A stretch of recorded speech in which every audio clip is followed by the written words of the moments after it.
Tonight, we're unravelling the life and legacy of Aristotle, one of the greatest minds of ancient Greece. This is the story of a man whose curiosity and intellect laid the foundations for countless disciplines, from philosophy and science to politics and ethics. Aristotle's journey was one of relentless exploration and discovery, shaping the way we think about the world even today. As you settle in and listen, feel free to share in the comments where you're tuning in from and what time it is.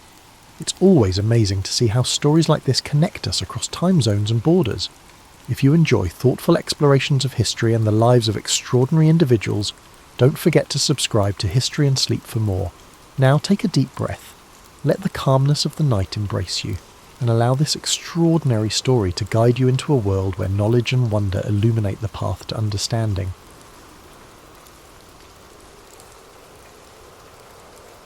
Aristotle's story begins over 2,000 years ago, in 384 BCE, in the ancient city of Stagira, located in northern Greece. Born to a physician named Nicomachus and his wife Phaestis, Aristotle came into the world surrounded by a mix of science, medicine, and tradition. His father's role as the physician to the royal court of Macedon meant that Aristotle grew up in an environment deeply rooted in observation, inquiry, and the natural sciences. Even as a child, he showed a curious and inquisitive nature, traits that would come to define his life and work. However, Aristotle's early life was not without hardship. His parents passed away when he was still a boy, leaving him orphaned at a young age. Despite this loss, he was taken in by a guardian and received an education that emphasized both discipline and exploration. His early exposure to the workings of the natural world, combined with the structured environment of his upbringing, set the stage for his intellectual journey. At the age of 17, Aristotle travelled to Athens, the intellectual and cultural centre of the ancient world. There, he enrolled in Plato's Academy, a prestigious school founded by the renowned philosopher Plato. Aristotle quickly distinguished himself as a brilliant student, one whose mind seemed boundless in its capacity for inquiry. For 20 years he studied under Plato, immersing himself in philosophy, mathematics, and the natural sciences. Though Aristotle greatly admired Plato, he did not always agree with his teacher's ideas. While Plato focused on the realm of ideal forms, Aristotle's mind was drawn to the tangible, the observable, and the concrete. He believed that understanding the world required examining it directly, through observation and experience. This difference in approach would later define Aristotle's own philosophy, setting it apart from that of his mentor. After Plato's death, Aristotle left Athens and began a period of travel and teaching. He journeyed across the Greek world, sharing his knowledge and expanding his understanding of different cultures and environments. During this time, he also married a woman named Pythias, with whom he would have a daughter. His travels brought him to the court of King Philip II of Macedon, where he was tasked with an extraordinary responsibility, tutoring the young prince, Alexander, who would later become known as Alexander the Great. Aristotle's influence on Alexander was profound. While the prince was destined for military conquest and political leadership, Aristotle introduced him to the worlds of philosophy, science, and ethics. He encouraged Alexander to think critically and to approach his rule with wisdom and fairness. Though their paths would eventually diverge, the relationship between teacher and student left a lasting impact on both. In 335 BCE, Aristotle returned to Athens and established his own school, the Lyceum. The Lyceum was more than just a place of learning. It was a community of thinkers and scholars dedicated to exploring every aspect of the world. Aristotle and his students walked the grounds of the Lyceum, engaging in discussions that range from biology and physics to ethics and politics. These peripatetic discussions, as they were called, became a hallmark of Aristotle's teaching style. Aristotle's curiosity knew no bounds. He sought to understand the world in its entirety, cataloguing plants and animals, studying the stars, and analysing human behaviour. His work was both broad and detailed, reflecting his belief that knowledge was interconnected. To Aristotle, understanding one aspect of the world helped illuminate the others. His contributions to philosophy were groundbreaking. Aristotle developed a system of logic that laid the foundation for scientific inquiry. He believed that knowledge could be built through observation, reasoning, and experimentation. This approach contrasted with the purely theoretical methods of his predecessors, and it marked the beginning of a more empirical way of thinking that would influence science for centuries to come. Aristotle's writings covered nearly every subject imaginable. He explored metaphysics, examining the nature of existence and reality. He wrote extensively on ethics, proposing that the goal of life was to achieve eudaimonia, or flourishing through the cultivation of virtue. In politics, he analysed the structures of government and society, emphasising the importance of balance and justice. Yet, Aristotle was not infallible. Like all thinkers of his time, his work was shaped by the cultural and historical context in which he lived. Some of his ideas, particularly those on natural hierarchy and gender roles, reflected the limitations of his era. Even so, his methods of inquiry and his commitment to understanding the world continue to resonate. As Aristotle's influence grew, so too did the challenges he faced. In his later years, political tensions in Athens made his position increasingly precarious. Following the death of Alexander the Great, anti-Macedonian sentiment in the city put Aristotle, with his ties to the Macedonian court, under scrutiny. Accused of impiety, he chose to leave Athens, reportedly saying that he would not allow the city to sin twice against philosophy, a reference to the execution of Socrates decades earlier. Aristotle spent his final years in the city of Chalcis, where he continued to write and reflect. He passed away in 322 BCE at the age of 62, leaving behind a legacy that would endure for millennia. His works, preserved and studied over the centuries, became a cornerstone of Western thought, influencing fields as diverse as science, ethics, politics, and art. As you reflect on Aristotle's life, let the calm rhythm of his story guide you into a peaceful state of relaxation. His journey reminds us of the power of curiosity, the value of inquiry, and the interconnectedness of all knowledge. Aristotle's life was not just about answers, it was about asking the right questions and seeking understanding in all things. Feel the quiet wisdom of his teachings as they settle in your mind, a gentle reminder that the pursuit of knowledge is a journey, not a destination. Let the story of Aristotle inspire you to embrace curiosity and to find wonder in the world around you. Now, as you drift off to sleep, imagine the serene halls of the Lyceum, the soft murmurs of philosophical discussions, and the gentle rustling of leaves as Aristotle and his students walk under the shade of ancient trees. Let these images carry you into restful dreams, where the wisdom of the past illuminates the infinite possibilities of tomorrow. As you continue to relax, let the profound legacy of Aristotle's life unfold in your mind. His dedication to understanding the world wasn't just about acquiring knowledge. It was about seeking harmony, balance, and truth in everything around him. Aristotle believed that knowledge was interconnected, and through his teachings, he encouraged others to see the unity between the natural world, human behaviour, and the cosmos itself. Imagine Aristotle walking through the Lyceum, the warm sun filtering through the trees as he engaged in thoughtful discussions with his students. His words carried a sense of purpose, guiding those who followed him to think critically and observe the world with care. These walks, known as peripatetic lectures, were not just a means of sharing knowledge, they were a journey of discovery, where every step brought new insights and understanding. Aristotle's influence reached far beyond his own lifetime. His writings were preserved and studied by scholars throughout history, shaping the foundations of many disciplines. In the Middle Ages, his works became central to both Islamic and European philosophy, earning him the title of the philosopher among medieval scholars. His contributions to logic, ethics, and the natural sciences provided a framework for future thinkers, from Thomas Aquinas to Galileo Galilei. In the realm of ethics, Aristotle's concept of virtue remains timeless. He believed that the key to a fulfilling life was finding the balance between extremes, a concept he called the golden mean. For Aristotle, courage lay between recklessness and cowardice, generosity between stinginess and extravagance. This philosophy of moderation offers a calming and thoughtful perspective, reminding us that harmony often lies in balance. As you reflect on these teachings, let their wisdom bring a sense of calm and clarity. The idea that life's challenges can be approached with balance and thoughtfulness is a comforting reminder that, even in times of uncertainty, there is a path forward that brings peace and understanding. Aristotle's work on the natural sciences was equally revolutionary. He believed that observation and experience were the keys to understanding the world. He meticulously studied plants, animals, and celestial phenomena, striving to uncover the principles that governed their existence. His efforts to categorize and explain the natural world laid the groundwork for modern scientific inquiry, inspiring countless generations of researchers to follow in his footsteps. Picture Aristotle seated in quiet contemplation, surrounded by scrolls and diagrams, his mind alight with questions about the universe. The gentle hum of the world around him, the rustling of leaves and the distant chirping of birds served as the backdrop to his endless curiosity. This serene image reminds us of the beauty of learning and the quiet joy of discovery.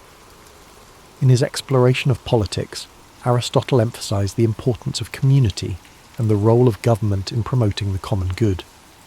He studied different forms of governance, analyzing their strengths and weaknesses. His belief that humans are political animals underscores our innate desire for connection and cooperation. Aristotle's insights into the nature of society encourage us to think deeply about the ways we interact with one another and the systems we create to support our collective well-being. As the rain falls gently outside your window, imagine the ancient world Aristotle inhabited, a world filled with wonder, where the mysteries of existence invited exploration and understanding.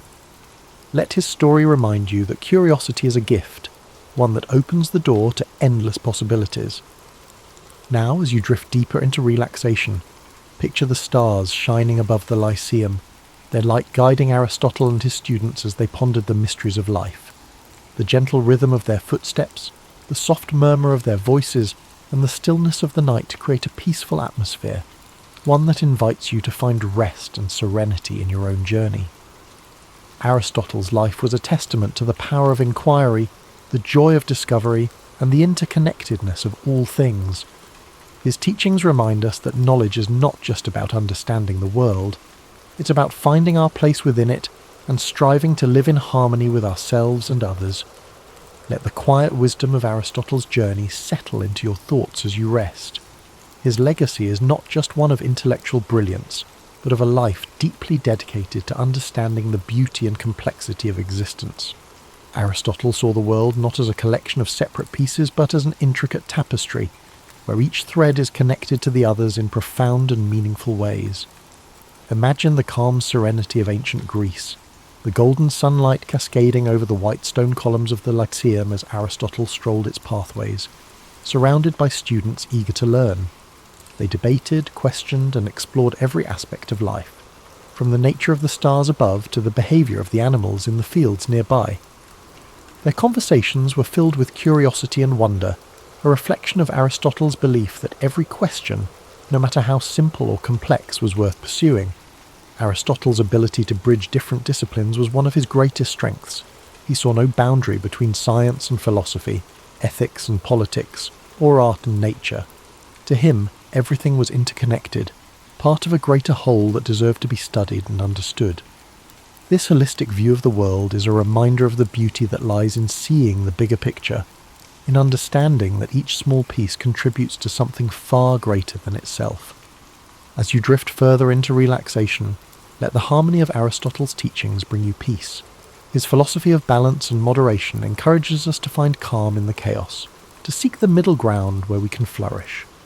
The idea of the golden mean is not just a guide for making choices, it is an invitation to live with grace and intention, to approach life with a steady and thoughtful heart. Picture Aristotle at his desk, surrounded by scrolls and notes, the flickering light of a lantern illuminating his work. The quiet hum of the night provides the perfect backdrop for his thoughts, as he meticulously records his observations and ideas. Each stroke of his pen represents a step forward in humanity's understanding of the world. This image is a reminder that even the grandest achievements begin with quiet moments of reflection and dedication. Aristotle's life was also a testament to resilience. Despite the challenges he faced, from personal loss to political exile, he never stopped asking questions, never stopped seeking to understand. His commitment to learning and teaching, even in the face of adversity, is a powerful reminder that knowledge and curiosity are forces that can overcome even the greatest obstacles. Now, as you relax and prepare to drift into sleep, imagine the gentle sound of waves lapping against the shores of ancient Greece, the rhythmic flow of the sea echoing the timeless nature of Aristotle's wisdom. His story reminds us that the search for knowledge is an endless journey, one that brings us closer not only to the world around us, but also to ourselves. Let your breathing slow as you picture the peaceful gardens of the Lyceum, where Aristotle's students gathered to learn and grow. The rustling of leaves in the wind and the soft murmur of philosophical discussions create a tranquil atmosphere, one that invites you to rest and reflect. As the calm of the night surrounds you, let the echoes of Aristotle's wisdom carry you further into a restful state. His life's journey reminds us of the power of patience and persistence, the idea that true understanding unfolds slowly, like the petals of a flower opening to the morning sun. Each step he took, each question he asked, was a step toward unravelling the mysteries of life. Imagine the gentle rhythm of Aristotle's daily routines at the Lyceum, the sun casting soft shadows over the gardens, where he and his students would walk and talk. The air would have been filled with the scent of blooming flowers and the distant sound of birds singing, creating a serene environment for thought and reflection. It was in these simple, unhurried moments that some of the most profound ideas in human history were born. Aristotle's approach to life and learning reminds us that it's okay to take our time, to explore the world with curiosity and wonder. He understood that knowledge is not something to be rushed. It is a lifelong journey, one that unfolds gradually and beautifully. This philosophy of patience and exploration is one we can carry with us, a gentle reminder to approach our own lives with care and intention. Aristotle often turned his gaze upward, marvelling at the vastness of the universe and pondering the mysteries it held. To him, the stars were not just distant points of light. They were part of a grand, interconnected cosmos, a reminder of our place within something far greater than ourselves. Let this thought bring you a sense of peace and wonder as you rest. Aristotle's teachings also emphasized the importance of community and connection. He believed that humans are social beings, meant to live and work together in harmony. His ideas about politics and ethics were grounded in this belief, highlighting the value of cooperation, fairness, and mutual respect. These principles continue to resonate, reminding us of the importance of building strong, supportive relationships with those around us. As you relax further, imagine the soft murmurs of conversation in the Lyceum, the voices of students and scholars blending together in a gentle symphony of learning. The warmth of their shared curiosity and the strength of their connections created an environment where ideas could flourish. Let this image remind you of the power of community, the way it supports and uplifts us, even in our quietest moments. Aristotle's dedication to understanding the natural world was unparalleled. He believed that by observing and studying the world around us, we could uncover the principles that govern life itself. From the smallest insect to the vast expanse of the heavens, Aristotle approached every subject with the same level of curiosity and care. His work laid the foundation for countless discoveries, inspiring generations of thinkers to explore and question. Now, as you drift closer to sleep, picture Aristotle walking along a quiet beach at sunrise, the waves gently lapping at the shore. The golden light of dawn illuminates his path, a symbol of the new ideas and possibilities that each day brings. This peaceful scene reflects the quiet strength of his mind and the endless potential for discovery that lies within us all. Let your breathing slow as you embrace the calm and tranquility of this moment. The story of Aristotle's life is one of resilience, curiosity, and an unyielding desire to understand. His teachings remind us that no matter how complex the world may seem, there is always beauty to be found in the search for knowledge. As you fall into a deep, restful sleep, let the timeless wisdom of Aristotle's journey inspire your dreams. Imagine the serenity of the Lyceum, the warmth of shared ideas, and the quiet joy of exploring the mysteries of life. Thank you for spending this time with us at History and Sleep. May your dreams be peaceful and filled with wonder. Sweet dreams, and we look forward to seeing you again soon. Born on January 4th, 1643, in Woolsthorpe, Lincolnshire, England, Isaac Newton arrived into the world during a time of great upheaval. The English Civil War was in full swing, and the country was caught between monarchies, republics, and revolution. But Newton's arrival wasn't anything extraordinary. He was born prematurely and was so small and fragile that his mother reportedly said he could have fit inside a small mug. In fact, it's said that Newton was not expected to survive his early days, yet he defied those odds, growing up to become one of the most influential figures in science and mathematics. As a child, Newton's family life was complicated. His father, also named Isaac Newton, passed away 3 months before he was born, leaving his mother, Hannah A. Scow, to raise him alone. Hannah remarried when Newton was 3 years old, and he was sent to live with his maternal grandmother, while his mother moved away with her new husband. This early separation from his mother would have a lasting impact on Newton's emotional development, leading to periods of intense loneliness throughout his life. Despite his emotional struggles, Newton's intellectual gifts began to shine early on.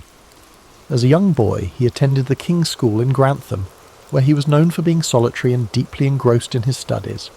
In fact, he was not much of a socializer, preferring to read and experiment on his own. It was during these early school years that Newton began to show an aptitude for invention. One of his most famous childhood experiments was creating a small water clock using a round-bottomed flask, which was one of the earliest signs of his curiosity about the physical world. At the age of 12, Newton's mother brought him back to live with her and her new husband in Woolsthorpe. It was at this time that he began his education at Cambridge University, enrolling at Trinity College in 1661. Cambridge was a world away from the rural life Newton had known, but it would serve as the place where he began his extraordinary journey in the world of science. In the first few years at Cambridge, Newton was fascinated by the works of the great scholars of the time, particularly René Descartes, Galileo Galilei, and Johannes Kepler. These men had made groundbreaking contributions to mathematics, physics, and astronomy, and Newton was eager to learn from their ideas. He was particularly drawn to the study of mathematics and soon became obsessed with solving problems in geometry, algebra, and calculus. However, Newton's journey wasn't without its challenges. The world was entering a tumultuous period during Newton's years at Cambridge. The Great Plague of 1665 struck London, causing the university to close temporarily. Newton, like many others, returned home to Woolsthorpe. It was during this time away from Cambridge, in the isolation of the countryside, that Newton's mind truly began to flourish. This period, known as his Annus Mirabilis, or Year of Wonders, was when Newton made some of his most groundbreaking discoveries. He began to develop his theories on calculus, an entirely new field of mathematics that would allow him to understand the behaviour of motion and change. The concepts that would later shape his laws of motion and universal gravitation were born during these isolated months. He also worked on optics, conducting experiments with light and prisms, leading to his discovery that white light could be split into the colours of the rainbow. But perhaps the most famous story from this period is the one about the falling apple. According to legend, Newton was sitting in his garden in Woolsthorpe when he saw an apple fall from a tree. This simple observation sparked a profound question in his mind. Why did the apple fall straight down, rather than sideways or in some other direction? This moment of curiosity would lead him to formulate his law of universal gravitation, which states that every mass attracts every other mass in the universe with a force proportional to the product of their masses and inversely proportional to the square of the distance between them. Returning to Cambridge in 1667, Newton's reputation as a mathematician and physicist began to grow. He soon became a fellow at Trinity College, and over the next several years he began to refine his ideas. In 1687, he published his groundbreaking work, Philosophia Naturalis Principia Mathematica, or simply the Principia. In this book, Newton introduced his 3 laws of motion and the law of universal gravitation. These laws laid the foundation for classical mechanics and transformed the understanding of how the universe works. Newton's first law, often referred to as the law of inertia, states that an object at rest will stay at rest, and an object in motion will stay in motion unless acted upon by an external force. His second law relates the force applied to an object to its mass and acceleration, essentially stating that force equals mass times acceleration, F equals ma. Finally, his third law states that for every action there is an equal and opposite reaction, a principle that underpins everything from rocket launches to the way we walk. But Newton's work wasn't limited to physics. He was also a brilliant astronomer, and his discoveries in this field changed the way humanity understood the cosmos. Newton's work on gravity not only explained why apples fall, but also explained the motions of celestial bodies. He demonstrated that the same force of gravity that caused an apple to fall to the ground also governed the movements of the planets, moons, and even comets in the sky. This insight would influence the work of astronomers for centuries, most notably Albert Einstein, who built upon Newton's theories with his own theory of relativity. Despite his successes, Newton's personality and life were marked by intense rivalry, particularly with fellow scientist Robert Hooke. The two men clashed over several issues, including the nature of light and the development of calculus. In fact, Newton and Leibniz, a German mathematician, are both credited with independently developing calculus, and the dispute over who invented it first would dominate much of Newton's later life. Newton also faced personal struggles that overshadowed his professional achievements. He was known for his solitary and obsessive nature, often working for days on end without rest, sometimes even forgetting to eat or sleep. He had few close relationships, and his social interactions were limited. He also struggled with periods of paranoia, especially concerning his rivals. Despite all his success, it's said that Newton didn't feel truly content in his later years. As he aged, Newton also grew increasingly involved in the administrative aspects of science. He served as the president of the Royal Society and was a member of Parliament for a time, though he rarely spoke during his time in government. In his final years, Newton turned his attention to alchemy and religious studies, subjects that are less well known but were still important to him. He wrote extensively on biblical chronology and alchemical theories, though these writings were largely unpublished during his lifetime. Isaac Newton died on March 31, 1727, at the age of 84. He was buried in Westminster Abbey, a fitting tribute to a man whose work had fundamentally shaped the world. His tomb, inscribed with a Latin epitaph, honours the incredible mind that unlocked the secrets of the universe. Newton's legacy endures to this day, not only in the fields of mathematics and physics, but also in the very way we understand the natural world. The laws he formulated are still used to this day in everything from engineering to space exploration. His work laid the foundation for much of modern science, and his name has become synonymous with genius. As we reflect on Newton's life, it's clear that his work didn't just influence his own time, but it has rippled through history, shaping the way we understand the universe. But Newton's legacy wasn't built in a vacuum. His ideas were, in part, shaped by the scientific revolution that was unfolding during his lifetime. His works on calculus, light, and gravity weren't just products of his brilliance, but also of a changing world eager for new ways of thinking. In fact, Newton's time at Cambridge was also a time of profound intellectual transformation. The scientific revolution, which had been set in motion by figures like Copernicus, Galileo, and Kepler, was gathering speed. These thinkers had dared to challenge long-held beliefs about the universe, shifting the focus from a geocentric model, where the Earth was the centre of everything, to a heliocentric one, where the Sun was at the centre of the universe. It was within this context that Newton's work on gravity and the laws of motion became revolutionary. He unified the heavens and the Earth under one set of physical laws. Newton's ability to integrate ideas from multiple disciplines, mathematics, physics, and astronomy, was a key element of his genius. But beyond his academic work, Newton's intense focus on his studies meant that he led a life of relative isolation. He never married and had very few close personal relationships. Some say he was a man of great emotional depth, but that his intellectual pursuits often overshadowed his ability to connect with others on a more personal level. It's also worth noting that Newton's work wasn't always received with open arms. His ideas, especially his theories about light and colour, were met with scepticism by some of his contemporaries. Notably, Robert Hooke, an English scientist, became one of Newton's fiercest critics.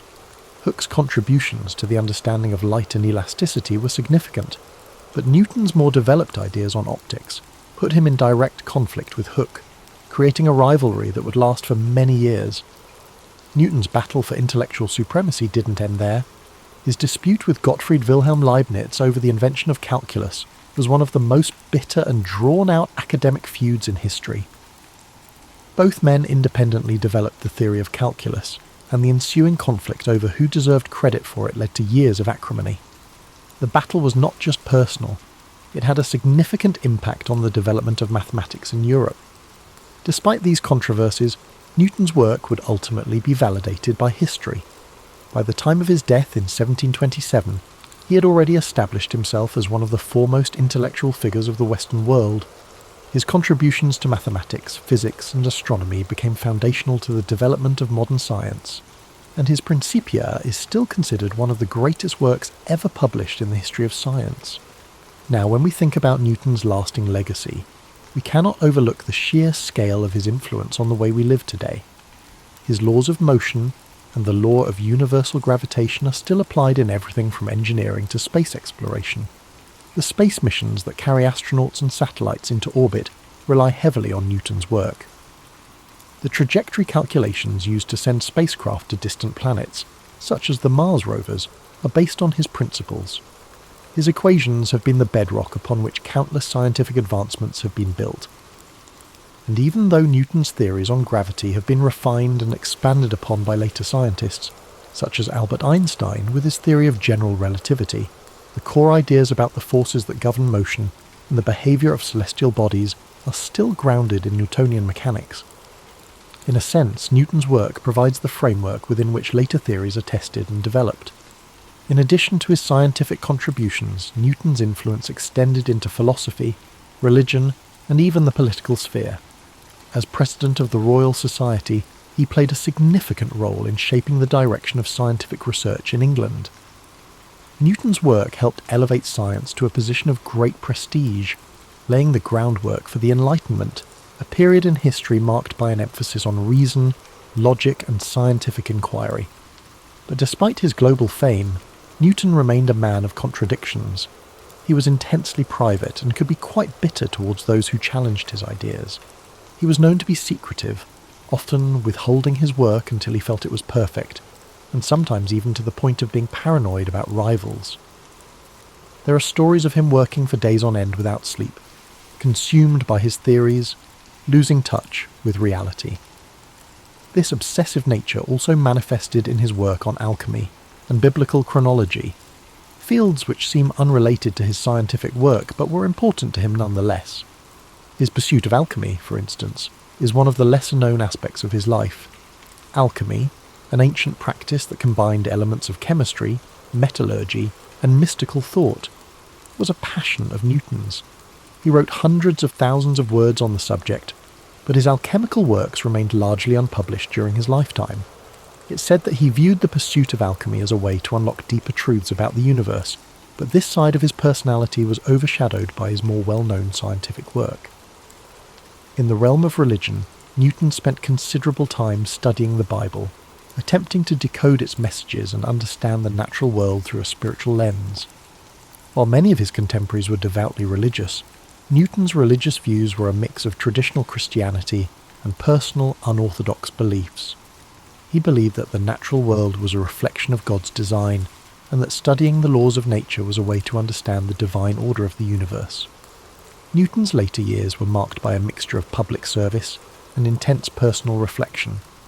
After spending much of his life in academia, Newton was appointed Warden of the Royal Mint in 1696, where he was tasked with reforming England's coinage system. His work in this role was diligent and successful, and he eventually became Master of the Mint, overseeing the minting of all the country's coins. This role added a new layer to Newton's legacy, proving that his skills extended beyond the academic world into the practical affairs of state. When Isaac Newton passed away in 1727, he left behind a legacy that would change the world forever. He had transformed our understanding of the physical universe and set the stage for centuries of scientific progress. His discoveries continue to be celebrated and studied to this day, with his laws of motion and universal gravitation forming the backbone of much of modern physics and engineering. Today, we remember Newton not just as a scientist, but as a symbol of human curiosity and determination. He was a man who sought to understand the fundamental laws of nature, and in doing so, changed the way humanity sees the world. His story is a reminder that one person, no matter how humble their beginnings, can leave an indelible mark on history. As we draw this exploration of Isaac Newton's life to a close, it's important to reflect on the profound impact he has had on the world we live in today. Though centuries have passed since his death, his contributions continue to shape our understanding of the universe. One of the most remarkable aspects of Newton's legacy is how his theories laid the groundwork for much of modern science. His laws of motion, for example, are still foundational to fields like engineering, aerospace, and robotics. Every time a rocket is launched into space, scientists and engineers rely on Newton's understanding of forces and motion to chart its course.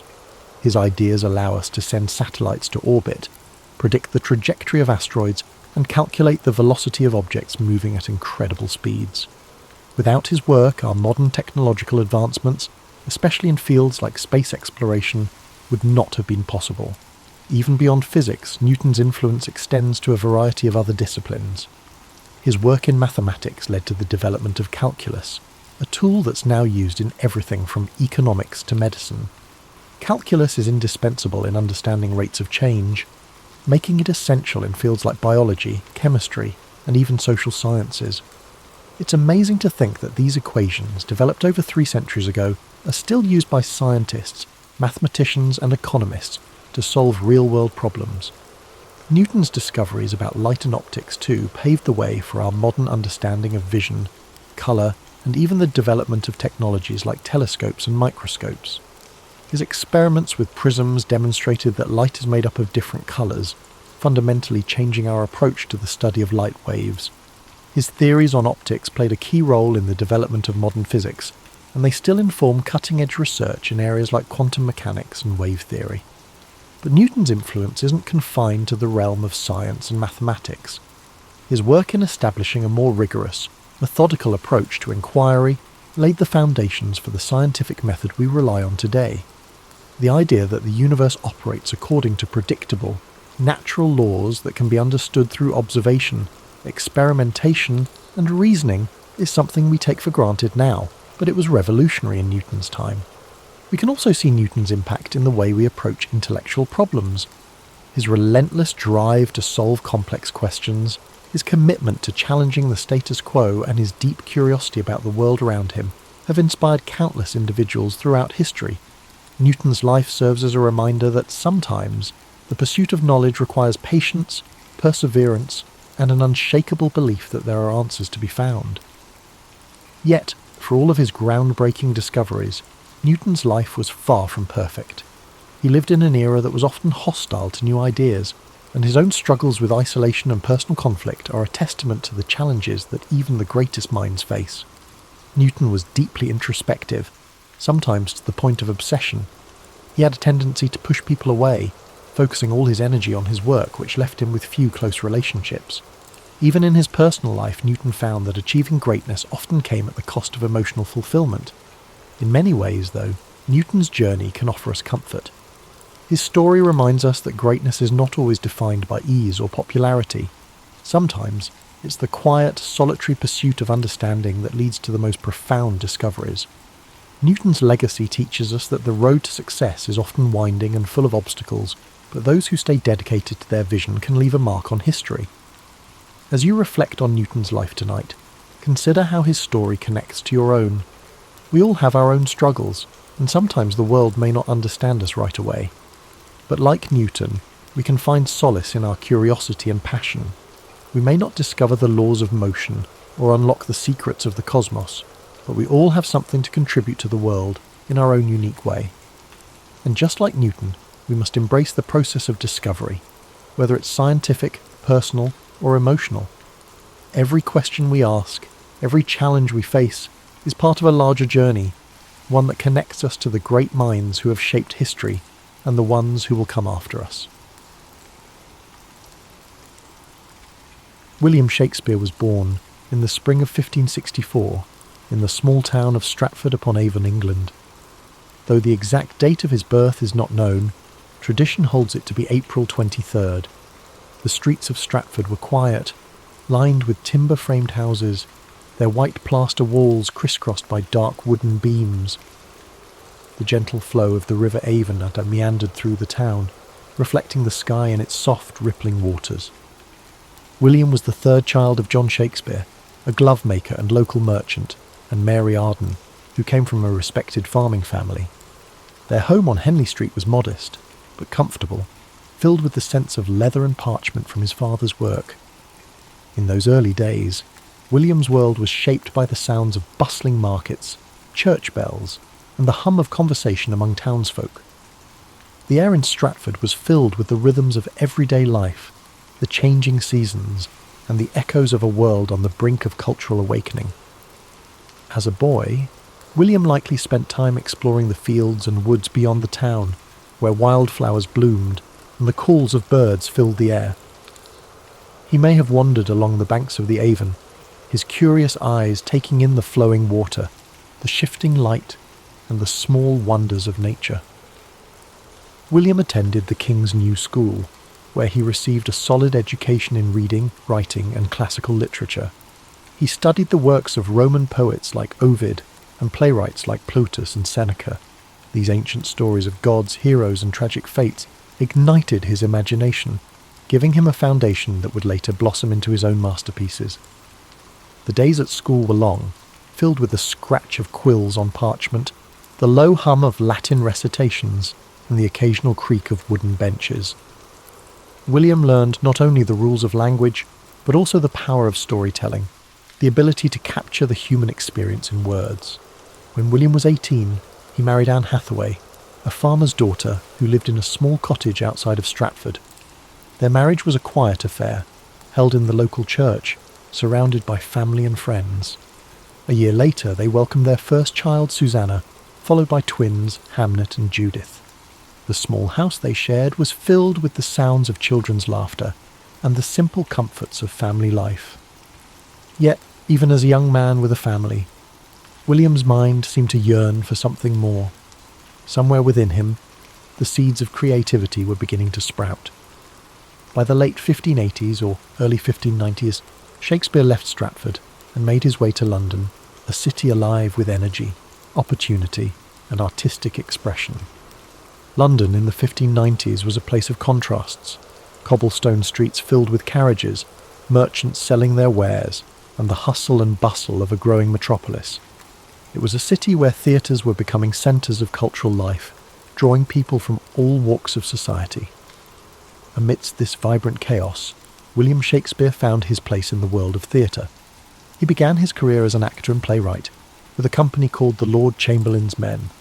His early plays were performed in small theatres, where audiences gathered in the dim light, eager to be transported by stories of love, betrayal, and adventure. The scent of burning tallow candles filled the air, mingling with the excited whispers of the crowd. Shakespeare's talent quickly became evident, and his works began to captivate London's theatre-goers. His early successes included plays like Henry VI and Titus Andronicus, stories of war, revenge, and political intrigue. Each line he wrote seemed to pulse with life, filled with the richness of human emotion and the beauty of language. By the late 1590s, Shakespeare had become a respected figure in the theatre world. He purchased shares in the newly built Globe Theatre, a wooden structure that would become the heart of his creative endeavours. The Globe stood on the southern bank of the River Thames, its thatched roof and open-air stage welcoming thousands of eager spectators. It was here that some of his greatest plays came to life: Romeo and Juliet, A Midsummer Night's Dream, and The Merchant of Venice. These stories of a young love, magical realms, and complex human relationships resonated with audiences, who laughed, wept, and marvelled at the tales unfolding before them. As his reputation grew, so did the depth of his work. In the early 1600s, Shakespeare wrote some of his most profound and powerful tragedies: Hamlet, Othello, King Lear, and Macbeth. These plays explored the darker corners of the human soul, delving into themes of ambition, jealousy, madness, and fate. Imagine the dimly lit stage, the flicker of candlelight, the hushed anticipation of the crowd as the curtain rose. The words of Shakespeare filled the air, weaving a tapestry of emotion, drama, and insight that would echo through the centuries. Even as he found success in London, Shakespeare never lost his connection to Stratford-upon-Avon. He returned frequently to his hometown, where he purchased New Place, one of the largest houses in the town. It was a place of peace and reflection, a retreat from the bustling world of the theatre. As he entered the later years of his life, his writing took on a gentler tone. Plays like The Tempest and The Winter's Tale spoke of forgiveness, redemption, and the passage of time. These final works reflected a man who had seen much of life's beauty and sorrow, and who sought peace and understanding. On April 23, 1616, at the age of 52, William Shakespeare passed away in his hometown of Stratford-upon-Avon. His life had been a journey of words, stories, and imagination, a journey that left an indelible mark on the world. He was buried in the chancel of Holy Trinity Church, and where his gravestone still rests today. As you breathe deeply now, let the story of William Shakespeare settle gently into your mind. His legacy lives on, in every play, every sonnet, and every line that continues to inspire generations. His words remind us of the beauty of language, the complexity of the human experience, and the power of storytelling. William Shakespeare's life was one of continuous growth, creativity, and exploration. Even though he left the world far too early at the age of 52, his legacy continued to flourish long after his death. His works were not confined to his own time. They transcended generations, cultures, and continents, shaping the world of literature, theatre, and language in ways no one could have predicted. In the years following his passing, Shakespeare's fellow actors and friends, John Hemingway and Henry Condell, took on the task of preserving his work. They compiled and published the first folio in 1623, a collection that ensured his plays would be remembered and performed for centuries to come. This remarkable volume contained 36 of his plays, including comedies, histories, and tragedies, preserving works that may otherwise have been lost. Without the dedication of these friends, some of Shakespeare's most beloved works, such as Macbeth and The Tempest, might never have reached us. Thanks to this labour of love, his stories endured, spreading far beyond the theatres of London to inspire future generations of readers, actors, and writers. Shakespeare's influence on the English language is unparalleled. He coined or popularised thousands of words and phrases, many of which are still in use today. Expressions like break the ice, wild goose chase, and heart of gold can all be traced back to his plays. His ability to capture human emotion and experience in words gave the language a richness and expressiveness that endures. His works reflected the human condition in all its complexity, the joys, the sorrows, the triumphs, and the tragedies. Shakespeare's characters were not just figures on a stage, but living, breathing reflections of humanity. They spoke of love, ambition, betrayal, and redemption with a clarity that resonated across time. Imagine Romeo and Juliet, young lovers torn apart by the feud of their families, speaking words that echo the passions and heartbreaks of every generation. Picture Hamlet, the introspective prince, grappling with questions of life, death, and morality. Think of King Lear, an old man facing the consequences of his pride and folly, or Macbeth, driven to ruin by ambition and fate. These stories were not just meant to entertain. They were designed to make audiences think, feel, and understand themselves and the world around them. In Shakespeare's time, the theatre was a place where the barriers of class and status melted away, where the common folk and the nobility could come together to share in the experience of a story. The Globe Theatre, with its thatched roof and wooden beams, echoed with the laughter, tears, and applause of audiences who saw their lives reflected on stage. Shakespeare understood that stories had the power to unite people, to reveal truths, and to inspire change. In his quieter moments, Shakespeare returned to Stratford-upon-Avon, where he enjoyed the peace of his family home. Here, he could escape the noise of the city and the demands of the theatre. He tended to his affairs and spent time with his family and walked the familiar streets of his hometown, but even in retirement, the creative spark never truly left him. Later years, he collaborated with younger playwrights and continued to refine his craft.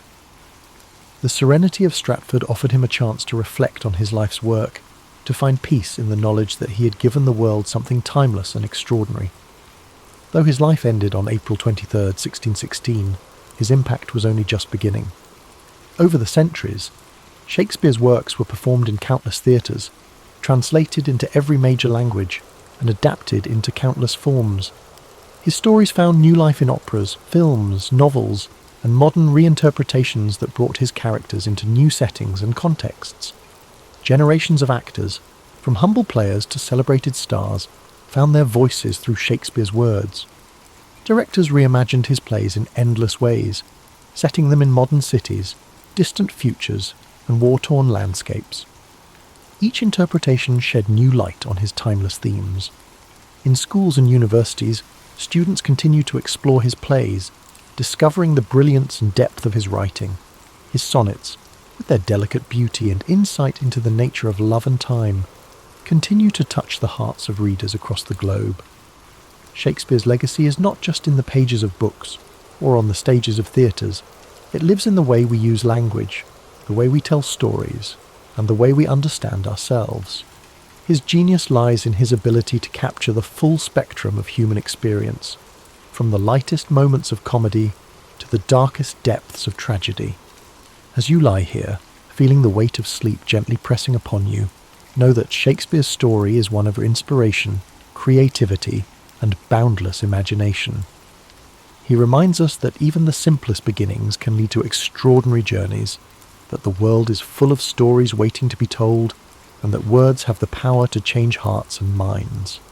Allow his life story to guide you into a restful slumber, where dreams unfold like the scenes of a play, filled with wonder, beauty, and endless possibility.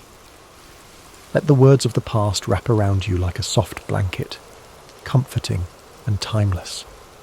As we continue to reflect on the life and legacy of William Shakespeare, his story weaves a rich tapestry of creativity, resilience, and timeless brilliance. Though the world around him changed, his works remained steadfast, a beacon of human expression that endured across centuries. The years following his death saw a gradual rise in recognition, as scholars, actors, and audiences began to understand the profound impact of his words. In the decades after his passing, you have the first folio published in 763, 1623 by his friends and fellow actors, secured his place in history. This collection ensured that plays like Macbeth, The Tempest, Twelfth Night, and Julius Caesar would be preserved and shared with future generations. Each of these works held a mirror to society, reflecting the complexities of human nature, politics, and morality. As time went on, Shakespeare's works spread beyond the shores of England. Travelling troupes of actors performed his plays across Europe, carrying his stories to new audiences. By the 18th century, his influence had reached the far corners of the world, with translations bringing his words to new languages and cultures. The universality of his themes, love, ambition, betrayal, and redemption, resonated with people from all walks of life. His birthplace, Stratford-upon-Avon, slowly became a place of pilgrimage for lovers of literature and theatre. Visitors walked the same cobblestone streets, passed by the same riverbanks, and stood in the same rooms where Shakespeare once lived. The small town grew into a symbol of creativity and artistic heritage, forever linked to the legacy of its most famous son. As the centuries progressed, Shakespeare's plays were studied in schools, performed in grand theatres, and adapted for new media. Actors found endless opportunities to breathe life into his characters, from the tragic figures of Hamlet and King Lear to the comedic brilliance of Much Ado About Nothing and A Midsummer Night's Dream. Directors reimagined his stories in modern settings, on battlefields, in boardrooms, and in far-off galaxies, proving that his themes remained ever relevant. His influence on the arts is immeasurable. Painters depicted scenes from his plays in rich, vibrant canvases. Composers like Felix Mendelssohn and Giuseppe Verdi turned his works into operas and orchestral pieces. Poets and writers drew inspiration from his words, finding new ways to explore the human experience. In the 19th century, Shakespearean festivals began to emerge, celebrating his works with performances, lectures, and readings. The Royal Shakespeare Company, founded in the 20th century, became a beacon for the continued performance and exploration of his plays. The dedication to his work ensured that his stories remained alive, evolving with each new interpretation and performance. Shakespeare's works also found a home in cinema, with directors like Laurence Olivier, Kenneth Branagh, and Baz Luhrmann bringing his plays to the silver screen. Films adapted from his plays reached audiences around the world, introducing his characters and stories to new generations. The power of cinema allowed his words to take on new dimensions, with stunning visuals and powerful performances amplifying their emotional depth. Even in the modern world, his influence persists. Expressions he penned over 400 years ago are part of everyday language. When someone speaks of wearing their heart on their sleeve, or describes a task as a wild goose chase, they are echoing Shakespeare's voice. His ability to capture the human condition ensured that his words would forever be woven into the fabric of our lives. As you lie comfortably, breathing gently, imagine the quiet streets of Stratford-upon-Avon, bathed in the soft glow of twilight. Picture the river Avon flowing peacefully, its surface shimmering with the last rays of the setting sun. The breeze carries the faint scent of blooming flowers, and the world slows to a tranquil hush. Let the image of a young William with eyes full of wonder and curiosity fill your mind. See him wandering the countryside, dreaming of the stories he would one day tell. His journey reminds us that creativity, passion and perseverance can shape a legacy that outlives us all. Allow these thoughts to soothe you, like the gentle turning of pages in an old book. The weight of history and the timeless beauty of Shakespeare's words settle around you, a comforting presence that whispers of endless possibilities. As sleep draws you deeper, know that you are connected to a rich lineage of dreamers, thinkers, and storytellers. The same stories that moved audiences in Shakespeare's time continue to resonate today, bridging the gap between past and present. Thomas Alva Edison was born on February 11th, 1847, in the small town of Milan, Ohio, in the United States. He was the youngest of 7 children, and his parents, Samuel and Nancy Edison, were hardworking and resourceful.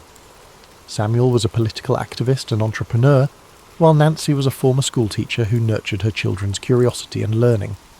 From an early age, Edison showed signs of a restless and inquisitive mind.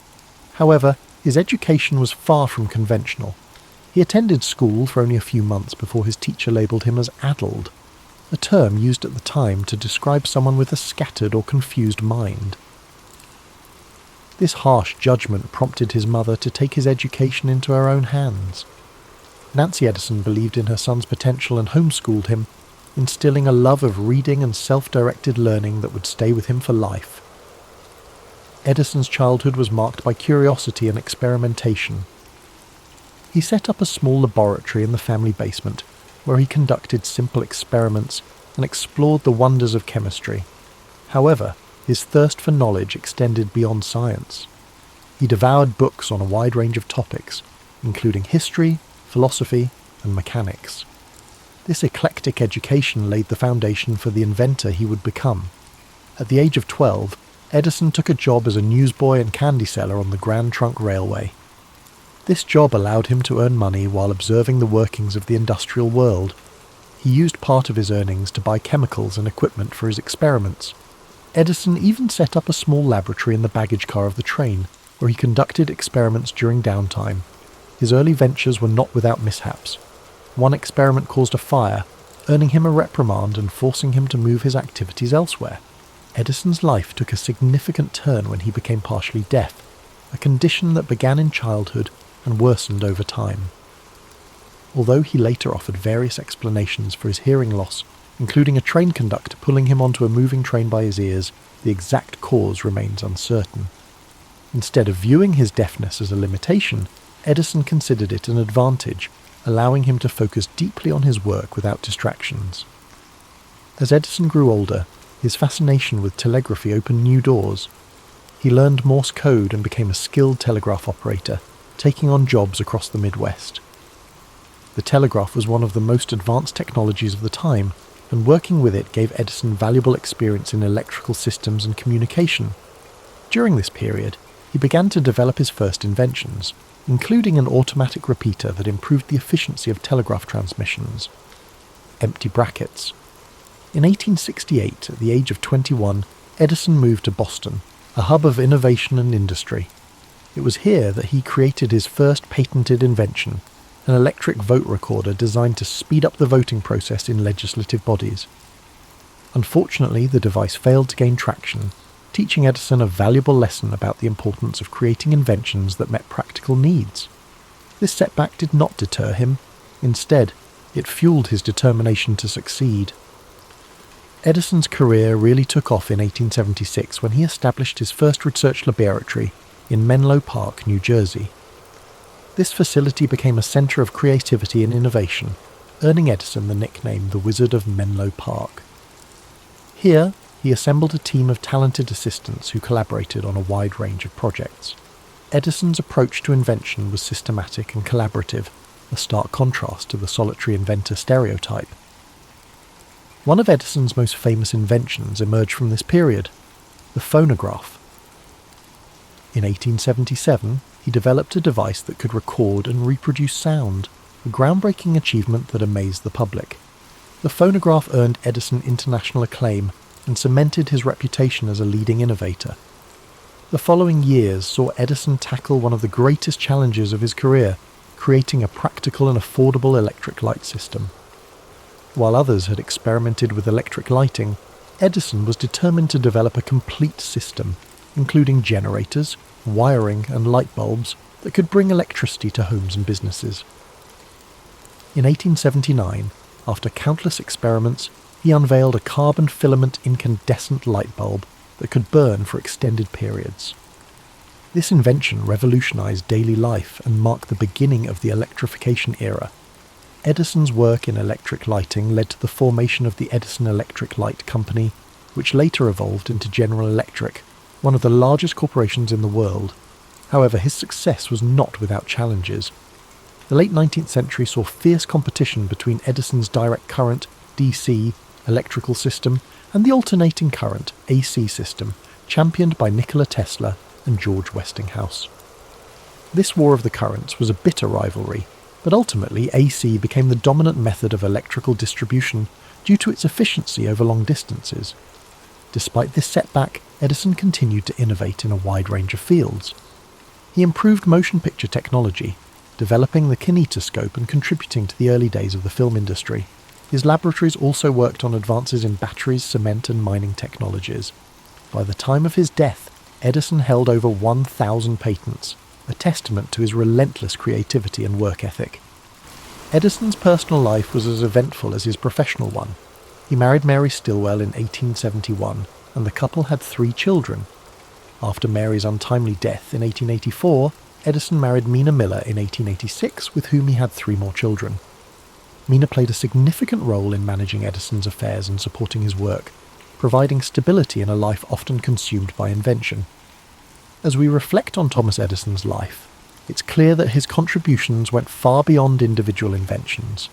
He pioneered a new model of innovation, combining scientific research with practical application and entrepreneurial spirit. His work not only transformed technology, but also reshaped the way we live, work, and connect with one another. Tonight, as you drift off to sleep, imagine the flicker of an early electric light bulb, the scratchy sounds of a phonograph recording, or the hum of a motion picture projector. These were the dreams of a man who never stopped pushing the boundaries of what was possible. Let his story inspire your own dreams, reminding you that curiosity, perseverance, and creativity can illuminate even the darkest nights. As we continue our journey through the life of Thomas Edison, let's explore the later years of this remarkable man, a time filled with continued innovation, personal growth, and reflections on a life dedicated to invention. By the dawn of the 20th century, Edison had already secured his place in history, but his drive to create and explore new ideas never waned.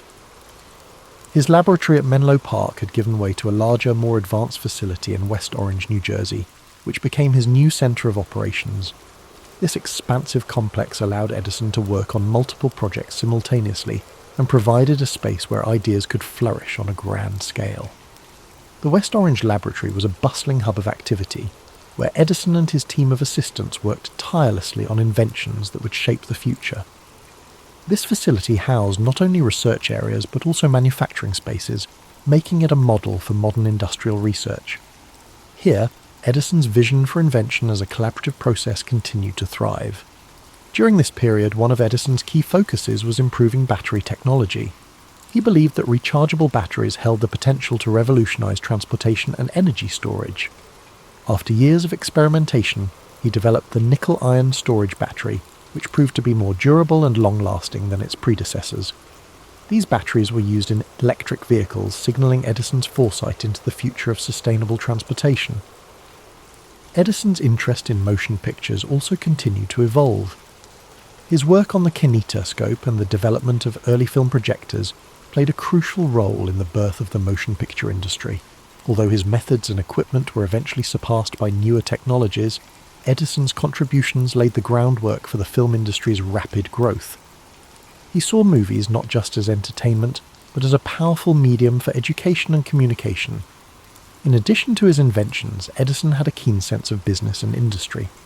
He founded several companies over his lifetime, many of which merged or evolved into the corporate giants of today. His ability to navigate the worlds of science, engineering and business set him apart as a true pioneer of the industrial age. As Edison aged, his approach to work remained disciplined and intense. He was known for his long hours and often slept only a few hours each night, preferring to take short naps throughout the day. He famously remarked, "Genius is 1% inspiration and 99% perspiration, a testament to his belief in hard work and perseverance." Edison's personal life also continued to be a source of strength and stability. His second wife, Mina Miller Edison, managed the family household and supported his endeavours with grace and dedication. Together they raised 3 children, Madeline, Charles and Theodore. The Edison family enjoyed a comfortable life, but Edison's devotion to his work sometimes kept him away from home for long stretches of time. Despite his fame and success, Edison remained a humble and often private individual. He shunned the idea of being called a genius, and instead credited his achievements to relentless effort and curiosity. He was known to be a man of simple tastes, preferring practical clothing and straightforward conversations over grand displays of wealth or intellect. In the later years of his life, Edison's pace of invention began to slow, but his mind remained active. He explored new ideas in fields such as rubber production, seeking alternatives to natural rubber for industrial use. He even collaborated with his friends Henry Ford and Harvey Firestone on this endeavour, forming what became known as the $1 Million Trio. Their combined efforts reflected the spirit of collaboration and innovation that defined Edison's career.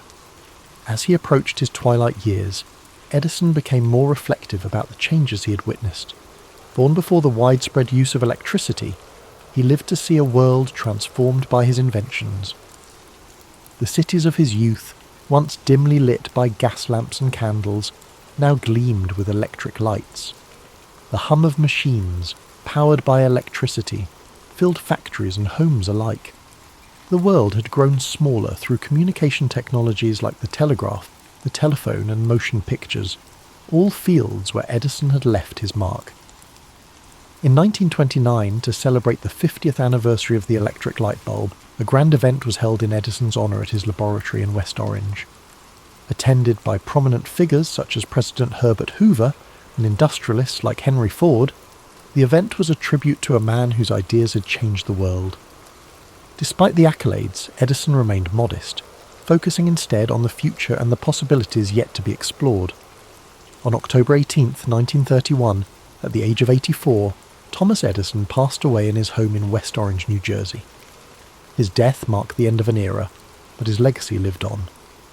In tribute to his memory, people across the United States dimmed their electric lights for a moment of silence. It was a poignant reminder of how deeply Edison's work had illuminated their lives. Edison left behind more than just his inventions. He left a philosophy of innovation, a belief that curiosity, hard work, and a willingness to experiment could change the world. His approach to problem solving, his relentless pursuit of practical solutions, and his ability to turn ideas into reality inspired generations of inventors, scientists, and entrepreneurs. As you relax and drift into sleep, think of Thomas Edison's unwavering commitment to his dreams. Imagine the quiet hum of his laboratories, the soft glow of an electric bulb, or the scratchy tinny sound of a phonograph playing a long-forgotten tune. Let his story remind you that within each of us lies the potential for creativity and discovery. Even after Thomas Edison's passing, his influence continued to ripple through time, touching countless aspects of modern life. His laboratories, inventions, and philosophy of persistence left an indelible mark on the 20th century and beyond. Edison's legacy was more than a collection of patents or technological breakthroughs. It was a blueprint for how curiosity, determination, and collaboration could change the world. Edison's innovations laid the groundwork for industries that would thrive long after he was gone. The electric power systems he pioneered became the backbone of modern civilization, lighting homes, powering factories and enabling the technologies we rely on today. The phonograph he created evolved into modern sound recording, giving rise to the music industry as radio broadcasts, and later digital media. His early motion picture work grew into an art form that now entertains, educates, and connects people around the globe. Edison's approach to invention also transformed the way research and development were conducted. Before his time, inventors were often solitary figures working alone in small workshops. Edison's vision of collaborative, team-based innovation in a dedicated laboratory environment paved the way for the research institutions and technology companies we know today. His West Orange laboratory became a model for innovation hubs and inspired future generations of scientists and engineers. The lessons from Edison's life extend beyond his inventions. His resilience in the face of failure is a timeless reminder that setbacks are often stepping stones to success. He once said, "I have not failed. I've just found 10,000 ways that won't work." This perspective encouraged countless others to embrace failure as part of the creative process, to learn from it, and to push forward with renewed determination. His story also reflects the transformative power of curiosity. From the young boy conducting experiments in his basement to the seasoned inventor refining new technologies, Edison never stopped asking questions or seeking answers. He approached the world with wonder and a desire to understand how things worked, a quality that fueled his lifelong quest for innovation. This insatiable curiosity is a gentle reminder that within each of us, the spark of discovery can ignite remarkable possibilities. In the years after his death, Edison's family, friends, and colleagues ensured that his memory was preserved. His laboratories in Menlo Park and West Orange were carefully maintained, and today they stand as monuments to his life and work. Visitors can walk through these spaces, see his tools and notebooks, and imagine the energy and creativity that once filled the air. The sounds of clinking glassware, the smell of chemicals, and the quiet hum of machinery still seem to echo in these historic halls. Beyond the physical spaces he left behind, Edison's ideas continue to shape the world. His belief in making technology accessible and practical lives on in every device that simplifies our lives. The light bulb, though improved and modified over time, remains a universal symbol of inspiration, creativity, and the triumph of human ingenuity. Edison's story is also a reminder of the human side of innovation, the patience, the long hours, and the moments of doubt that accompany every breakthrough. He understood that progress often comes slowly, and that true innovation requires both passion and persistence. As you rest tonight, perhaps you can reflect on your own journeys, knowing that even small steps forward are part of a greater path. Imagine a world lit only by flickering candles and dim gas lamps, where nights were cloaked in darkness. Then picture the slow, steady emergence of light, spreading from cities to towns, illuminating homes and streets. This transformation was more than a technological shift. It was a change in how people experienced life. Night no longer brought an end to productivity or recreation. With the glow of electric light, the world stayed awake, and new possibilities emerged. As you sink deeper into relaxation, envision Thomas Edison in his laboratory, the warm glow of a single bulb casting long shadows across the room. Shelves lined with tools, wires, and glass beakers surround him. The quiet scribble of notes fills the air as he records his observations. His eyes, filled with focus and curiosity, study each experiment, searching for answers hidden in the details. This was a man who believed that within every problem lay a solution waiting to be uncovered. Edison's belief in progress and innovation reminds us that the world is ever changing, shaped by those who dare to imagine something better. His life's work was a testament to the idea that with enough patience, creativity, and determination, we can bring light to even the darkest corners of our world. Japan's origins are steeped in myth and legend, woven into the fabric of the country's identity. According to the Kojiki and Nihon Shoki, the oldest chronicles of Japan, the islands were created by the divine couple Izanagi and Izanami, who dipped a jeweled spear into the sea and formed the archipelago. Their descendants, the Kami, shaped the land and its people. Among them, Amaterasu, the sun goddess, was the most revered, and it was her lineage that would give rise to Japan's imperial family, a connection that persists in tradition to this day. While these myths offered a divine origin story, the archaeological record tells another tale, one rooted in migration and survival. The first inhabitants of the Japanese archipelago arrived over 30,000 years ago, likely crossing land bridges from the Asian continent. These early foragers, known as the yeoman people, developed a distinctive way of life, marked by elaborate pottery, pit dwellings, and a deep relationship with nature. Living in scattered communities, the yeoman thrived for thousands of years, relying on hunting, fishing, and gathering.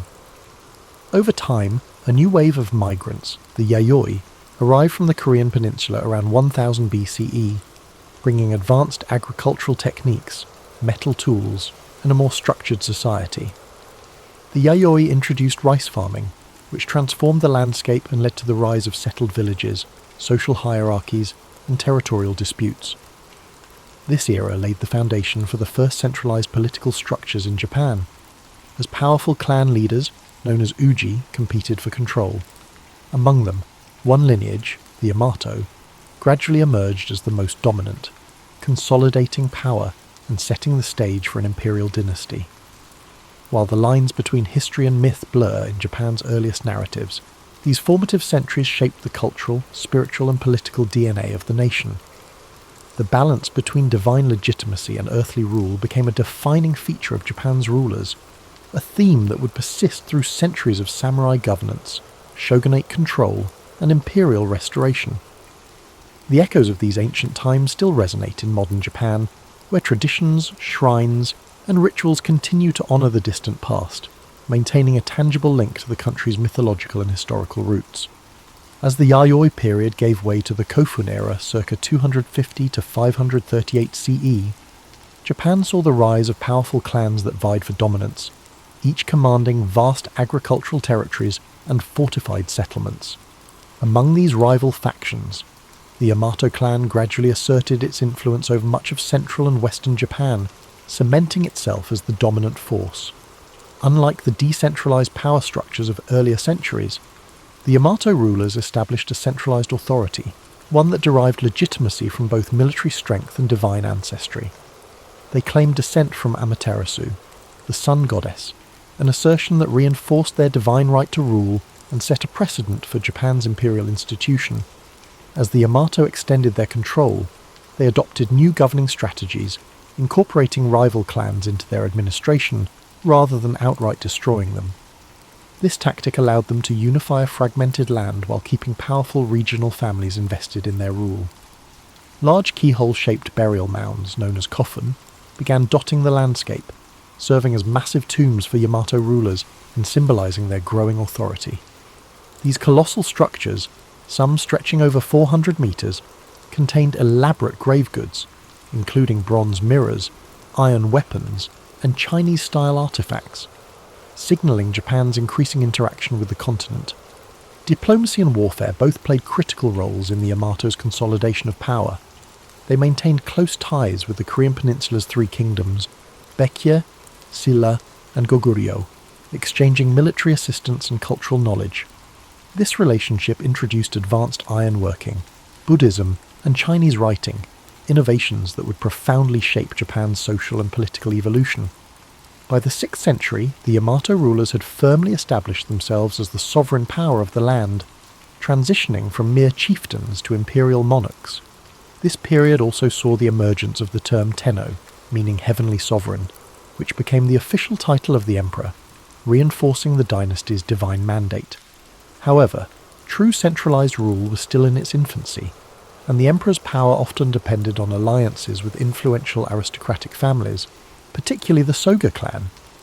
Buddhism's arrival from Korea further accelerated political and ideological shifts, as different factions debated whether to embrace or resist the foreign faith. Ultimately, the Soga championed Buddhism, securing its place in Japanese society and aligning themselves with the imperial family. This decision not only strengthened the Yamato state's ties to continental Asia, but also set the stage for profound transformations in governance, religion, and cultural identity. The dawn of imperial rule in Japan was not a sudden event but a gradual process. one shaped by diplomacy, conflict, and strategic alliances. The Yamato legacy endured, providing the framework for what would become the enduring Japanese imperial institution, one that still exists today as the oldest hereditary monarchy in the world. As the Yamato rulers solidified their control, Japan entered a period of profound transformation known as the Asuka period, 538 to 710 CE, a time when foreign influences, particularly from China and Korea, began reshaping nearly every aspect of Japanese society. The most significant change was the introduction and eventual adoption of Buddhism, an event that sparked both political conflict and cultural evolution. Initially met with resistance from conservative Shinto factions, Buddhism found powerful patrons in the Soga clan, a family that wielded immense influence in the imperial court. The Soga championed Buddhist teachings, not merely as a spiritual doctrine but as a tool of political legitimacy, linking Japan to the great civilizations of the Asian mainland. Their support culminated in the construction of grand temples and the promotion of Buddhist ideals, solidifying the religion's place within the emerging state. However, their growing power provoked backlash from rival aristocratic factions, leading to a violent coup in 645 CE, where Prince Naka no Oe and his ally Fujiwara no Kamatari orchestrated the fall of the Soga. This event, known as the Taika Reform, marked a turning point in Japanese history. It ushered in sweeping administrative and land reforms inspired by China's Tang dynasty.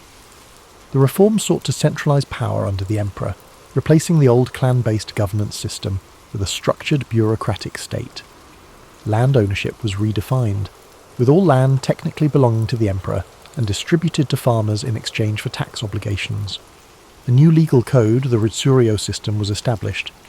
Closely mirroring the Chinese model of governance, it introduced provincial governors, census-based taxation, and a standing military force. This process of state formation reached new heights in the Nara period, 710 to 794 CE, when Japan's rulers sought to create a true imperial capital akin to China's Chang'an. In 710, the imperial court relocated to Heijo-kyo, modern-day Nara, a meticulously planned city laid out in a grid pattern, reflecting the influence of Tang dynasty urban design. Nara became the heart of government, culture, and religion, filled with grand Buddhist temples and administrative complexes. The most striking symbol of this era was the construction of Todaiji, a monumental temple housing the great Buddha Daibutsu, a colossal bronze statue commissioned by Emperor Shomu. This project exemplified the fusion of politics and religion, as the emperor sought to use Buddhism as a unifying force to legitimize his rule and bring stability to the realm. However, this increasing reliance on Buddhist institutions came with unintended consequences. Powerful Buddhist monasteries amassed great wealth and influence, often interfering in court politics. Monastic factions formed their own armed militias, threatening imperial authority. Additionally, the expenses of maintaining a centralized state and funding extravagant temple projects placed a heavy financial strain on the government. Despite these challenges, the Asuka and Nara periods laid the foundation for Japan's national identity. The first written histories, the Kojiki and Nihon Shoki, were compiled, blending mythology and historical accounts to establish the legitimacy of the imperial lineage. Confucian ideals shaped court etiquette and governance, while Chinese-style calligraphy, poetry, and artistic traditions took root in Japanese culture. Yet, even as Japan embraced these continental influences, it remained distinct, adapting foreign models to fit its unique social and political structure. By the late 8th century, dissatisfaction with the growing power of Buddhist institutions and concerns over court corruption led to a bold decision: to abandon Nara and establish a new capital. This move marked the end of one era and the dawn of another, as Japan prepared to enter the age of aristocratic refinement and cultural flourishing in Heian-kyo, modern-day Kyoto. As the imperial court relocated to Heian-kyo in 794 CE, Japan entered the Heian period, 794 to 1185, an age of refinement, courtly elegance, and cultural achievements that would leave an enduring legacy. This era saw the court aristocracy, particularly the powerful Fujiwara clan, dominate political life through strategic marriages and manipulation of the emperor's authority. Rather than ruling directly, Emperors often became symbolic figures, while real power rested in the hands of regents and chancellors from the Fujiwara lineage. This aristocratic elite revelled in a life of aesthetic pursuits, developing sophisticated literary traditions, art, and fashion. The world of the Heian court was meticulously detailed in the Tale of Genji, a novel written by the noblewoman Murasaki Shikibu, which provides an intimate glimpse into the court's elaborate rituals, political intrigues, and romantic entanglements. Poetry, calligraphy, and the appreciation of nature became essential aspects of aristocratic life. Individuals were judged not by their battlefield prowess, but by their ability to compose a flawless poem or arrange their robes in harmonious colours. However, this refined world of the Heian elite was largely detached from the realities of the provinces, where power was shifting away from the court and into the hands of regional landowners and warrior clans. As the imperial government struggled with inefficiency and financial mismanagement, large estates known as shun emerged, exempt from taxation and controlled by influential families, religious institutions, and local warlords. These estates operated independently, weakening the emperor's grip on the countryside. The Fujiwara, preoccupied with courtly life, failed to address the growing instability in the provinces, leading to the rise of the Bushi, warrior class, who would soon dominate Japan's political landscape. These warriors, initially employed as estate enforcers and mercenaries, gradually amassed land and influence, forming powerful samurai clans. By the late Heian period, two dominant warrior families, the Taira and the Minamoto, emerged as the key players in Japan's shifting power dynamics.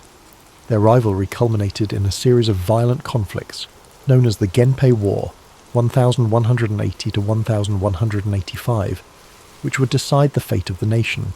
The aristocratic Heian court, once the pinnacle of cultural sophistication, found itself powerless against the militarized society rising in the provinces. While poetry and courtly aesthetics flourished in Heian Kyo, battles raged across the countryside, heralding the end of imperial dominance and the dawn of the samurai age. With the final defeat of the Taira at the Battle of Dan-no-ura in 1185, the Minamoto clan emerged victorious, forever altering Japan's political structure. The old Heian world of refinement and aristocratic rule had given way to a new order, one dictated by warriors rather than poets, and by the sword rather than the brush. With the Minamoto victory in 1185, Japan entered a new political era, one where warriors, rather than court aristocrats, held the reins of power.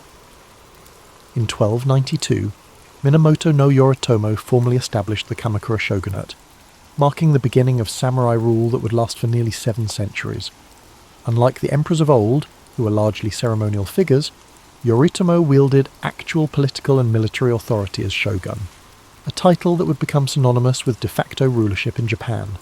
The imperial court in Kyoto remained intact, but its influence had diminished, overshadowed by the rise of the Bakufu, the military government headquartered in Kamakura. Under Yoritomo's leadership, Japan's feudal system began to take shape, with powerful regional lords, known as daimyo, controlling vast territories in exchange for military service. The samurai class, once mere enforcers for aristocrats, became the dominant social and military force, bound by a strict code of loyalty, duty, and martial discipline. However, the Kamakura shogunate faced persistent challenges, both from within and beyond Japan's shores. In 1274 and 1281, the Mongol Empire under Kublai Khan launched 2 massive invasions, seeking to subjugate Japan as it had done with Korea and China. Despite their overwhelming numbers, the Mongols were repelled, aided in part by the legendary kamikaze, or divine winds typhoons that decimated the invading fleets. Though victorious, the strain of these wars drained the Kamakura government's resources, leading to dissatisfaction among the samurai who had expected generous rewards for their service. Without enough land or wealth to distribute, the shogunate's grip weakened, culminating in its overthrow in 1333 by Emperor Go-Daigo and his loyalist forces. Yet, imperial restoration was short-lived, as another powerful warlord, Ashikaga Takauji, betrayed the emperor and established the Muromachi shogunate in 1336. The Ashikaga rulers governed from Kyoto, closer to the imperial court than their Kamakura predecessors, but their authority was far less centralized. The daimyo grew increasingly independent, governing their domains as autonomous warlords rather than mere vassals of the shogun. While the Muromachi period, 1336 to 1573, saw a cultural renaissance, marked by the rise of no theatre, ink painting and the tea ceremony, it was also an era of political fragmentation and rising conflict. By the 15th century, Japan had plunged into the Sengoku Jidai, the Warring States period, a time of near-constant civil war among rival clans. The Ashikaga shoguns, unable to maintain order, became mere figureheads as daimyo battled for supremacy. This period set the stage for the dramatic rise of three of Japan's most famous warlords, Oda Nobunaga, Toyotomi Hideyoshi, and Tokugawa Ieyasu, who would ultimately unify the fractured nation. The age of the samurai had reached its apex, but the chaos of civil war had proven that Japan needed a stronger, more centralized government. The centuries of warrior rule had reshaped the country's political landscape, replacing the old aristocratic order with a new hierarchy built on military might, land control, and unwavering feudal loyalty. Yet, even as samurai lords waged war, the seeds of a more unified Japan were already being sown, setting the stage for the final transformation of the feudal era. As Japan descended into chaos, during the Sengoku Jidai, the Warring States period, three formidable warlords emerged to bring an end to the long era of civil strife. The first was Oda Nobunaga, a brilliant but ruthless strategist who launched a campaign to unify Japan in the late 16th century. He revolutionized warfare by adopting Western firearms, implementing innovative battlefield tactics, and crushing rival daimyo with brutal efficiency. By the 1570s, Nobunaga had seized Kyoto and dismantled the remnants of the Ashikaga shogunate. However, his rule was cut short in 1582 when he was betrayed by one of his own generals, Akechi Mitsuhide, and forced to commit seppuku. His unfinished mission was taken up by Toyotomi Hideyoshi, a former peasant-turned-general who proved himself as one of history's greatest tacticians. Hideyoshi completed the unification of Japan, eliminating remaining rivals and establishing control over the entire archipelago by 1590. He enacted sweeping reforms, disarming the peasantry, restricting samurai to castle towns, and reorganizing the feudal hierarchy to ensure loyalty. However, his ambitions stretched beyond Japan. In 1592 and 1597, he launched massive invasions of Korea in a bid to conquer China. These campaigns ended in disaster, draining Japan's resources and costing thousands of lives. When Hideyoshi died in 1598, his generals vied for control, leading to the decisive Battle of Sekigahara in 1600. It was Tokugawa Ieyasu, a cunning and patient strategist, who emerged victorious. In 1603, he established the Tokugawa shogunate, ushering in the Edo period, 1603 to 1868, a time of unprecedented peace, stability, and isolation. Unlike his predecessors, Ieyasu prioritized long-term control over immediate conquest. He moved the seat of power to Edo, modern-day Tokyo, where he constructed an intricate system of governance to prevent future uprisings. The Bakuhan system divided authority between the shogunate and regional daimyo, ensuring that local lords remained powerful but ultimately subservient to the Tokugawa family. To maintain control, Ieyasu implemented the Sankin-kotai policy, which required daimyo to alternate living in Edo and their home provinces, draining their wealth and keeping them under close watch. Meanwhile, he enacted strict social policies that solidified Japan's rigid class hierarchy: samurai, peasants, artisans, and merchants, ensuring that each class remained in its designated role. One of the most defining features of the Tokugawa era was Japan's policy of isolation, known as sakoku. Fearing foreign influence, particularly the spread of Christianity, the shogunate banned European missionaries, restricted trade to a few controlled ports, and prohibited Japanese citizens from travelling abroad. For over 2 centuries, Japan remained almost entirely closed to the outside world, developing a distinct insular culture. Despite this isolation, the Edo period saw a flourishing of the arts, literature, and urban culture. Cities like Edo, Kyoto, and Osaka became centres of commerce and entertainment, giving rise to kabuki theatre, ukiyo-e woodblock prints, and haiku poetry. Samurai, now mostly bureaucrats rather than warriors, turned to scholarship and administration, while merchants, despite their low social status, grew increasingly wealthy. Yet, Beneath the surface of stability, cracks began to form. Economic strain, rigid social policies, and foreign pressure would eventually force Japan to reopen its doors in the 19th century, bringing an end to the Tokugawa era and ushering in the Meiji Restoration. Still, the unification efforts of Nobunaga, Hideyoshi, and Ieyasu had laid the groundwork for modern Japan. Their legacies endured, shaping the country's political structure, cultural identity, and samurai ethos long after the last shogun relinquished power. The centuries of war and bloodshed had finally given way to order, but the cycle of history ensured that change would come again. Long before the samurai became the most revered warriors in Japanese history, they began as mere enforcers for the noble class. In the early centuries of Japan's political development, power rested in the hands of the imperial court and aristocracy, with local disputes often settled by hired fighters rather than structured military forces. However, as the Heian period progressed, land ownership shifted from centralized control to private estates, shun, which gave rise to influential provincial lords who needed warriors to protect their holdings. These warriors, initially called saburao, meaning to serve, evolved into the samurai, a class of fighters who would one day dominate Japan's social and political order. Unlike the court nobles in Kyoto, these provincial warriors lived by the sword, honing their skills in mounted archery, swordsmanship, and disciplined military tactics.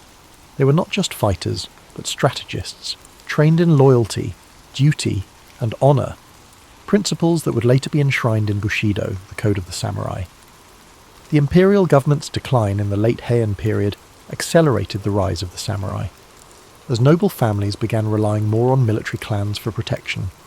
Among the most powerful of these emerging warrior families were the Minamoto and the Taira, two clans whose rivalries would shape Japan's history.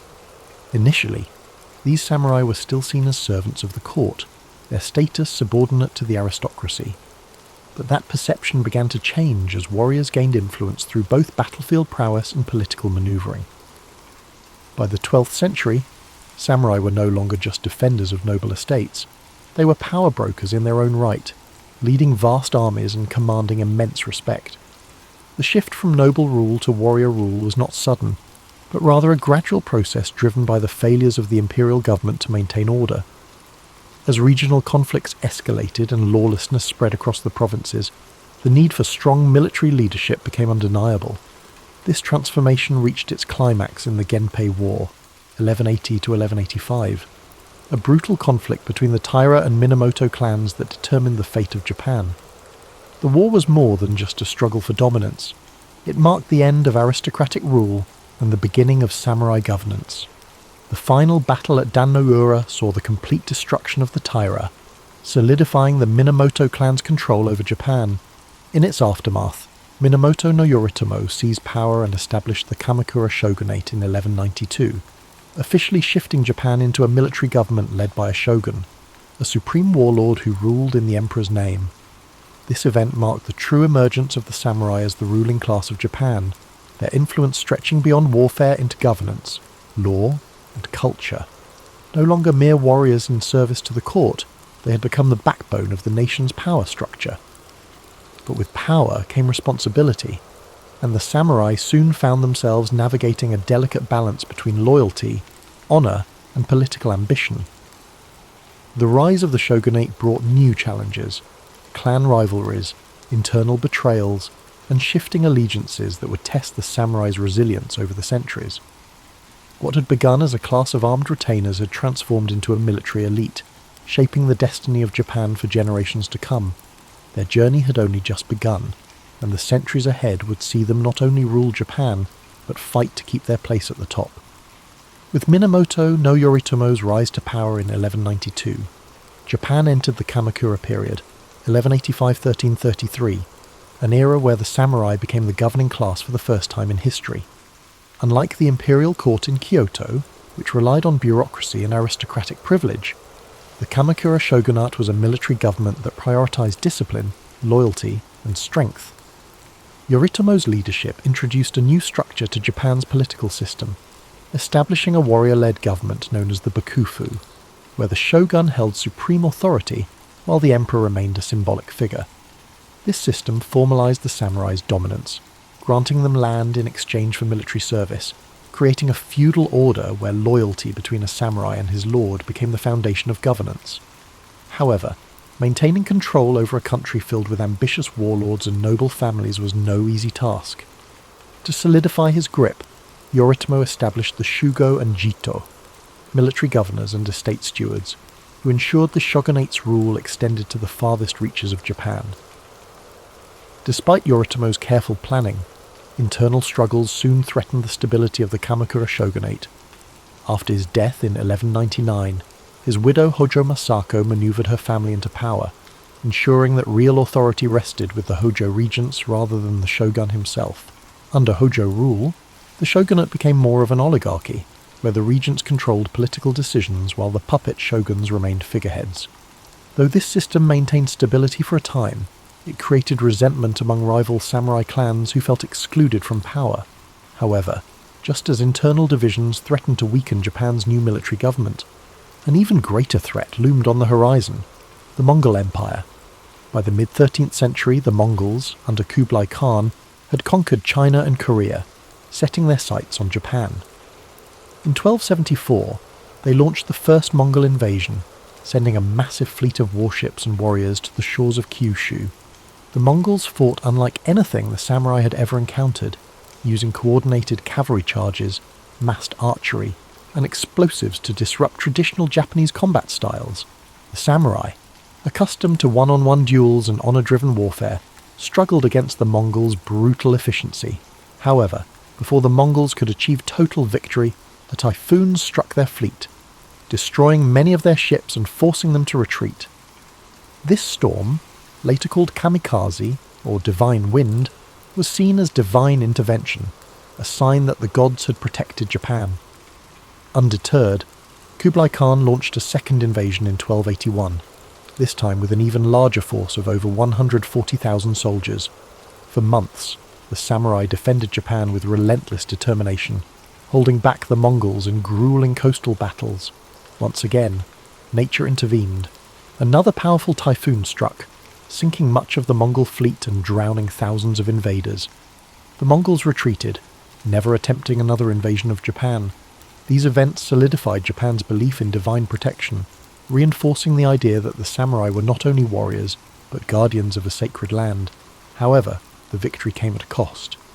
Defending against the Mongols had drained the shogunate's resources, and unlike traditional wars between samurai clans, there was no land to reward the warriors who had fought so bravely.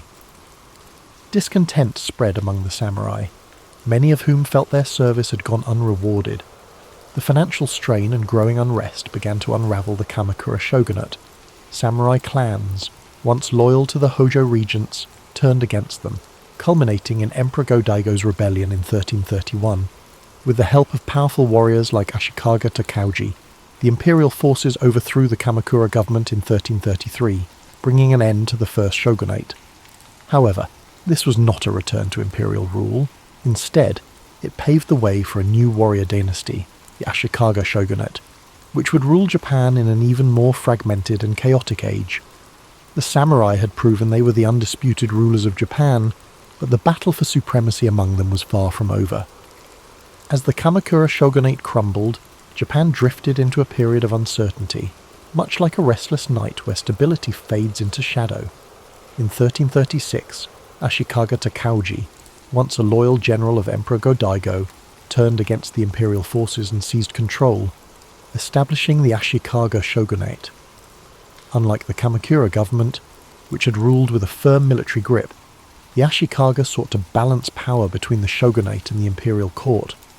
At first, this seemed like a gentle transition, a lull before the next storm.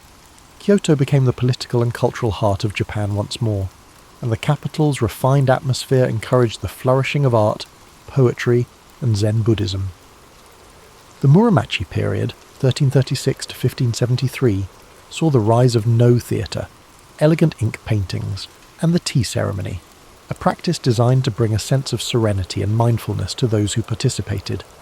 Yet, beneath this tranquil facade, Japan remained in turmoil, much like an unsettled dream where nothing is truly at peace.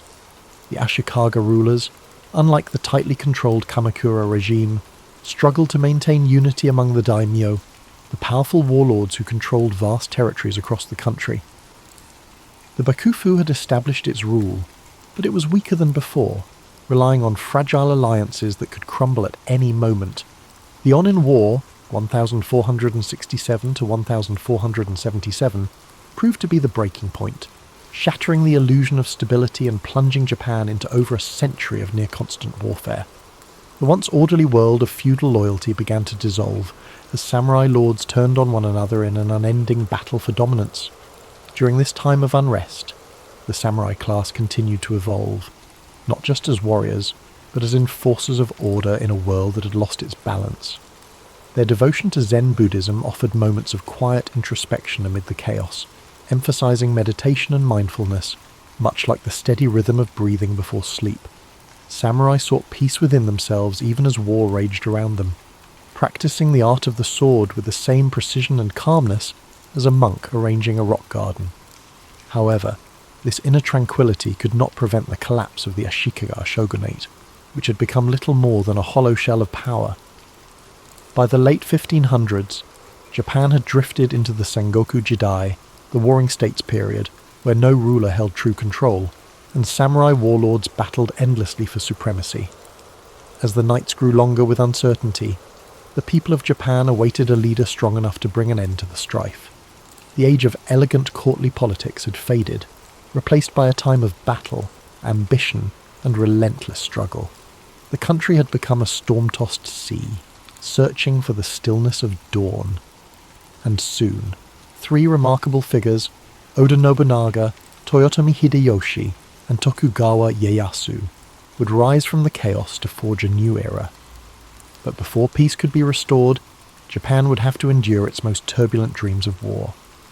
The Sengoku Jidai, 1467 to 1600, was a time when Japan existed in a state of endless night, a restless dream filled with the sounds of clashing swords and the distant echoes of battle drums. The Ashikaga shogunate had lost control, leaving the land divided among powerful daimyo, each ruling their own domain like kings of miniature kingdoms. Castles rose across the landscape, fortified strongholds where warlords plotted their next move, their sleepless ambition keeping Japan in a cycle of bloodshed. Alliances were made and broken like fleeting dreams, with battles erupting across the country in an endless struggle for supremacy. The once rigid feudal order dissolved into chaos, as samurai pledged their loyalty not to a shogun or emperor, but to those who could promise them land, power, or survival. But even in the darkest of nights, there is always the promise of dawn. From the turmoil of war, three figures emerged who would change the course of Japanese history: Oda Nobunaga, Toyotomi Hideyoshi, and Tokugawa Ieyasu. Each would play a role in bringing an end to the anarchy, shaping the future of Japan with their ambition, strategy, and sheer force of will. The first of these men, Oda Nobunaga, was unlike any warlord before him. Ruthless, innovative, and determined to unite Japan at any cost. He introduced new military tactics that shattered traditional samurai warfare. He embraced firearms, reorganized his armies for greater mobility, and crushed opposition with swift, merciless force. His victories over rival daimyo, including the powerful Takeda clan at the Battle of Nagashino in 1575, cemented his dominance. Yet, Nobunaga's dream of unification was cut short in 1582, when he was betrayed by one of his own generals and forced to take his own life. The mantle of leadership then passed to Toyotomi Hideyoshi, Nobunaga's brilliant general who had risen from humble beginnings. Hideyoshi completed what Nobunaga had started, bringing all of Japan under his control by 1590. He implemented sweeping reforms to ensure stability, disarming peasants to prevent uprisings, and restructuring the feudal system so that only samurai could bear arms. His leadership brought a brief moment of peace, a lull in the storm, yet his ambitions stretched beyond Japan. In 1592 and 1597, he launched massive invasions of Korea, hoping to conquer China as well. These campaigns ended in disaster, draining Japan's resources and weakening the fragile unity Hideyoshi had built. When he died in 1598, his generals turned on one another, plunging the nation into conflict once more. The final act of unification fell to Tokugawa Ieyasu, a patient and calculating leader who had bided his time while others fought for dominance. In 1600, at the Battle of Sekigahara, the largest and most decisive conflict in samurai history, Ieyasu crushed his enemies and seized control of Japan. 3 years later, in 1603, he established the Tokugawa shogunate, ushering in an era of stability that would last for over 250 years. The long and violent night of the Sengoku period had come to an end, and Japan could finally rest. But peace would come with a price. The Tokugawa shoguns would impose strict control over society, isolating Japan from the outside world and enforcing a rigid social order.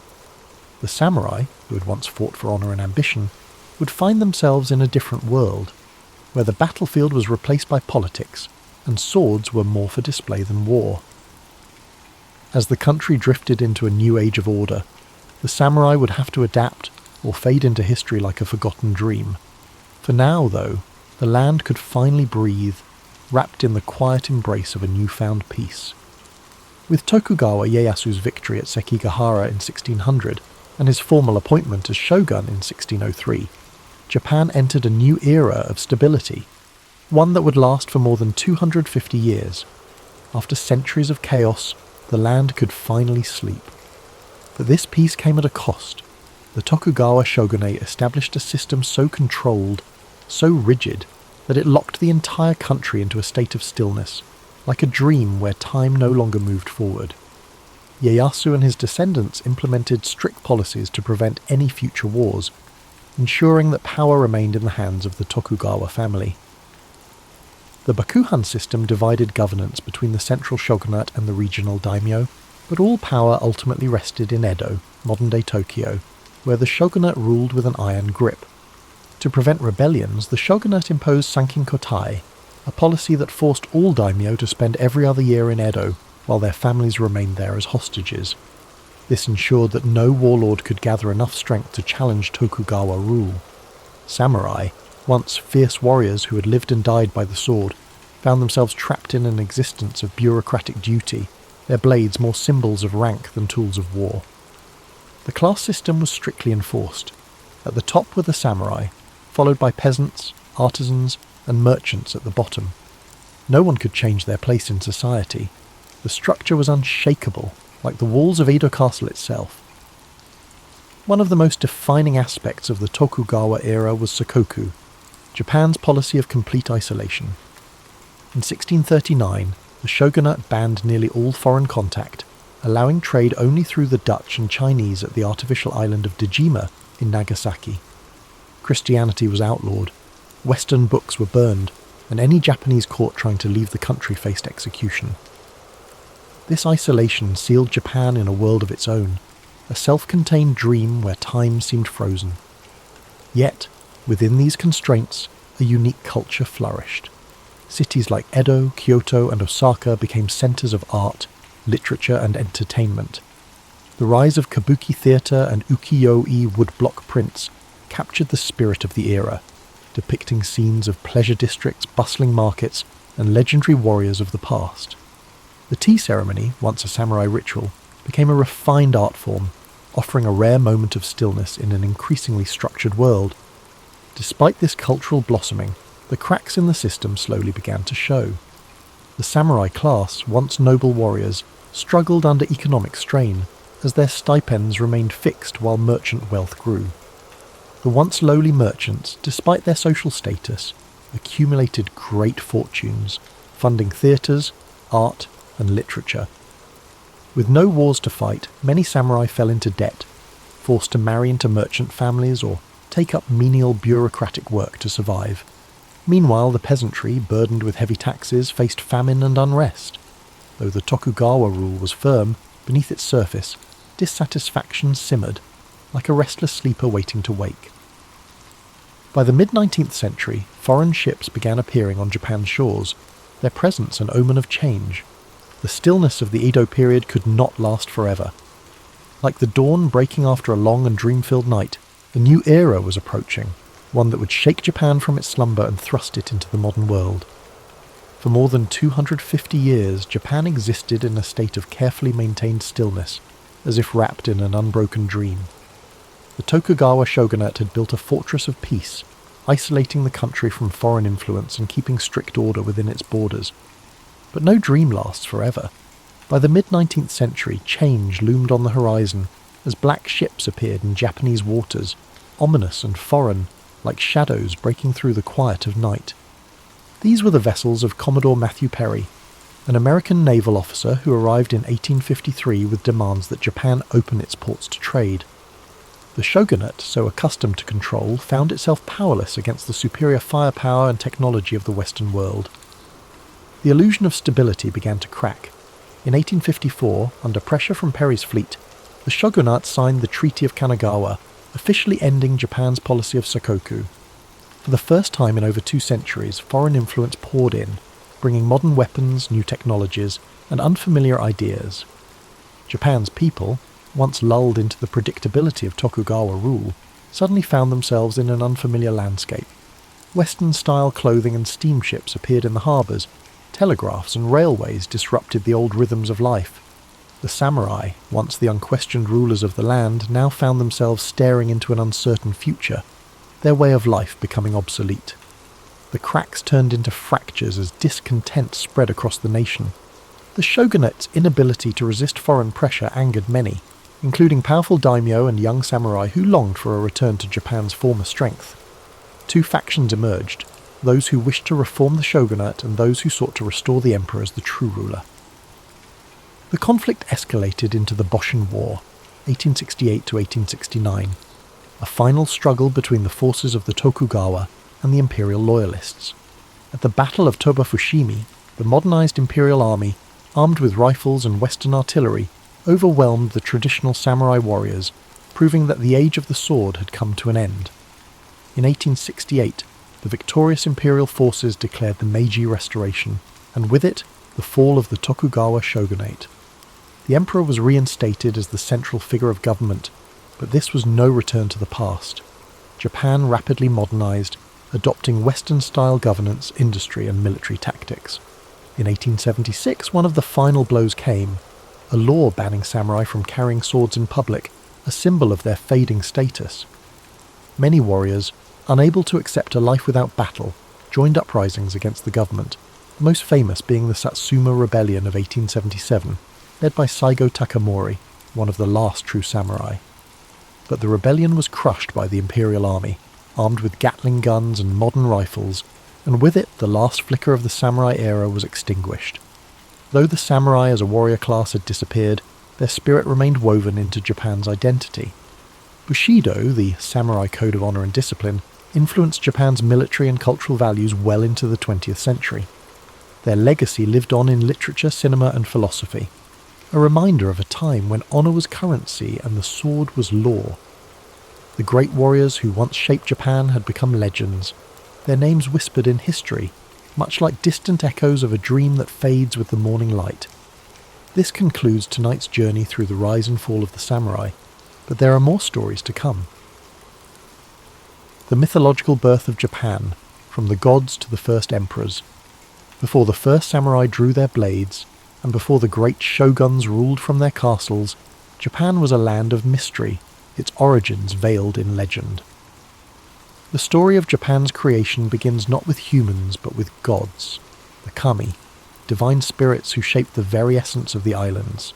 According to the Kojiki and Nihon Shoki, the oldest chronicles of Japan, 2 celestial beings, Izanagi and Izanami, stood upon the floating bridge of heaven, gazing down at a formless world. They dipped a jewelled spear into the sea, and as the droplets fell, they solidified into land. Thus, the Japanese archipelago was born. The gods descended, walking upon their creation, bringing forth mountains, rivers, and forests. Yet their divine union was not without sorrow.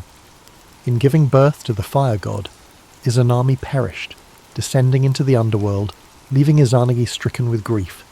His journey to reclaim her ended in horror, as he fled from the decayed form of his beloved, purifying himself in a sacred river. From this act of purification emerged 3 powerful deities, Amaterasu, the sun goddess, Tsukuyomi, the moon god, and Susanoo, the storm god. the very forces that would shape Japan's destiny.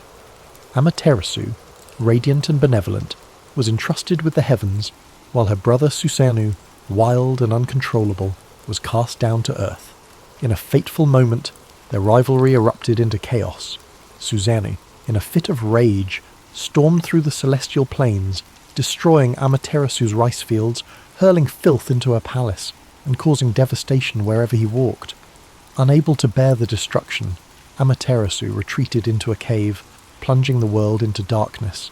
The other gods, desperate to restore light, devised a clever plan.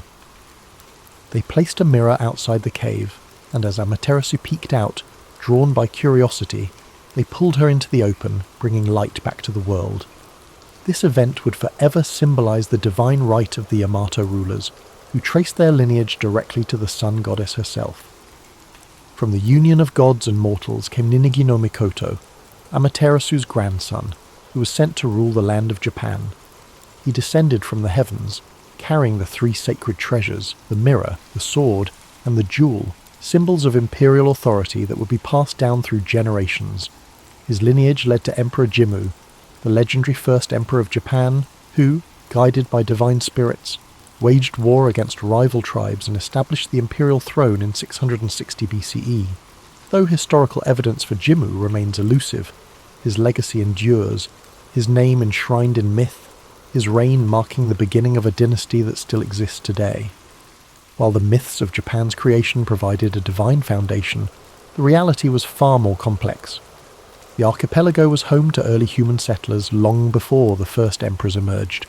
The Jomon people, hunter-gatherers who lived in pit dwellings and created intricate pottery, thrived for thousands of years, their way of life shaped by the land's untamed beauty. But as the centuries passed, a new wave of migrants arrived, the Yayoi people, bringing agriculture, metalworking, and social hierarchy. Their arrival marked a turning point, as small tribal groups evolved into structured communities, laying the groundwork for the powerful clans that would one day shape Japan's destiny. Thus, the origins of Japan exist in two worlds, the realm of gods and the realm of men. One speaks of divine will, celestial battles, and the blessings of Amaterasu. The other tells of migration, adaptation, and the forging of society. Both intertwine to form the foundation of Japan's history, where mythology and reality stand side by side, their echoes still felt in the rituals, shrines, and traditions of the modern nation. The role of Shinto and the worship of the kami. In the earliest days of Japan's history, long before the samurai and shoguns, the land was shaped not just by rulers, but by the unseen forces of the kami, the spirits and deities that resided in every aspect of nature. Shinto, Japan's indigenous belief system, was not a structured religion with sacred texts and doctrines. Rather, it was an intricate tapestry of myths, rituals, and spiritual connections between the people and the natural world. Unlike the faiths of the West, Shinto had no singular founder or strict commandments. Instead, it was an evolving tradition woven into the daily lives of the Japanese people. Every mountain, river, tree, and shrine was believed to house a kami, and maintaining harmony with these spirits was essential for both individual well-being and the prosperity of the land. The imperial family, tracing its lineage to Amaterasu, used Shinto mythology to justify its divine rule, reinforcing the idea that Japan itself was a sacred land. The emperor was not merely a political leader, but a living bridge between the gods and humanity, performing rituals to maintain spiritual balance. Throughout the Yamato period and beyond, elaborate ceremonies were held at the Izgrand Shrine, the most sacred site dedicated to Amaterasu, where only the highest members of the imperial line could serve as priestesses. These rituals were believed to ensure bountiful harvests, military victories, and protection from disasters. Over time, this divine connection was institutionalized, shaping the way Japan's government functioned. Political power was not only a matter of might, but also of spiritual legitimacy. Shinto beliefs also influenced the structure of Japan's early legal and moral codes. Laws were often intertwined with religious purity, and violations of harmony, be it crimes, natural disasters, or even personal misfortunes, were seen as disturbances in the spiritual balance. Priests and shrine maidens played an essential role in cleansing individuals of misfortune through purification rites known as misugi. Ritual washing in rivers or at sacred waterfalls meant to purify both body and spirit. Festivals called matsuri were held throughout the year to honour the kami, ensuring their continued favour and protection. These festivals, filled with music, dance, and processions, were not just religious gatherings but also central social events that united communities under shared spiritual traditions. Beyond the imperial court, local clans and villages had their own kami, unique to their land and lineage. These local deities were believed to protect the crops, guide warriors into battle, and watch over the homes of their followers. Some kami were benevolent, offering blessings of health and fortune, while others were vengeful spirits requiring offerings and careful rituals to prevent their wrath. The concept of tsukumogami, objects that, after 100 years, gained spirits of their own, was rooted in the belief that the unseen world was constantly interacting with human life. Farmers prayed to Inari, the kami of rice and fertility, often represented by foxes, while warriors sought favour from Hachiman, the kami of war and divine protector of Japan. As Buddhism arrived from China and Korea in the 6th century, it did not replace Shinto but rather merged with it, forming the unique syncretic religious identity that would define Japan for centuries.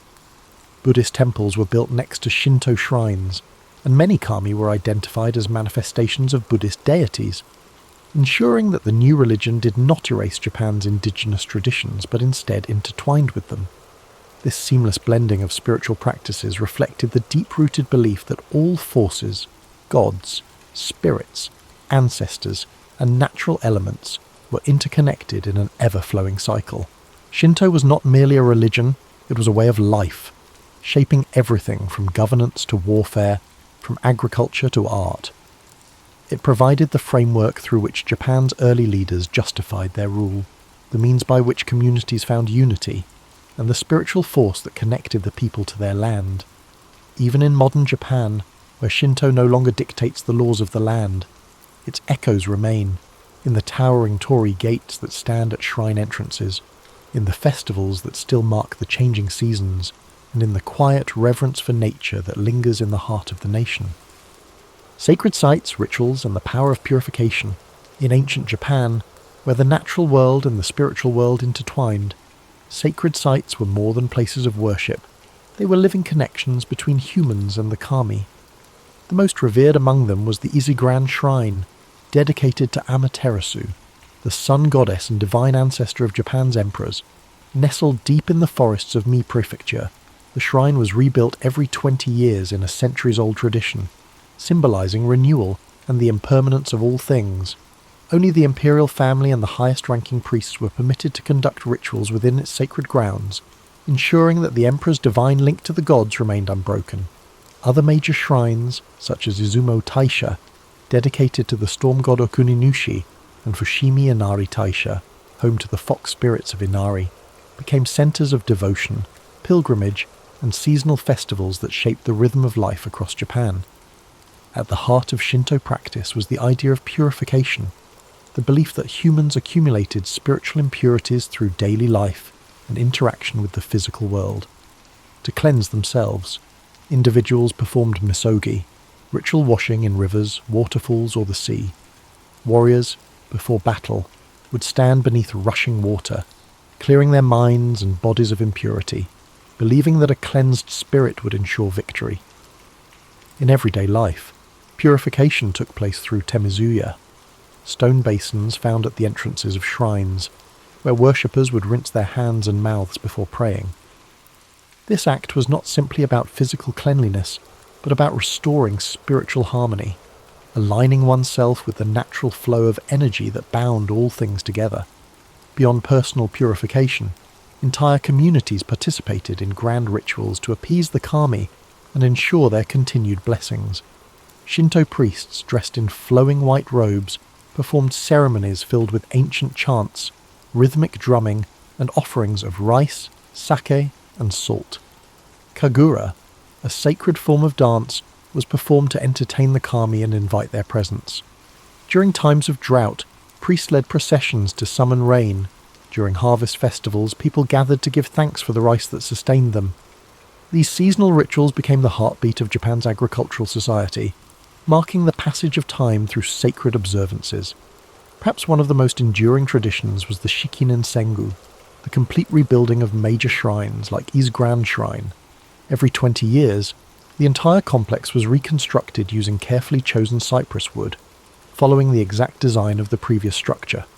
This practice, dating back over 1,300 years, reflected the Shinto belief in impermanence and renewal, the idea that nothing is permanent, yet through careful preservation, continuity can be maintained.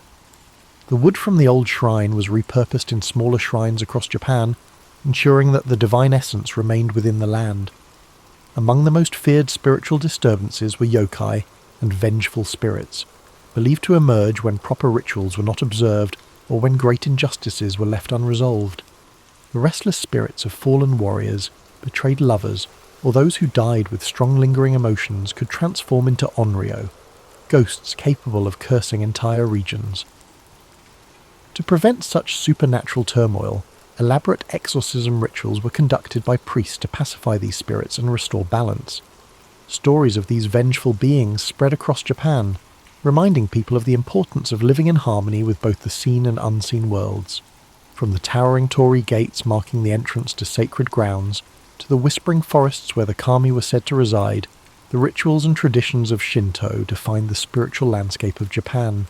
Though centuries have passed, these sacred practices remain deeply embedded in Japanese culture, a quiet undercurrent in daily life, guiding festivals, ceremonies, and moments of quiet reverence.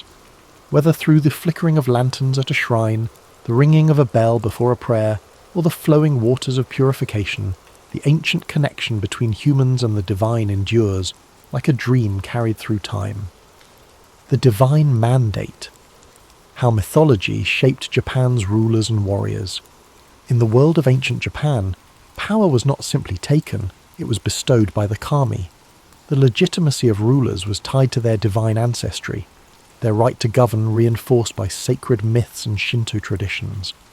Unlike in feudal Europe, where kings ruled by conquest or noble bloodlines alone, Japan's emperors claimed their authority through a spiritual mandate, a divine connection stretching back to Amaterasu, the sun goddess. This belief in divine rule set Japan apart, creating an imperial lineage that has endured for more than 2,600 years. The Yamato rulers, who emerged as Japan's dominant clan in the 4th century CE, carefully cultivated their link to the gods. By declaring themselves descendants of Amaterasu, they positioned themselves as the rightful rulers of the land, their sovereignty not just a political claim but a sacred duty. This divine lineage was reinforced through elaborate Shinto rituals at the imperial court, ensuring that each emperor was seen not only as a mortal ruler, but as a living conduit between the human world and the celestial realm. Even as military governments later seized control, the emperor remained a spiritual figurehead, his authority unbroken by time. But the imperial family was not the only class to draw strength from the divine. Samurai warriors, whose rise in the Heian and Kamakura periods reshaped Japan's social order, also found their legitimacy through mythology. Many powerful samurai clans traced their lineage to legendary gods or heroes, using these connections to justify their rule over provinces and armies. The Minamoto clan, for example, claimed descent from Emperor Seiwa, reinforcing their authority as rightful military leaders. Others, such as the Taira and Hojo, aligned themselves with powerful kami like Hachiman, the god of war, whose favour was believed to grant victory in battle. Before heading into war, samurai would visit shrines, undergo purification rituals, and offer prayers to their ancestral deities, believing that divine protection could mean the difference between life and death. This sacred connection between warriors and gods was embodied in the concept of Bushido, the way of the warrior. More than just a code of conduct, Bushido was rooted in Shinto and Buddhist philosophy, emphasizing loyalty, duty, and spiritual discipline. A samurai was expected to live with honor and purity, maintaining an unshakable spirit much like the stillness of a shrine. Ritual suicide, seppuku, was considered an act of purification, a way to cleanse one's dishonor and restore balance to the world. The spiritual nature of the samurai ethos transformed warfare into something more than a struggle for land and power. It became a test of divine will, where victory was seen as a sign of celestial favor. Shinto mythology, also shaped the way warlords justified their conquests. In the Sengoku period, 1467 to 1600, when Japan was fractured by civil war, leaders like Oda Nobunaga, Toyotomi Hideyoshi, and Tokugawa Ieyasu used divine imagery to solidify their rule. Nobunaga, in particular, saw himself as a force of destiny, invoking the idea that he was chosen to bring order to a chaotic world. Hideyoshi, though born a peasant, carefully crafted an image of divine favour, associating himself with the sun and even constructing grand temples to cement his legacy.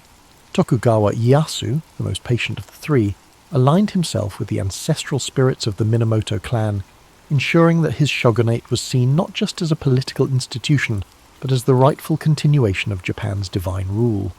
Even as modernity swept through Japan, the belief in divine legitimacy never truly faded.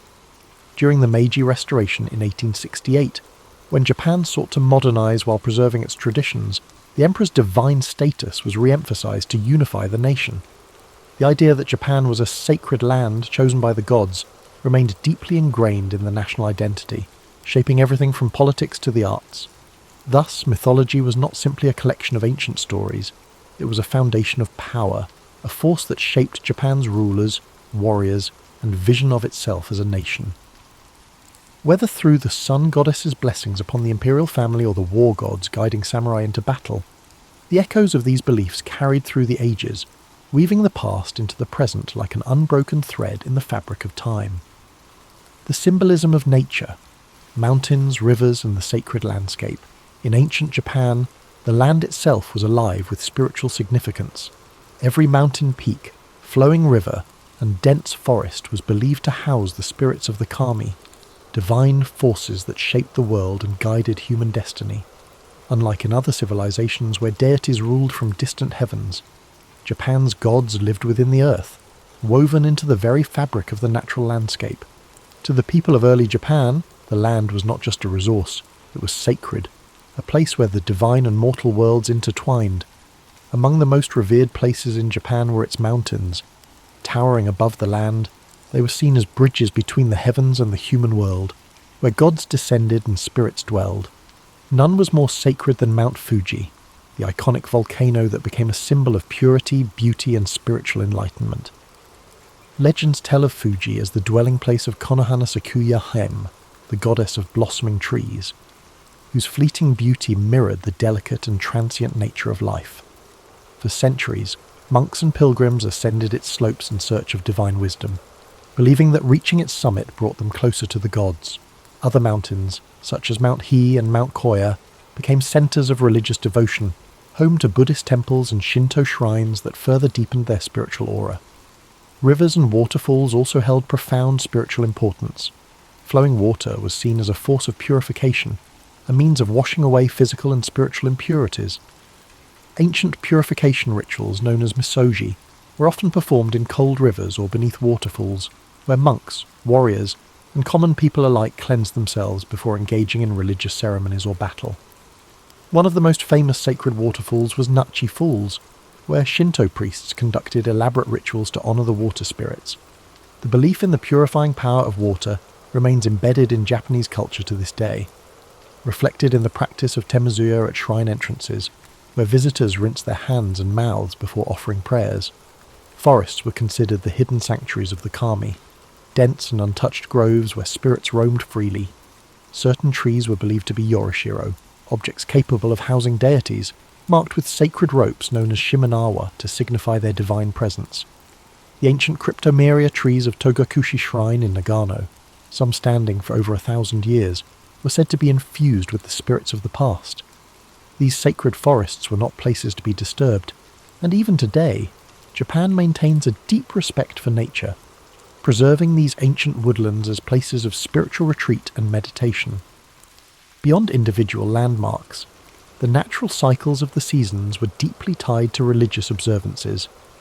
The blooming of cherry blossoms in spring was celebrated with Hanami, a festival that honoured the fleeting beauty of life, while the arrival of autumn brought solemn reflections on impermanence.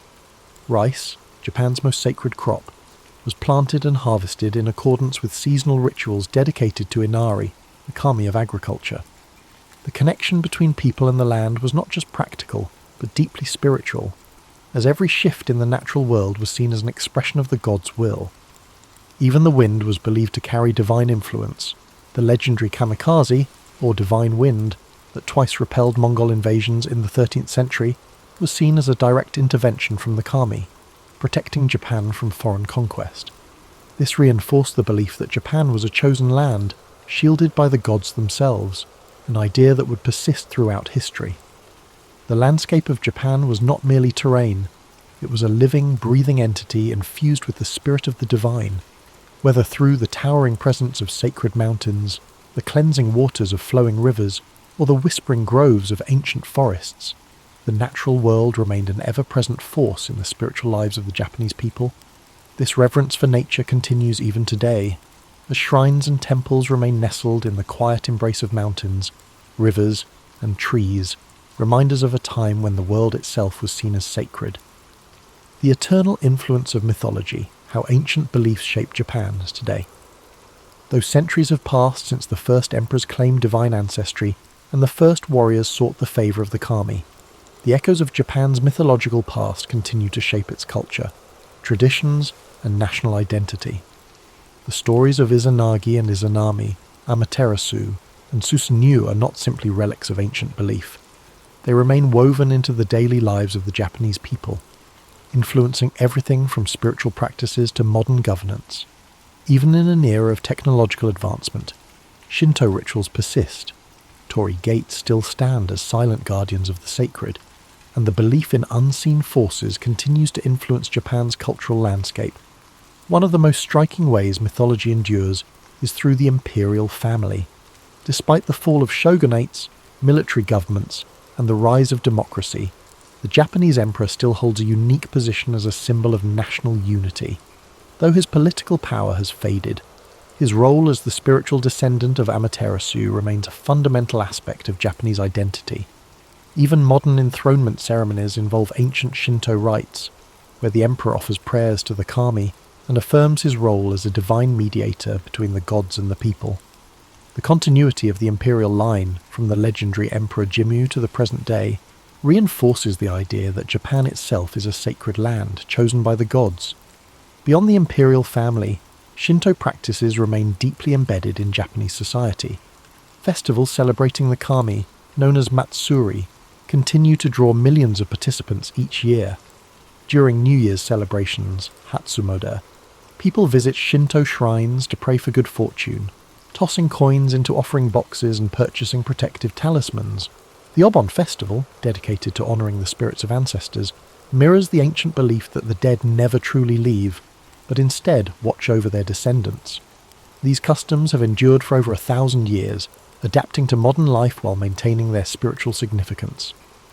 The belief in supernatural forces also thrives in Japan's folklore and popular culture. The presence of yokai, spirits and creatures of myth, remains strong in art, literature, and entertainment. From the mischievous kitsune, fox spirits, to the vengeful onryo, ghosts, these beings still inspire countless films, novels, and anime. Even technological advancements have not diminished the influence of mythology. Modern video games, films, and books frequently draw upon ancient legends, ensuring that the tales of Japan's mythic past continue to captivate new generations. Japan's deep reverence for nature and purification rituals is also a direct inheritance from its mythological roots. The custom of cleansing oneself before entering sacred spaces persists, not just in shrines, but in everyday life. Whether through bathing culture in onsen, hot springs, or the symbolic washing of hands before meals, the idea that nature is sacred continues to influence conservation efforts, reflected in carefully preserved forests around shrines and the nation's commitment to protecting natural landscapes. Even Japan's approach to urban design maintains a sense of harmony with the environment, with traditional Zen gardens and temple grounds serving as places of quiet reflection amidst modern cityscapes. Perhaps most importantly, the spirit of Japan's mythology lives on in its people, the deep-seated sense of honour, perseverance, and connection to the past. The philosophy of mono no aware, the appreciation of impermanence, stems from Shinto and Buddhist influences, reminding people to embrace the fleeting beauty of life. The respect for ancestral wisdom and the idea of duty to one's community reflect values passed down from ancient times, shaping everything from family traditions to workplace ethics.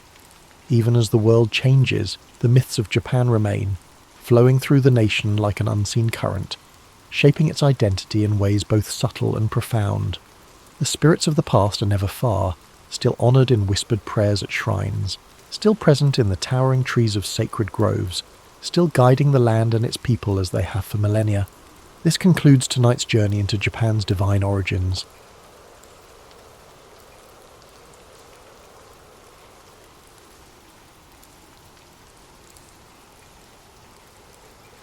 In the year 742 CE, the prosperous city-state of Khorasan glittered under the noonday sun. A nexus for caravan routes feeding distant empires, Khorasan thrived on the exchange of saffron, silk, star charts, and rumours whispered behind curtained alcoves. At its centre loomed a grand marketplace whose vaulted roof trapped the daily bustle in a ceaseless echo. Traders from Byzantium, Tang China, the Abbasid Caliphate, and beyond mingled among stalls stacked high with lapis lazuli, dried fruit, and perfumed sandalwood. Some hailed it as a marvel of cosmopolitan life, where fortunes might pivot in a single conversation. Among the people navigating the throng was Karia bint Yazd, a travelling scholar whose lineage traced back to the once-renowned Zoroastrian priests of Persia. Her face betrayed concentration as she studied hieroglyphic notations in a weathered scroll. Unmarried and unconcerned with the expectations placed upon a woman of her station, she had roamed from one end of the Silk Road to the other, piecing together knowledge that seldom found its way into the official annals. The swirl of Khorasan's commerce did not distract her. She focused on a lead suggesting that rare manuscripts had surfaced in a private collection near the city's eastern quarter. This rumour, if proven true, could illuminate corners of history barely glimpsed by modern scholars. Korea pressed deeper into a labyrinth of narrow lanes behind the main bazaar, guided by a coded map etched into her memory. Eager boys offered to carry her satchels for a coin, and watchful guards in brass-trimmed uniforms eyed each passerby. She brushed off all offers of help. Too many watchers, too many ears. At last, she arrived at a courtyard hidden behind a plain wooden door. Its walls were plastered in cream white, while vines spiralled up lattices under a hazy afternoon sky. Within that secluded enclave stood an elderly bibliophile named Kazem al-Talibi, his hands trembling under the burden of a slender volume bound in jade-green leather. Their meeting was brief. Korea offered him carefully wrapped objects, fragments of ancient mathematics tablets uncovered near Samarkand, and, in exchange, Kazem relinquished the jade-bound text. He warned her that certain circles would stop at nothing to keep these pages hidden, for they revealed knowledge rumoured to disrupt any empire reliant on controlling scholarship. She nodded gravely, accustomed to the shadows that dogged rare manuscripts. Across the years, she had learned that truth took many forms, each requiring a subtle approach to keep it from vanishing under official censure. Emerging once again into the main bazaar, Korea carefully hid the new acquisition beneath her travelling cloak. She knew better than to linger. Khorasan's seeming tolerance of foreign ideas could transform abruptly if power shifted. Memories of burned scrolls and harassed scribes in other dominions haunted her, fueling her determination to preserve the text at any cost. She arranged with a local caravan heading eastward, its leader a woman named Afsoon, who had a reputation for outmanoeuvring desert bandits. Without illusions, Karia recognized that partnering with such a skilled merchant would cost her, yet safety for the jade-bound book was paramount. Before the caravan departed, Korea paid her respects at a small shrine dedicated to wise men of antiquity. A single candle flickered by the altar, illuminating offerings left by travellers praying for clear roads and fair weather. She exhaled a silent oath that she would not let ignorance devour the precious knowledge in her care. Beyond the city's gates lay an expanse of desert and studded with dunes and hammered by fierce winds, but her route led even farther, along mountain trails rumoured to house hidden monasteries and ephemeral oasis towns. The unstoppable pulse of curiosity drove her to press forward, regardless of perils that might lurk in the next bend of the road. Dawn arrived, painting the sky with ochre and salmon hues. Carrier joined Afsoon and the other travellers at the designated meeting point, where camels brayed and donkey drivers prepared loads of barley and dried fruit. The caravan's synergy was immediately evident. Each person had a distinct task, ensuring that by the time the sun fully breached the horizon, they were on the move. Korea walked near Afsoon, who shared glimpses of the terrain ahead and introduced Korea to the caravan's unspoken rules: trust the signals, ration water meticulously, and never question the necessity of midnight halts. In these borderless regions, vigilance was currency. With the sun mounting, the caravan snaked through a parched plain dotted by twisted shrubs. A hush fell over them, broken only by the soft shuffling of hooves and the gentle clink of metal fastenings.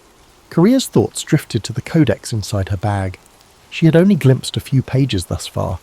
Intricate diagrams of planetary movement, cryptic references to an ancient empire that preceded the Achaemenids, and footnotes scrawled in an unfamiliar script. If accurate, these writings expanded the known timeline of advanced astronomy by centuries. She resolved to study every page once the caravan reached a safe haven. Afsoon signalled a halt near a cluster of sun-scorched boulders, granting the group respite from the crushing midday heat. While some dozed in makeshift shade, Korea took cautious sips from her water skin, feeling the dryness cling to her throat. A restlessness stirred within her, equal parts excitement and anxiety. She replayed Kazem al-Talibi's warning. Powerful figures had an interest in ensuring no one deciphered the text. For them, knowledge was a finite resource, best kept under strict watch. As a swirl of wind kicked sand across her path, Carrier gripped her satchel, silently vowing she would not be silenced. By twilight, the caravan approached a modest oasis, lined with date palms that cast long shadows across still water. Afsoon guided her camels into a semicircle, forming a protective barrier against stray wanderers. Several travellers set about erecting tents, while others gathered wood for small fires that would ward off the chill of desert night. Korea found herself drawn to the water's edge, where subdued conversation rose among weary merchants. Some speculated about the political tensions brewing in distant courts, others lamented the rising cost of salt. As darkness settled, the oasis took on an otherworldly hush. A crescent moon glimmered overhead, illuminating faint outlines of crumbling stone pillars, suggesting an abandoned settlement from a forgotten era. Under that quiet vault of stars, Korea couldn't resist scanning a few more pages of the jade-bound manuscript. Its text merged empirical observations with philosophical notes referencing the grand wheel of time. She recognized oblique references to astronomical systems older than the widely recognized Ptolemaic model. If deciphered fully, such knowledge might challenge many assumptions cherished by esteemed academies. Meanwhile, Afsoon stepped away from the main group, beckoning Korea to join her near a withered acacia. "You stand out among our company," the merchant remarked in a measured tone. "Your eyes never rest, and you guard that bag as if it carries the soul of a king." Carrier, wary of revealing too much, offered that she was merely a scholar entrusted with a rare item. Afsoon nodded, but warned Korea that roving spies seeking advantage for rival factions often infiltrated caravans. She suggested Korea remain vigilant, especially given the extraordinary bustle in Khorasan, where rumour travelled like wildfire. Unable to sleep, Korea lingered by the embers of the fire after most travellers had dozed off. She studied the swirling patterns of the night sky, mindful of the coded star charts in the manuscript. Passing caravans sometimes recounted legends of a hidden library in the mountain city of Varash, where lines of knowledge stretched back to centuries unknown. Karia wondered if that library could fill the gaps in her text. She believed the jade-bound manuscript might be only a fragment of a larger puzzle, scattered across the Silk Road's shifting tapestry. Morning unveiled a horizon brushed with amber, and the caravan proceeded along a rocky escarpment overlooking a vast dune field. Rolling slopes of sand rippled beneath the wind like the surface of a living sea. At midday they paused for water, rationed by Afsoon with practiced efficiency. Karia noticed that one of the other travellers, a soft-spoken man named Malik, carried a small chest meticulously locked. He travelled with perpetual worry etched into his features, eyes darting whenever talk turned to rumours of desert raiders. Secrets seemed to coil around each member of this assemblage, as though no one ventured these roads without hidden motives. Late in the afternoon, the caravan encountered a party of horsemen flying the banner of a minor warlord rumoured to be in league with the region's most feared bandit clans. Tension crackled through the group as Afsoon halted the caravan, waiting for the riders to approach. After a terse greeting, the horsemen rode on, apparently uninterested in conflict, but the encounter rattled everyone. Korea noticed Afsoon's posture remained rigid with caution long after the riders vanished in a plume of dust. The merchant murmured about changing their route, seeking narrower trails less patrolled by predatory chieftains. That evening brought them to a narrow gorge, its walls towering on either side in jagged ridges. Afsoon insisted they make camp in a sheltered alcove half hidden behind weathered boulders. By the flicker of firelight, Korea finally delved into the central chapter of the manuscript. Strange symbols, part cuneiform, part unknown script, decorated the margins, each sign accompanied by cryptic commentary. The text recounted a civilization that mapped constellations in ways contrasting with every known chart. Diagrammatic lines implied an advanced geometry, far exceeding the standard calculations of her time. Just as Korea's pulse quickened at the revelation, a cry rang out near the edge of camp. She rushed toward the commotion, heart pounding. Malik stood trembling by his small chest, which now lay open, its contents missing. Anguish coloured his voice as he pleaded for help, insisting that something vital had been stolen, a crucial letter from the governor of Basra, hidden within that chest. Afsoon assembled the caravan members, demanding an explanation. Tempers flared, suspicion circled, and whispered accusations rippled through the group. Searching for footprints beneath lantern light, they discovered evidence of at least 2 intruders who had come and gone without a trace.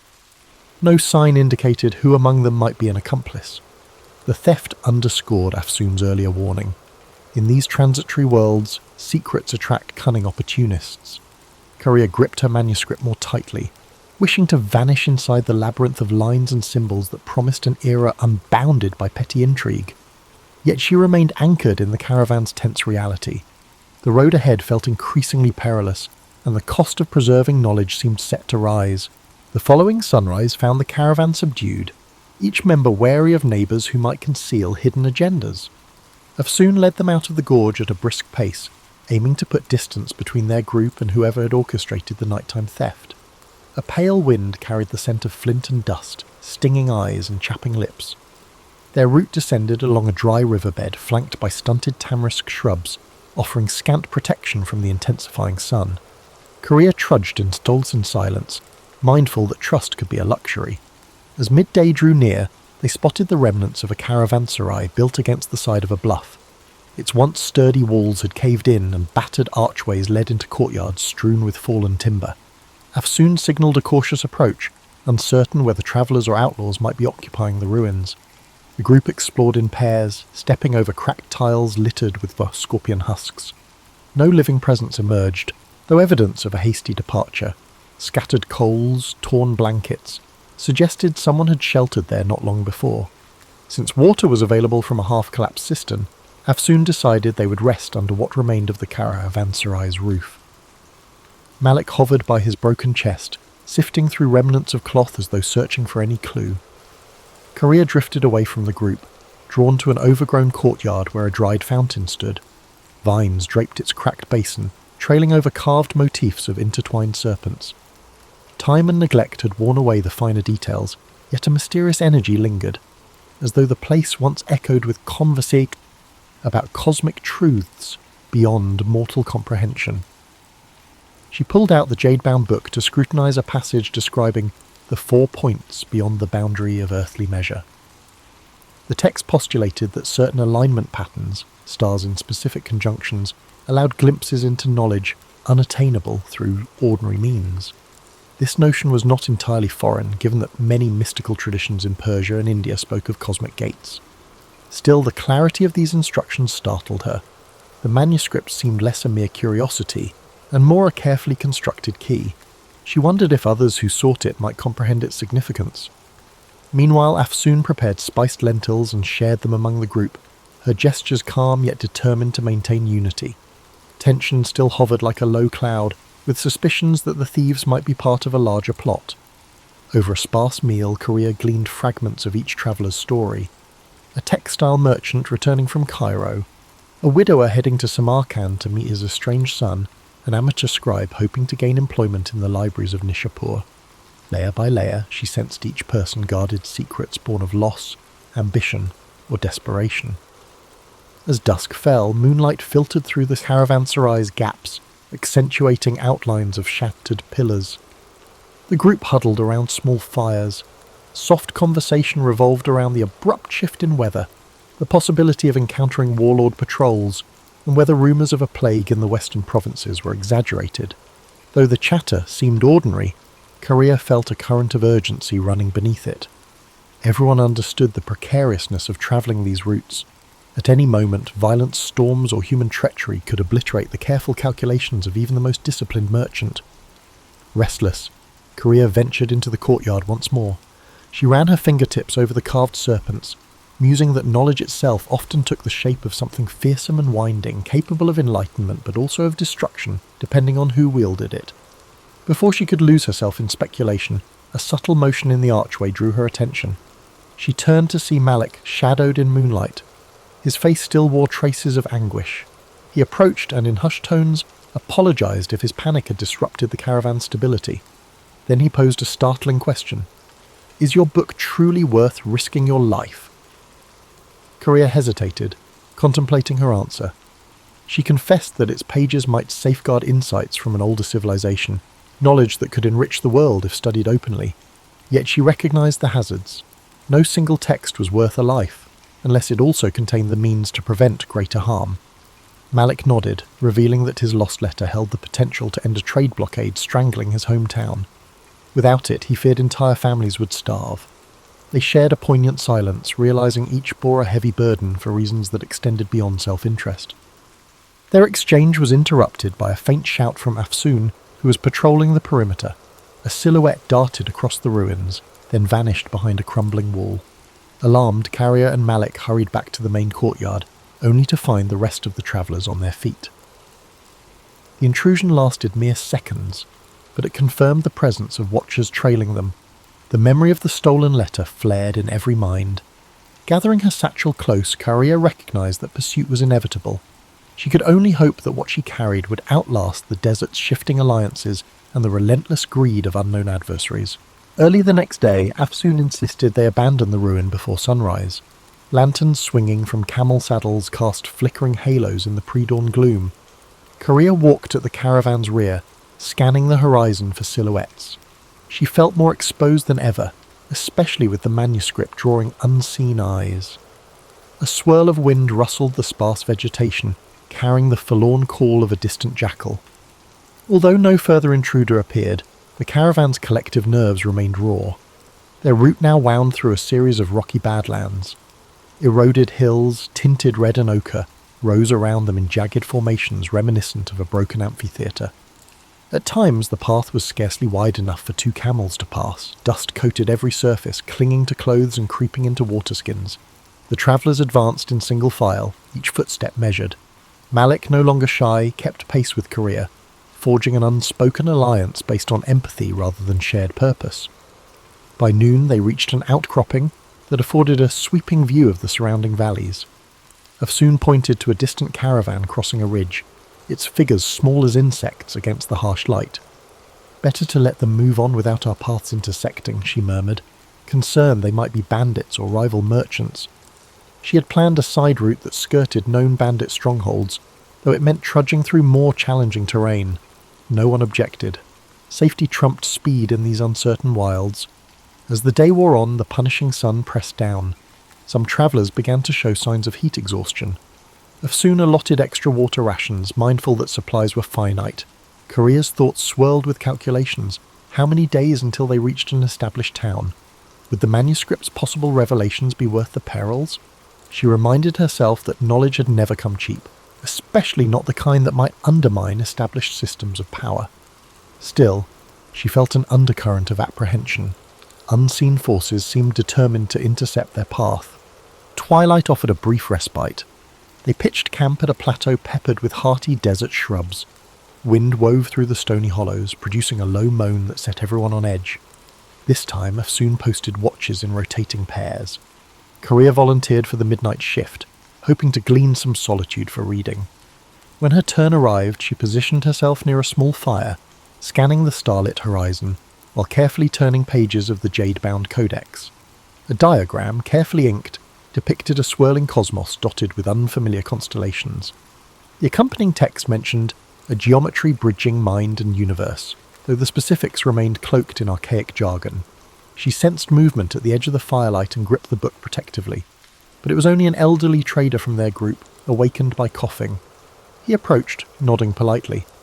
"I see that you carry more than curiosity," he said, glancing at the manuscript's glowing pages. He spoke of his younger days when he'd travelled to a mountaintop sanctuary, rumoured to house writings older than any empire. The priests there, he claimed, hinted that scattered relics across the Silk Road formed pieces of a grand puzzle. He stopped short of elaborating, perhaps wary of scaring her with improbable myths, or simply reluctant to resurrect memories best left buried. Carrier nodded, intrigued yet cautious. She had heard variations of the mountaintop library tale in her journeys. One version placed it in Tibet, another in the highlands of Persia, and yet another in the Himalayas near the Indus. Regardless of location, the consistent theme was that a hidden repository of ancient texts might hold radical knowledge of mathematics, medicine, and astronomy. Could her manuscript be part of that lost legacy? She recalled hearing rumours that certain references connected the library's existence to the taboo notion of cyclical time, where civilizations rose and fell repeatedly, each leaving faint echoes for the next. The elderly trader coughed again and excused himself to rest. Alone, Korea gazed at the codex, a swirl of questions filling her mind. Just then, a sharp whistle pierced the night air. She sprang to her feet. Afsoon came running, sword in hand. A scout on the perimeter shouted news of footsteps on the far side of the plateau. Everyone scrambled for weapons. Adrenaline surged. Within moments, the intruders fled, vanishing as swiftly as they'd arrived, leaving only footprints. Afsoon suspected they were testing the caravan's defences. Tension soared. Though no battle ensued, the message was clear, someone to track them with precision. As the group attempted to settle back into a semblance of rest, Korea's mind refused to quiet. She wondered if the vanished intruders belonged to a clandestine order, or were simply bandits with a knack for intimidation. Either way, the manuscript's significance seemed amplified. In that uneasy darkness, she cradled her precious book, feeling the weight of unspoken centuries pressed between its covers. The next day would bring new confrontations, but for now she could only watch the flickering embers and await the uncertain dawn. Dawn arrived with a brittle clarity that rendered every stone, shrub and wary expression in sharp focus. Afsoon wasted no time ordering a quick departure. The caravan assembled under a sky streaked with lavender and rose, a fleeting beauty overshadowed by a need for vigilance. Camels loaded, watch rotations decided, they moved out, following a narrow winding track that descended toward lower elevations. The arid air tasted metallic as if charged with pent-up tension. By mid-morning, the landscape began transitioning to hill country. Small streams, fed by recent rains, cut through the tough terrain, offering a chance to refill water skins. The travellers approached a shallow creek where reeds rustled in the wind. Carrier noticed footprints in the soggy earth. A separate group had passed here recently, heading in the same direction. Afsoon scowled, muttering about the possibility that within mile they might be trailing those who had invaded their camps. Concern rippled through the caravan. Eager to stay ahead, Afsoon pushed the group onward at a grueling pace. Korea's calves ached as the trail zigzagged between rocky slopes and patches of thorny vegetation. In the distance, the outlines of a fortified town occasionally emerged, only to disappear behind ridgelines. She guessed it to be Garesh, a mid-sized trading post rumoured to host pilgrims from the Indus region. If they could reach Garesh by nightfall, the caravan would have a solid perimeter wall to shield them, at least temporarily. Eventually they spotted walls of pale stone crowned by watchtowers. Afsoon signalled for calm, reminding everyone that unknown dangers could lurk within a walled town as readily as outside. Approaching the gates, they encountered a row of guards wearing mismatched armour. After examining Afsoon's travel permits, the guards allowed them entry in exchange for a modest toll. Inside, the streets were cramped with stalls selling earthenware, dyed cloth and hammered bronze jewellery. The aromas of grilled meat and fresh bread teased weary travellers, but an undercurrent of wariness ran through the crowd. Afsoon found a secure compound where the caravan could rest. Stone walls enclosed a courtyard that provided storage for the camels and a small stable for donkeys. Carrier, anxious to glean any insight into who might be pursuing them, ventured into the town's winding lanes. She discovered a public square where men played strategy games on carved wooden boards. Nearby, a cluster of pilgrims chanted verses in a language unfamiliar to her. Amid these scenes, rumours floated. A band of masked riders had passed through a day earlier, asking about a certain travelling scholar. The mention chilled her. She hurried back to the compound, only to find Malik pacing by the gate, fidgeting with a leather pouch. He had overheard similar chatter, strangers seeking news of a woman carrying forbidden documents. Korea realised the net was tightening. They still had a window to slip away, but not much of one. She conferred with Afsoon, who suggested leaving Koresh under cover of darkness, continuing east along seldom-used back roads. Although it entailed more risk, waiting might let their pursuers converge. After sunset, the caravan packed up stealthily. Torches were kept minimal, camels silenced with calm handling.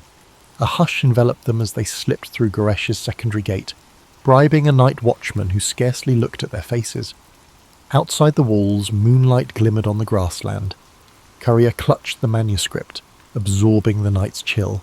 She couldn't escape the conviction that her mission had become a race, one in which the cost of failure was irreparable loss, not just for her, but for an entire lineage of knowledge that might vanish again. Guided by Afsoon's careful planning, they pressed into a region of rolling hills shaped by centuries of flood and drought. Occasional clusters of cypress trees broke the monotony. Crickets chirped in the darkness. The group maintained strict silence, halting often to listen for sounds of pursuit. Each time the night breeze whispered through the brush, Korea braced for a distant hoofbeat or a flash of torchlight. Yet hours passed with no sign of the ambush. As the moon descended, they reached a shallow ravine dotted with smooth, ancient boulders. Afsoon called for a halt to rest the animals. Korea found a flat rock and sank onto it, physically spent but mentally alert. She glanced at Malik, whose eyes reflected the same exhaustion mixed with defiance. The sky above them showed the faint glow of approaching dawn. Tomorrow, or perhaps the next day, they would come upon the mountain routes leading to Varash, the rumoured city of hidden monasteries. If the caravan made it that far, the Jade manuscript might finally find a place where its arcane revelations could be deciphered without fear. But that hope remained fragile, like a candle flame in a gusty corridor.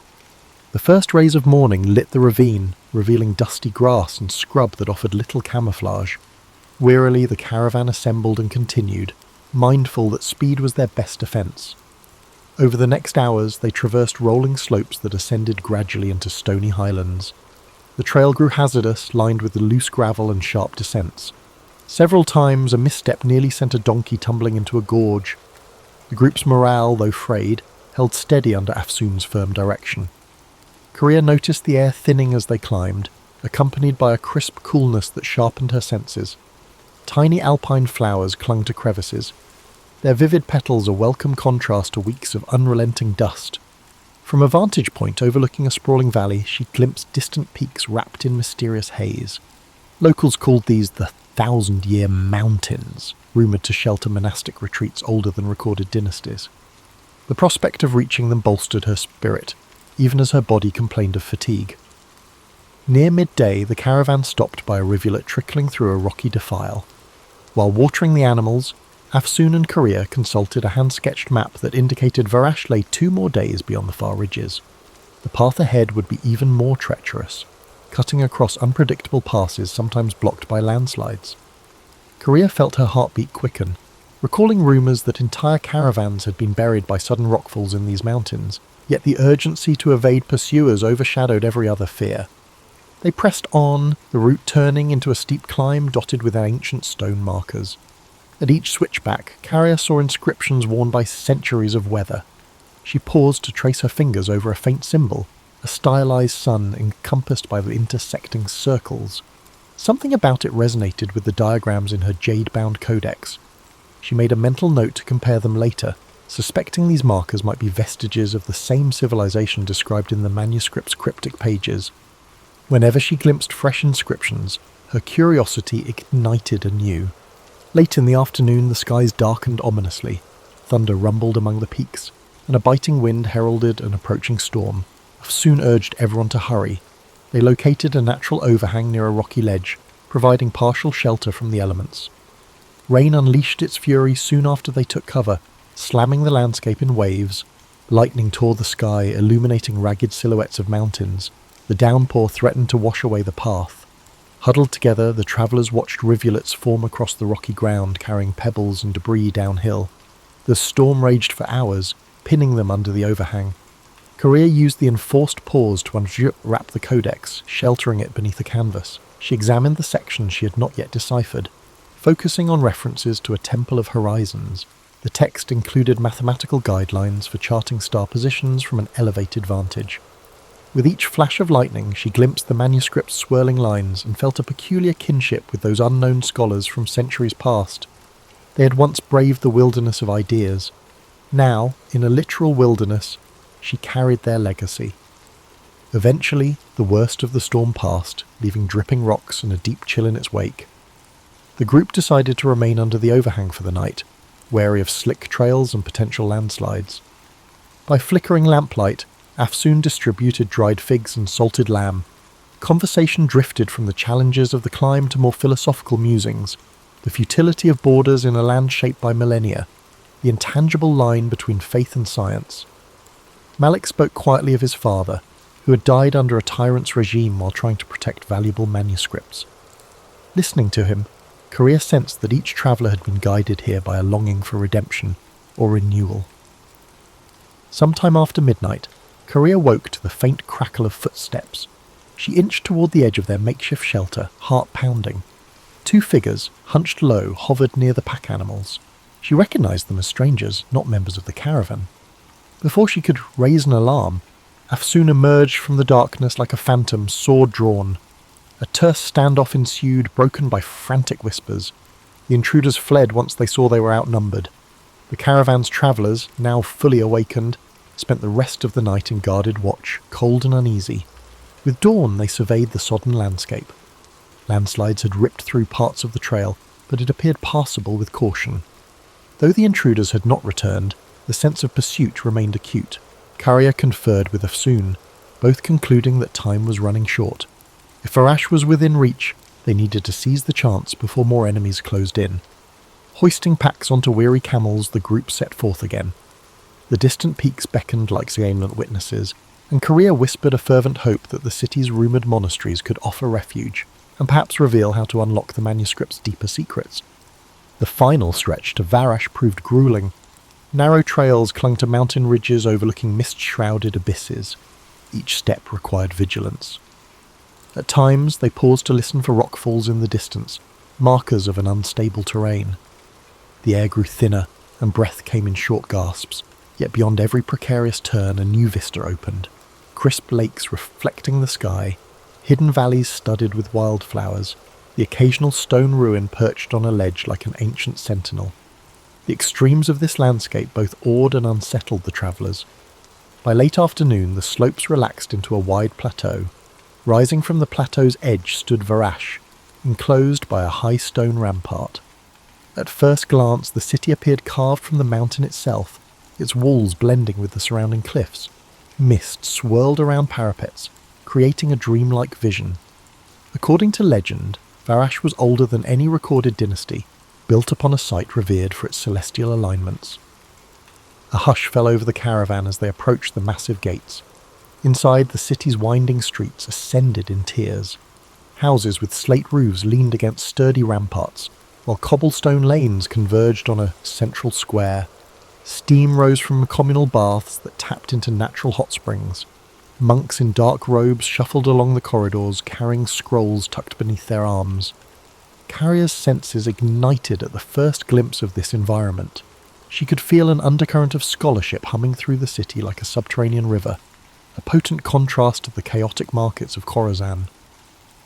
Afsoon guided the caravan to a spacious courtyard inn used by trade emissaries. Soon after settling, Korea excused herself and ventured into the city's upper levels, following directions gleaned from a scribe at the inn. She was searching for a specific monastery library, rumoured to house ancient manuscripts paralleling her jade-bound text. Crossing a series of stone bridges that arched over narrow gulches, she noticed the architecture displayed recurring motifs, spiral carvings, geometric borders reminiscent of the codex's marginal designs. At last, she arrived at a massive carved door flanked by statues of robed figures. A discreet sign identified it as the Library of High Windows. Inside, the atmosphere was reverential. Golden light filtered through stained glass windows, illuminating shelves stacked from floor to ceiling with scrolls, codices, and tablets. Monks, novices, and a few learned travellers from distant lands moved quietly between reading alcoves. Carrier approached a tall, bearded monk who introduced himself as Brother Callan. With measured politeness, he asked her purpose. Carrier revealed her codex, explaining in hushed tones that she believed it referenced an advanced astronomy predating recognised schools of thought. Intrigued, Brother Callan led her to a private study chamber lit by oil lamps. There he produced a set of meticulously preserved star charts inscribed on leather. To Carrier's amazement, certain passages aligned closely with the diagrams in her manuscript. Upon closer inspection, they found near-identical glyphs representing cardinal points beyond normal mapping. Brother Callan's eyes glimmered with excitement. These references appear in only our oldest records, believed to have been copied from texts salvaged millennia ago. As the evening deepened, they pieced together parallel lines of text, cross-referencing them with genealogies, sterolters, and cryptic commentaries. The synergy suggested that the jade-bound book might indeed be part of a nearly lost tradition. However, a vital section remained missing. It was rumoured that a sister manuscript lay in a monastery farther east, high in a remote range where few ventured. Carrier's heart sank, knowing the road ahead might hold even greater dangers. Yet she also felt invigorated. The puzzle had grown more intricate, weaving her fate with ancient legacies that demanded guardianship. Upon returning to the inn, she found Afsoon and Malik in heated discussion with the rest of the caravan. News had arrived that unidentified riders were poking around Varash's gates, questioning travellers about a woman scholar and her prized artefact. Their arrival here was no secret. For the moment, the city's laws prevented open aggression, but no one believed that protection would last indefinitely. Afsoon proposed they break the caravan into smaller groups for anonymity. Malik pledged to stand by Carrier, recognising that her success might ripple far beyond personal gain. Under the inn's lantern glow, Carrier shared what she and Brother Callan had uncovered. The group listened in solemn silence, understanding the gravity of her discovery. Perhaps it offered a new perspective on the cosmos, or perhaps it threatened structures built on carefully managed knowledge. Either way, their pursuers would not relent. Still, Carrier felt a renewed determination. The tapestry of centuries had woven her path into this moment. With the city of Varash as an unlikely refuge, she now held a clearer vision of the manuscript's purpose. Dawn would bring decisions, whether to remain, to search for the sister text, or to brave unknown dangers. In that flickering moment of possibility, each traveller realised they had become part of a tale larger than themselves, a saga carried along by caravans, forged in hidden libraries, and destined to echo across the shifting dunes and precarious peaks of time.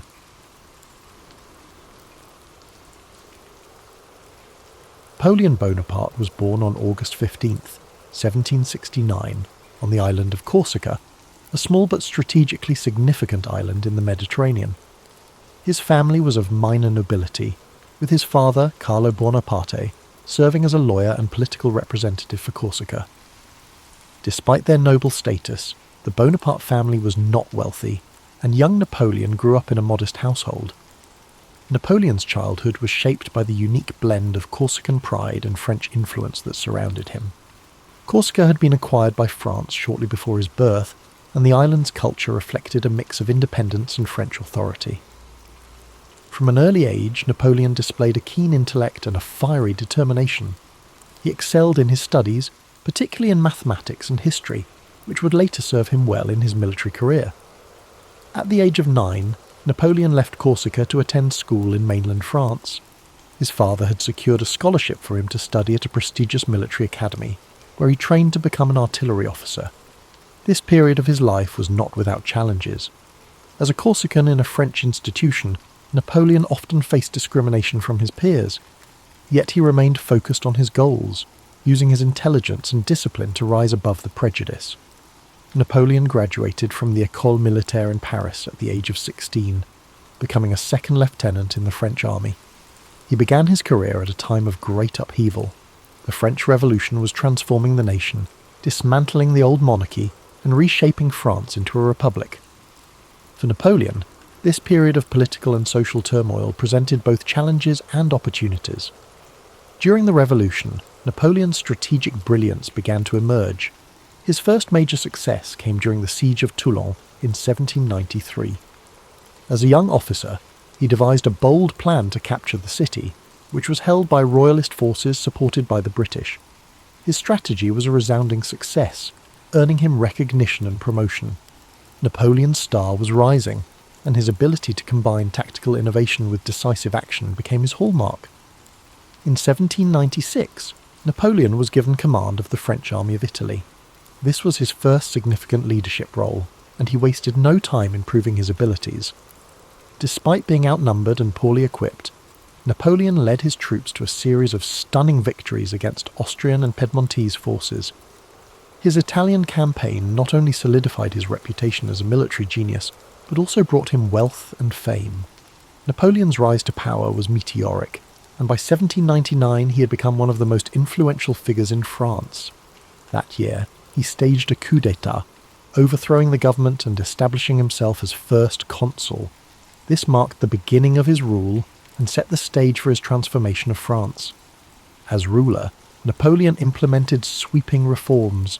He reorganized the French government, established the Napoleonic Code, a legal framework that influenced legal systems worldwide, and strengthened the country's finances. He also invested in infrastructure, education and the arts, leaving a lasting legacy on French society. In 1804, Napoleon declared himself Emperor of France. The coronation ceremony was a grand and symbolic event, with Napoleon famously placing the crown on his own head, a gesture that underscored his belief in self-made power. As emperor, Napoleon expanded his ambitions beyond France, embarking on campaigns that would change the map of Europe. The Napoleonic Wars were a series of conflicts that pitted France against a coalition of European powers. These wars showcased Napoleon's strategic brilliance and determination, but they also tested his limits. His victories at battles like Austerlitz and Jena cemented his reputation as one of history's greatest military commanders. However, his campaigns also came at a great cost, both in lives and in resources. One of the most ambitious and ultimately disastrous undertakings of Napoleon's career was the invasion of Russia in 1812. Initially, he achieved some success, but the campaign turned into a nightmare as his army faced harsh winter conditions, dwindling supplies, and fierce resistance from Russian forces. The retreat from Moscow was a devastating blow, marking a turning point in Napoleon's fortunes. Despite setbacks, Napoleon's resilience and charisma kept him in power for a time. However, by 1814, his enemies had formed a powerful coalition, and Paris was captured. Napoleon was forced to abdicate and was exiled to the island of Elba. Yet, even in defeat, his determination remained unshaken.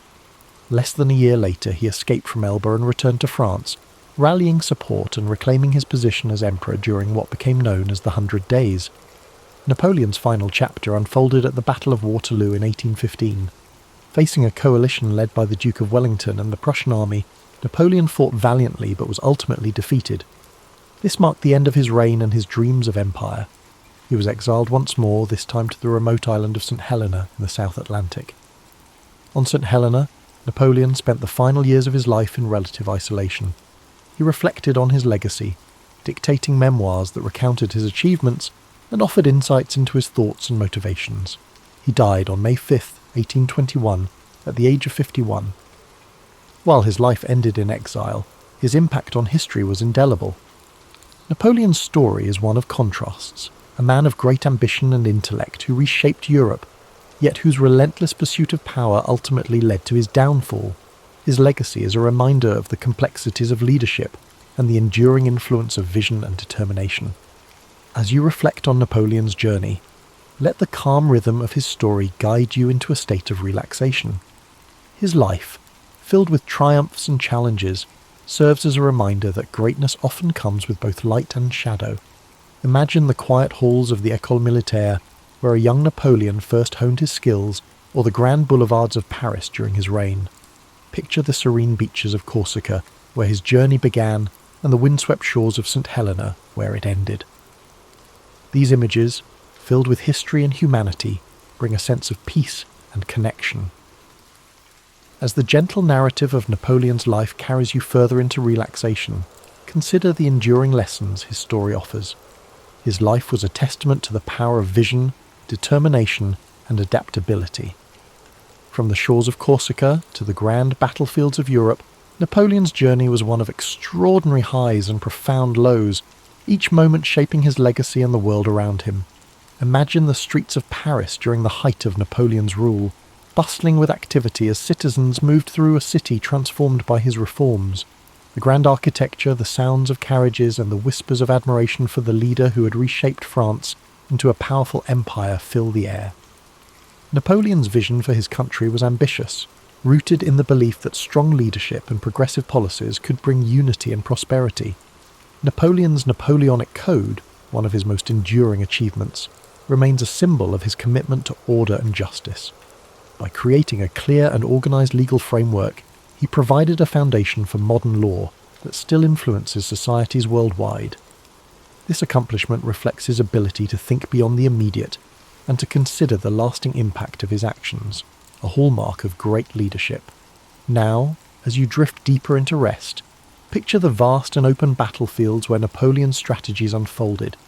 His ability to read a situation, adapt to challenges, and inspire his troops set him apart as a military genius. Yet these victories came with sacrifices, reminding us that even the greatest achievements carry weight and consequence. Let this thought settle into your mind as a reminder of the complexities of life and the balance required in pursuit of success. As the night deepens, imagine the quiet solitude of Napoleon's exile on St. Helena. The crashing waves against the rocky shores and the distant horizon create a peaceful yet contemplative scene. In these final years, Napoleon reflected on his life, his choices, and his impact on the world. His memoirs, filled with introspection and insight, reveal a man who, despite his flaws, remained dedicated to the ideals of progress and legacy. Feel the calm and serenity of this moment as you think about Napoleon's resilience. Even in defeat, he maintained his dignity and continued to shape his story. His ability to adapt, to rise again, and to reflect on his journey offers a powerful lesson about perseverance and the human spirit. Picture Napoleon's childhood in Corsica, the simplicity of life on the island, and the spark of ambition that drove him to dream of a future beyond its shores. His journey reminds us that greatness often begins with humble beginnings, and that with determination we can overcome the obstacles that stand in our way. As you relax further, imagine the quiet moments Napoleon spent in thought, planning his next move or contemplating the lessons of the past. These moments of reflection, like the ones we take before sleep, are a chance to find clarity and purpose in our lives. Let the story of Napoleon inspire you to approach each challenge with courage and each success with humility. The story of Napoleon Bonaparte is not just one of conquest and power. It is a story of vision, resilience, and humanity. His life teaches us that even the most ambitious dreams are within reach if we are willing to work for them, and that true greatness lies in the ability to adapt, learn, and persevere. The soothing rhythm of Napoleon's story continues, so let it guide you deeper into a state of calm and rest. His life, with all its triumphs and trials, serves as a reminder of the complexities of leadership and the enduring power of ambition tempered by reflection. Each chapter of his journey holds lessons about perseverance, the importance of vision, and the balance required in any great endeavour.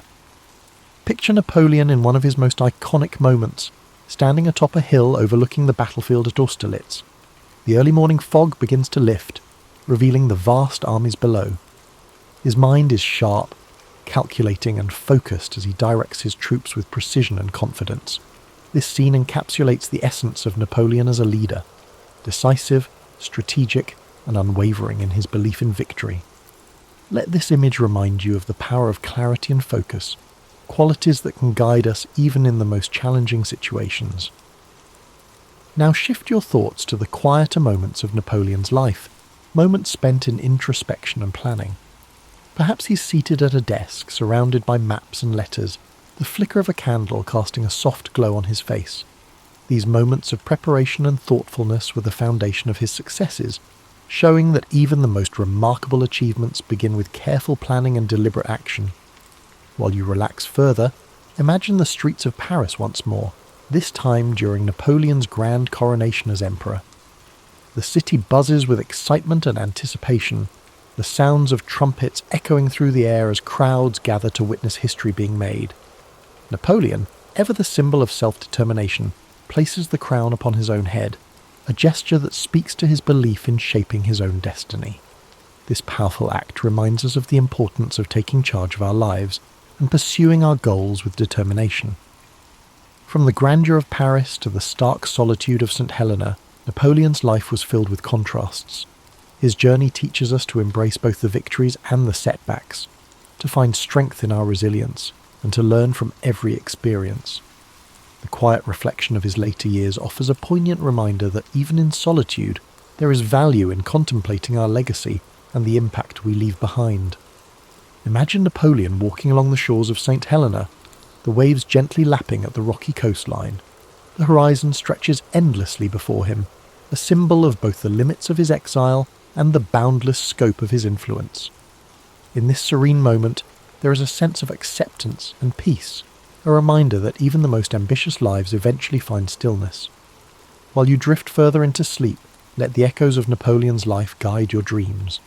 His journey, marked by extraordinary achievements and profound lessons, is a testament to the power of vision, courage, and reflection.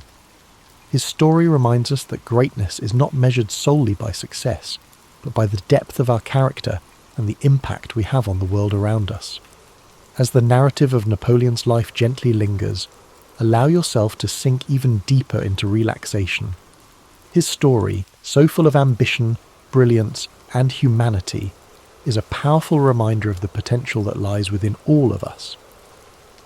Napoleon's determination to rise above his circumstances and his willingness to face challenges head-on show us the value of perseverance and the strength that comes from unwavering resolve. The simplicity of Napoleon's early life on Corsica, an island of rugged beauty and quiet charm. As a young boy, he roamed the hills, his mind already filled with dreams of greatness. The sound of the sea, the scent of the olive trees, and the warmth of the Corsican sun shaped the foundation of the man he would become. These early days remind us of the power of humble beginnings and how even the most unassuming origins can lead to extraordinary paths. As Napoleon grew into a young man, his move to France marked the beginning of his transformation. At the military academy, he honed his skills, his discipline setting him apart. Despite facing prejudice as a Corsican, he remained focused on his goals, showing a resilience that would define his career. These formative years teach us the importance of persistence and the ability to adapt in the face of adversity. Now let your thoughts drift to the grand halls of the French court during Napoleon's rise to power. Imagine the opulence, the polished marble floors, and the chandeliers casting their light across a room filled with dignitaries and leaders. In this environment, Napoleon's intellect and charisma shone brightly, propelling him to heights few could have imagined. His rise reminds us of the importance of self-belief and the courage to seize opportunities. Even in moments of defeat, Napoleon demonstrated a remarkable ability to reflect and regroup. The exile to Elba could have been the end of his story, but instead he used it as a time to plan his return. His resilience during the 100 Days, when he reclaimed his empire, speaks to his determination to fight for what he believed in, even against overwhelming odds. As you relax further, imagine the quiet dignity of Napoleon's final years on St. Helena. The isolation of the island offered him time to reflect on his life, his choices, and his legacy. The crashing waves and the vast expanse of the ocean became the backdrop to his thoughts. In his solitude, he dictated memoirs that revealed not only his strategic mind, but also his humanity. This chapter of his life reminds us of the value of introspection and the importance of finding peace within ourselves.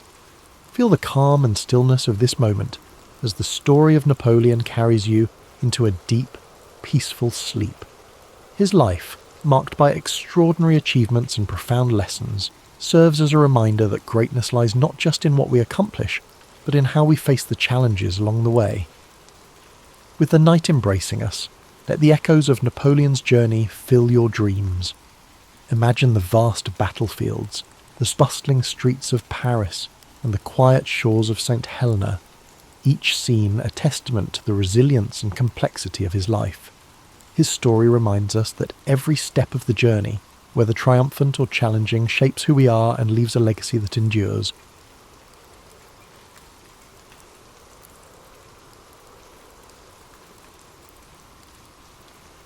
In the cool dawn of February 12th, 1809, A boy was born in a small one-room log cabin in Hardin County, Kentucky, an area now known as LaRue County. His name was Abraham Lincoln, a name that would one day become synonymous with perseverance, justice, and the struggle to unite a divided nation. But on that day, he was simply the son of Thomas Lincoln and Nancy Hanks Lincoln, a humble family living in the rugged wilderness. Abraham's childhood was one of simplicity, hardship, and constant toil. His father, Thomas, was a hard-working farmer and carpenter who taught Abraham the value of labour and self-sufficiency. His mother, Nancy, was gentle and kind, instilling in young Abraham a sense of compassion and morality. The wilderness around them was vast and unyielding, a place where survival depended on resilience, resourcefulness, and community. The family lived in a small log cabin, its rough-hewn walls providing shelter from the harsh winters and sweltering summers of the Kentucky frontier. Inside, the fire crackled softly in the hearth, its warmth a comfort against the chill that seeped through the cracks in the wood. Abraham, with his lanky frame and curious mind, spent his days helping his father with the heavy tasks of clearing land, chopping wood, and planting crops. Though life was demanding, young Abraham had an insatiable thirst for knowledge. In a world where formal schooling was scarce, he read whatever books he could find. By the light of a flickering candle or the warm glow of the hearth, he pored over the few volumes available to him: the Bible, Aesop's Fables, Robinson Crusoe, and Pilgrim's Progress. Words became his refuge, a gateway to worlds beyond the rough frontier. He absorbed stories, ideas, and knowledge, shaping a mind that would one day influence the course of a nation. Tragedy struck when Abraham was just 9 years old. His mother, Nancy, fell ill with milk sickness, a deadly disease caused by drinking the milk of cows that had grazed on poisonous plants. Her passing left a void in the young boy's heart, a loss that would shape his empathy and understanding of human suffering. In the quiet days after her death, Abraham and his sister Sarah clung to each other for comfort, their bond deepened by shared grief. His father remarried a kind and supportive woman named Sarah Bush Johnston. She brought stability to the household and encouraged Abraham's love of learning. She saw in him a boy who was different, thoughtful, driven, and destined for something greater. As the years passed, the family moved to Indiana and later to Illinois. The wilderness was ever present, but Abraham's dreams extended beyond the horizon. His hands, calloused from hard labour, would one day hold the weight of leadership. His mind, sharpened by books and introspection, would one day navigate the complexities of a fractured nation. In his early adulthood, Abraham worked a series of jobs. He was a rail splitter, a store clerk, a postmaster, and a surveyor. Each experience taught him something new about people, work, and society. His natural wit, humour, and storytelling ability made him beloved among his peers. But beneath his easygoing demeanour was a man driven by a desire to understand the world and make it better. At the age of 21, Abraham began to study law. His mind was meticulous, his sense of justice unwavering. He read legal texts tirelessly, often walking miles to borrow books. He passed the bar exam and began practicing law, gaining a reputation for honesty and integrity. His clients trusted him, knowing that he would fight for them with the same determination that had carried him through his own hardships. Lincoln's political career began humbly. He served in the Illinois state legislature, and later in the U.S. House of Representatives. He was not born into power or privilege, but his commitment to fairness, equality, and justice earned him respect. He spoke out against the expansion of slavery, believing deeply in the principles of liberty and human dignity. In 1860, at the age of 51, Abraham Lincoln was elected as the 16th President of the United States. The nation he inherited was teetering on the edge of collapse. The deep divide between the North and the South over the issue of slavery had reached a boiling point. Just months after his election, the southern states began to secede, and the shadow of civil war loomed large over the country. Lincoln faced this monumental crisis with steadfast resolve. He believed that the Union must be preserved, that the ideals of freedom and equality enshrined in the Declaration of Independence must not be lost. His speeches, delivered in his calm and measured voice, sought to heal the nation's wounds even as war erupted. The years of the Civil War were grueling. Battlefields were filled with the smoke of cannon fire, and the land was stained with the sacrifice of thousands. Lincoln carried the weight of every decision, knowing that the fate of a nation rested upon his shoulders. The lines on his face deepened, his eyes often heavy with the burden of loss. But through it all he remained resolute, driven by a belief in justice, unity, and the hope that a better world could emerge from the chaos. In 1863, Lincoln issued the Emancipation Proclamation, declaring that all slaves in the Confederate States were to be freed. It was a bold, transformative act that reshaped the purpose of the war and solidified his legacy as a champion of freedom. On April 9, 1865, the Civil War came to an end. The nation was weary, but there was hope that healing could begin. Yet Lincoln's story was to end abruptly. Just 5 days after the war's conclusion, on April 14, 1865, he was assassinated while attending a play at Ford's Theatre in Washington, D.C. His life, the journey from a log cabin to the highest office in the land, had come to a tragic end. Yet his legacy endured. The principles he fought for, freedom, unity, equality, would guide the nation forward. His words, his actions, and his unwavering commitment to justice left an indelible mark on history. As you breathe deeply now, let the story of Abraham Lincoln settle gently into your mind. His life was a testament to resilience, to the belief that, even in the darkest times, hope, compassion, and perseverance can light the way forward. As you drift further into the gentle embrace of sleep, let the legacy of Abraham Lincoln settle, like a comforting blanket over your thoughts. His journey from the rugged frontier to the hallowed halls of the White House is a reminder of the strength and resilience that lives within us all.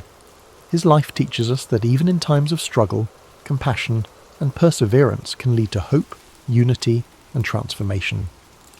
Picture the quiet landscape of the American frontier, the wide open plains stretching endlessly beneath a star-filled sky. The air is crisp and cool, and the soft breeze carries with it the scent of wild grass and earth. A sense of stillness settles over the land, the kind of stillness that comes with the end of a long day of toil. This is where Lincoln's journey began, where each sunrise and sunset shaped a man who would one day guide a nation through its darkest hours. As you breathe in deeply, feel that same calm resilience within you.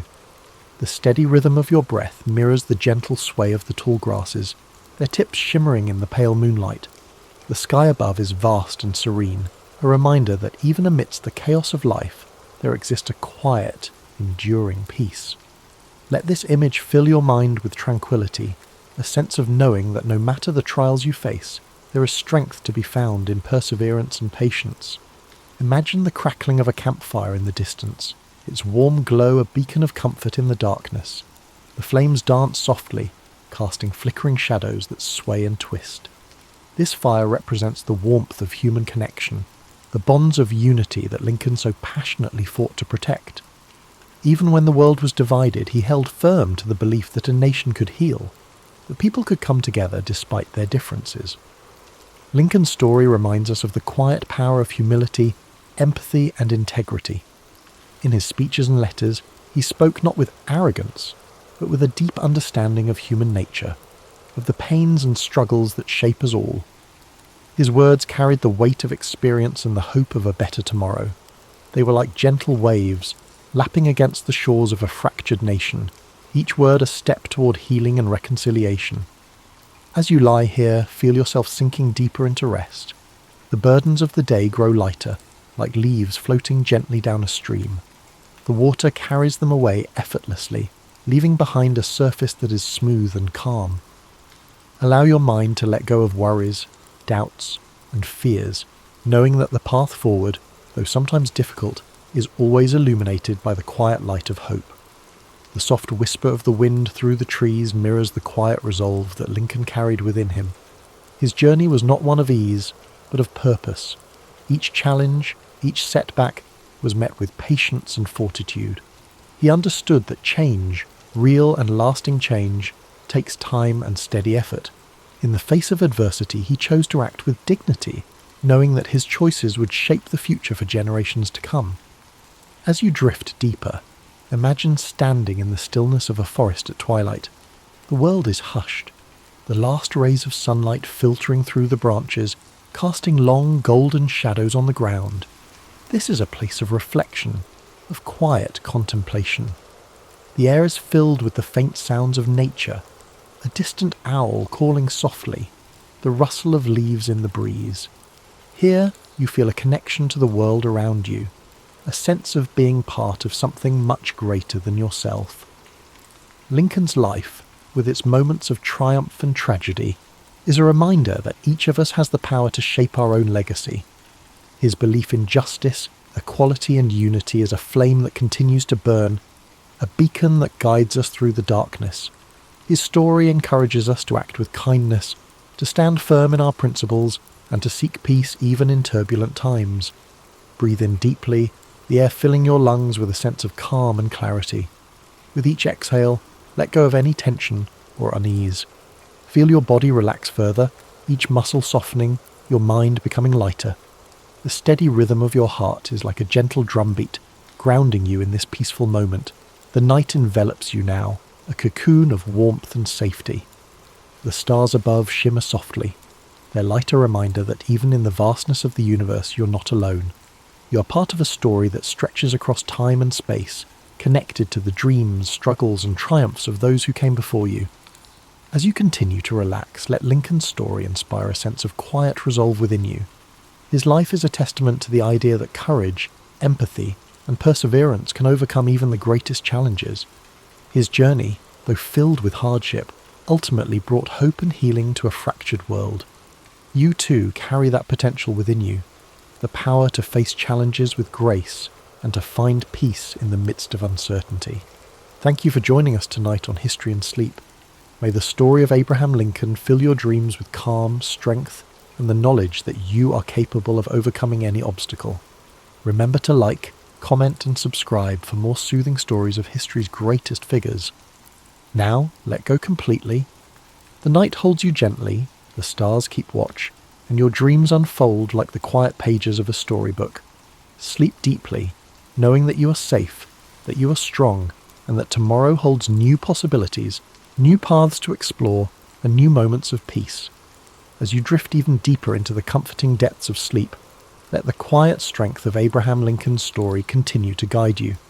His journey, one marked by perseverance, compassion, and unwavering resolve, reminds you that within every moment of stillness lies the potential for growth and healing. The night wraps around you like a warm, protective embrace, and your mind settles further into a place of deep relaxation. Imagine now a gentle breeze whispering through the fields of the American Midwest, where the tall grass sways like waves upon a sea of green and gold. The landscape is bathed in the silvery light of the moon, casting long shadows that dance across the open plains. This is the land where Lincoln grew up, where he learned the value of hard work, the weight of responsibility, and the simple joys of a life lived close to nature. The distant sound of a slow-moving river meanders through the air, its waters reflecting the soft light of the stars. Each ripple is like a thought, gentle and fluid, carrying away the worries of the day.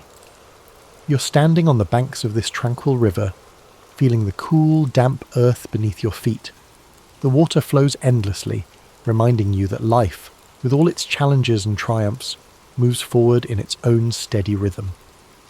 In the distance, you see a campfire glowing softly, its flickering flames casting a warm golden light. The warmth of the fire reaches out to you, offering comfort and reassurance. It represents the quiet resolve and inner strength that guided Lincoln throughout his life. The flames dance and sway, whispering stories of perseverance, courage, and the enduring power of hope. Lincoln's life, though filled with challenges and loss, was also a testament to the beauty of simple joys, the laughter of loved ones, the satisfaction of hard work, and the solace of quiet reflection.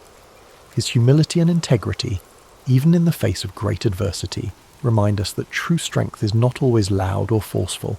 Sometimes it is found in the quiet determination to do what is right. As you breathe in deeply, feel that same sense of quiet strength fill your being. Each breath brings with it a wave of calm, washing away tension and worry. With every exhale, you release the weight of the day, allowing your mind to sink further into the peaceful flow of the night. The world around you is hushed, the night filled with a serene stillness. The stars twinkle softly above, like tiny beacons of hope, each one a reminder of the infinite possibilities that lie within you. Their gentle light is a guide, leading you through the darkness and into a place of rest and renewal. Imagine now that you are walking along a well-worn path, the soft grass cushioning your every step. The path winds gently through a landscape of rolling hills and quiet forests, each step bringing you closer to a place of complete relaxation. The air is cool and refreshing, filled with the faint scent of pine and wildflowers. The sounds of nature surround you, the rustling of leaves, the distant call of a night bird, and the soft murmur of the breeze. This path represents your journey, a journey that is uniquely yours. Just as Abraham Lincoln faced his own trials with courage and resilience, you too have the strength to navigate whatever challenges lie before you. The path may twist and turn, but with each step you're moving forward, growing stronger and finding peace within. As you continue along this path, you come to a quiet clearing. The ground is soft and inviting, the air filled with a profound sense of stillness. Here, you feel a deep connection to the world around you and to the quiet power within yourself. This is a place of rest, a place where you can let go completely, knowing that you're safe, supported, and at peace. The night sky stretches above you, vast and endless, a reminder that you are part of something much greater than yourself. The gentle glow of the stars fills you with a sense of wonder and calm.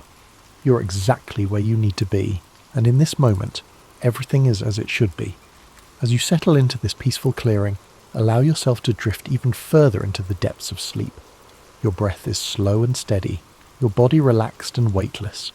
The world fades away, leaving only the comforting darkness and the quiet rhythm of your heart.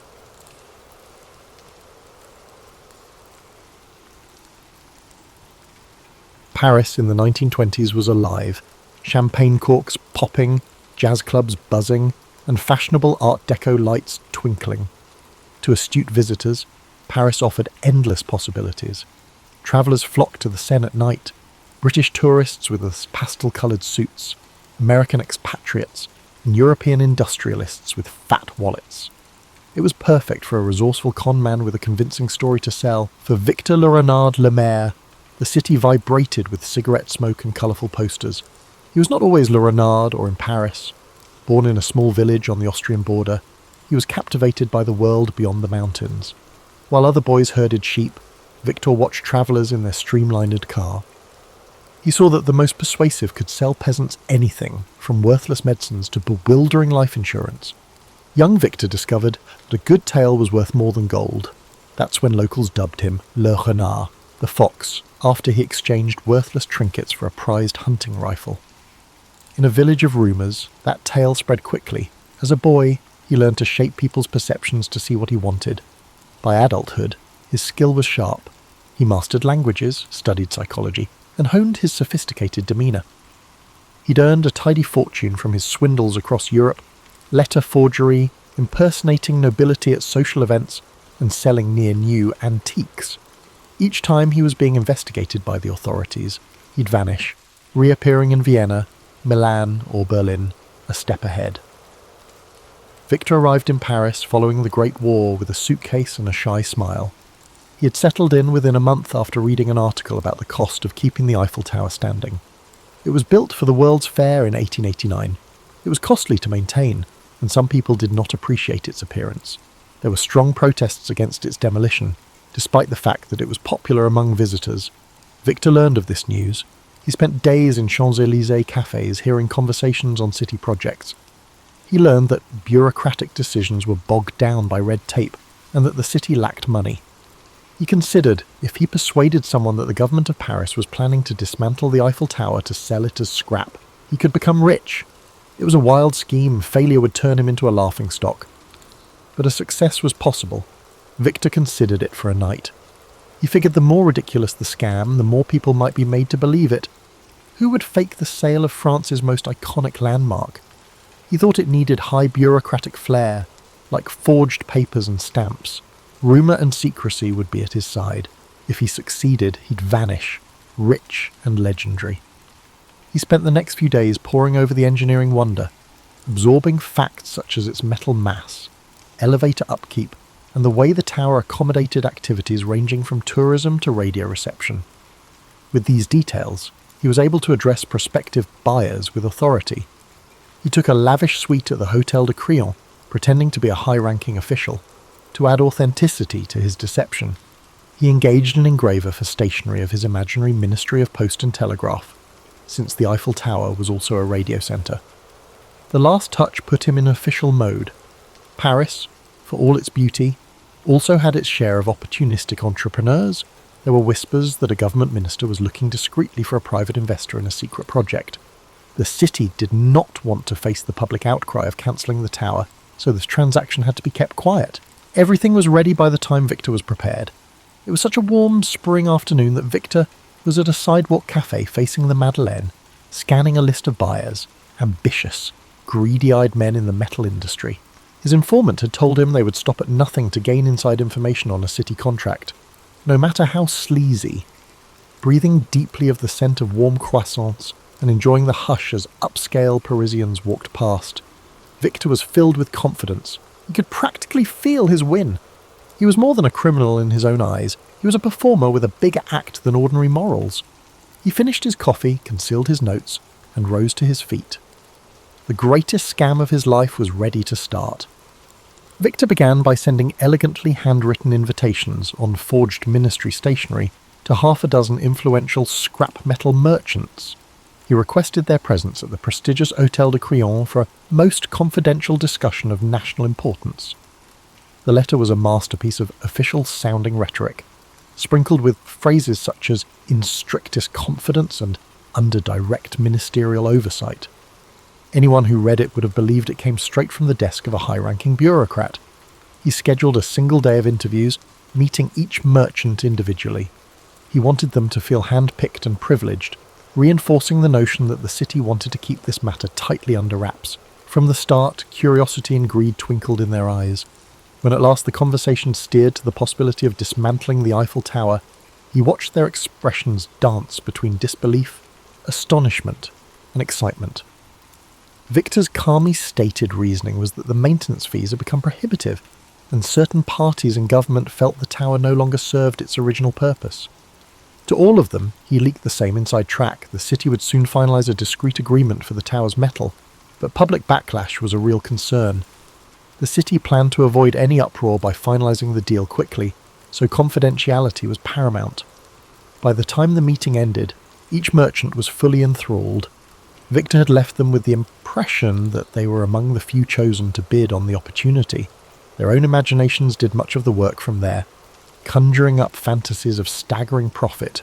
However, Victor soon identified a prime mark: André Dubois, a mid-level scrap metal businessman whose ambition often overshadowed his common sense. Dubois was known to be insecure about his place among the big players in the industry. If he could land a deal that secured him exclusive rights to the Eiffel Tower's metal, he believed he'd rise overnight into an elite echelon. Victor noticed how Dubois always asked breathlessly about the possibility of special consideration, a subtle hint that he might pay extra for preferential treatment. That was precisely the attitude Victor needed. After a few days of tantalising phone calls and cryptic notes, Victor invited Dubois to tour the Eiffel Tower with him in person. For added realism, Victor booked a chauffeur-driven car to pick up Dubois. Both men sat in the back seat, forging an atmosphere of clandestine camaraderie. As they approached the landmark, Victor gestured toward it as if it were an aging beast about to be put down. "It's quite costly to keep it painted and structurally sound," he remarked, with a faint sadness in his voice, as though he truly lamented the tower's impending fate. Dubois nodded solemnly, but his eyes gleamed with hunger. Ascending the tower's first deck, they observed the city sprawling in every direction, evidence, as Victor noted, that progress required sacrifice. He recited maintenance figures he'd gleaned from newspaper archives and from subtle bribes given to minor city clerks. This data-laden performance impressed Dubois. Victor then produced a sheaf of official-looking papers, a forged contract awarding the successful bidder exclusive salvage rights. Dubois skimmed them, mouth agape, as if he held a golden ticket to instant wealth. Finally, on the cusp of sealing the deal, Victor paused dramatically, then leaned closer. "I must admit," he said quietly, "we're under tremendous pressure to finalise this swiftly. but some officials are, shall we say, open to persuasion. With one eyebrow raised in subtle suggestion, Victor let that phrase linger in the air. Dubois took the bait. He understood that a bribe would secure him the contract, an illegal but... Weeks later, Victor found himself in Vienna, living luxuriously at a grand hotel. He enjoyed idle afternoons at the imperial cafes, reading about the flurry of rumours swirling in Paris. A few tabloids speculated that a con-man had fleeced a businessman out of a fortune. Official statements from City Hall denied any plans to dismantle the Eiffel Tower.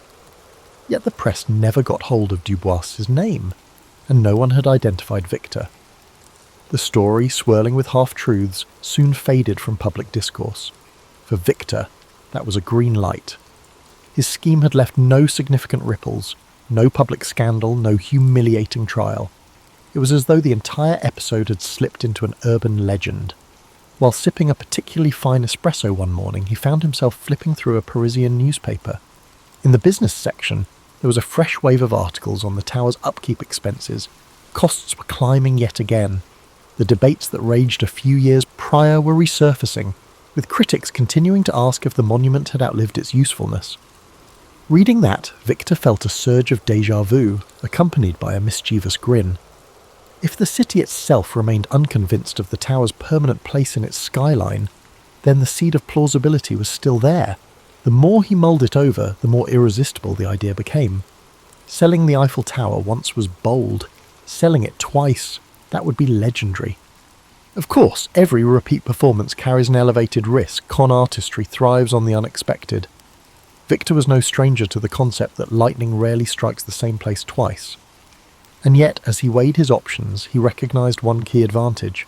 The first victim, Dubois, never went public. The scheme was still cloaked in rumour. Furthermore, the ephemeral nature of public memory in a bustling city like Paris worked in his favour. People had moved on to the next scandal. Victor decided that with a few adjustments, the plan could work again. He returned to Paris incognito, adopting the persona of a minor diplomat from a small Eastern European country. He took a suite at a different upscale hotel near the Opéra Garnier, careful not to retrace his steps exactly. He updated his forged documents, upgrading his fictitious role to an intergovernmental liaison dealing with municipal real estate transitions. This time, his approach would be more polished, more exclusive. He planned to target even wealthier players, men with deeper pockets and even greater appetites for risk. The second attempt began with the same formula.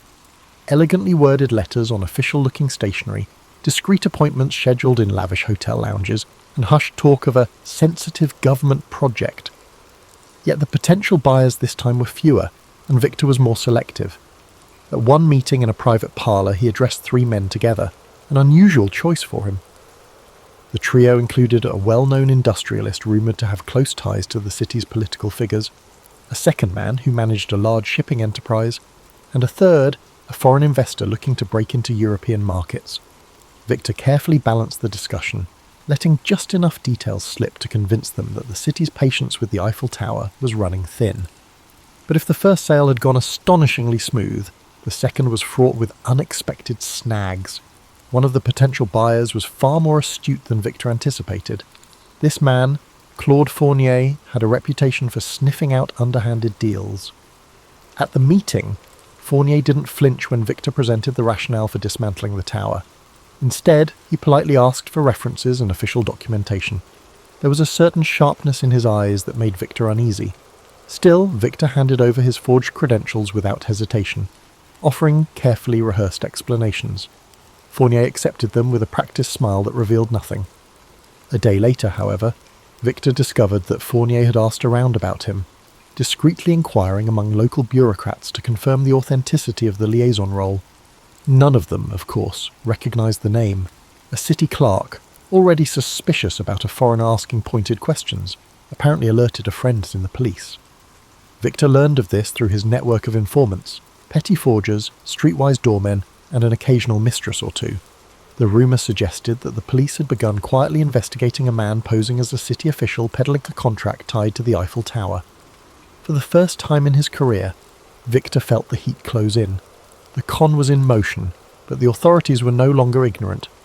With a mixture of dread and exhilaration, he realised he had no choice but to accelerate the plan. He zeroed in on the second potential mark, an overly ambitious shipping magnate named Marcus Weissman, who had a penchant for shady dealings. Over dinner at a private club, Victor dangled the tower's contract before him as if it were a rare gem. Weissman, too enticed by the prospect of beating out his competitors, took the bait. Still, the tension was palpable, even as Weissman scribbled out a cheque big enough to make Victor's heart flutter. There was a persistent, nagging awareness that time was short. He needed to vanish before Fournier's inquiries led the police to his door, so he chose to skip the bribe angle that had worked so well with Dubois. Instead, he accepted a lump sum payment that covered everything, the purchase of the tower's scrap plus a discreet administrative fee. Weissman assumed that the simpler the transaction, the less likely it would be detected. Late that night, under the cover of darkness, Victor slipped out of his hotel. He carried a small valise stuffed with his ill-gotten gains, heading straight to the Gare de Lyon. By dawn, Victor fled to Monte Carlo, a glittering haven of high rollers and exile aristocrats. Initially, he relished the sweet satisfaction of having bested not just one, but two gullible buyers. He told himself he had achieved what no other conman in history had dared. Alone in a lavish suite overlooking the Mediterranean, he replayed the final moments in Paris, the anxious hurry to collect Weissman's cheque, the furtive glances at the station, and the first sunrise that found him safely out of reach.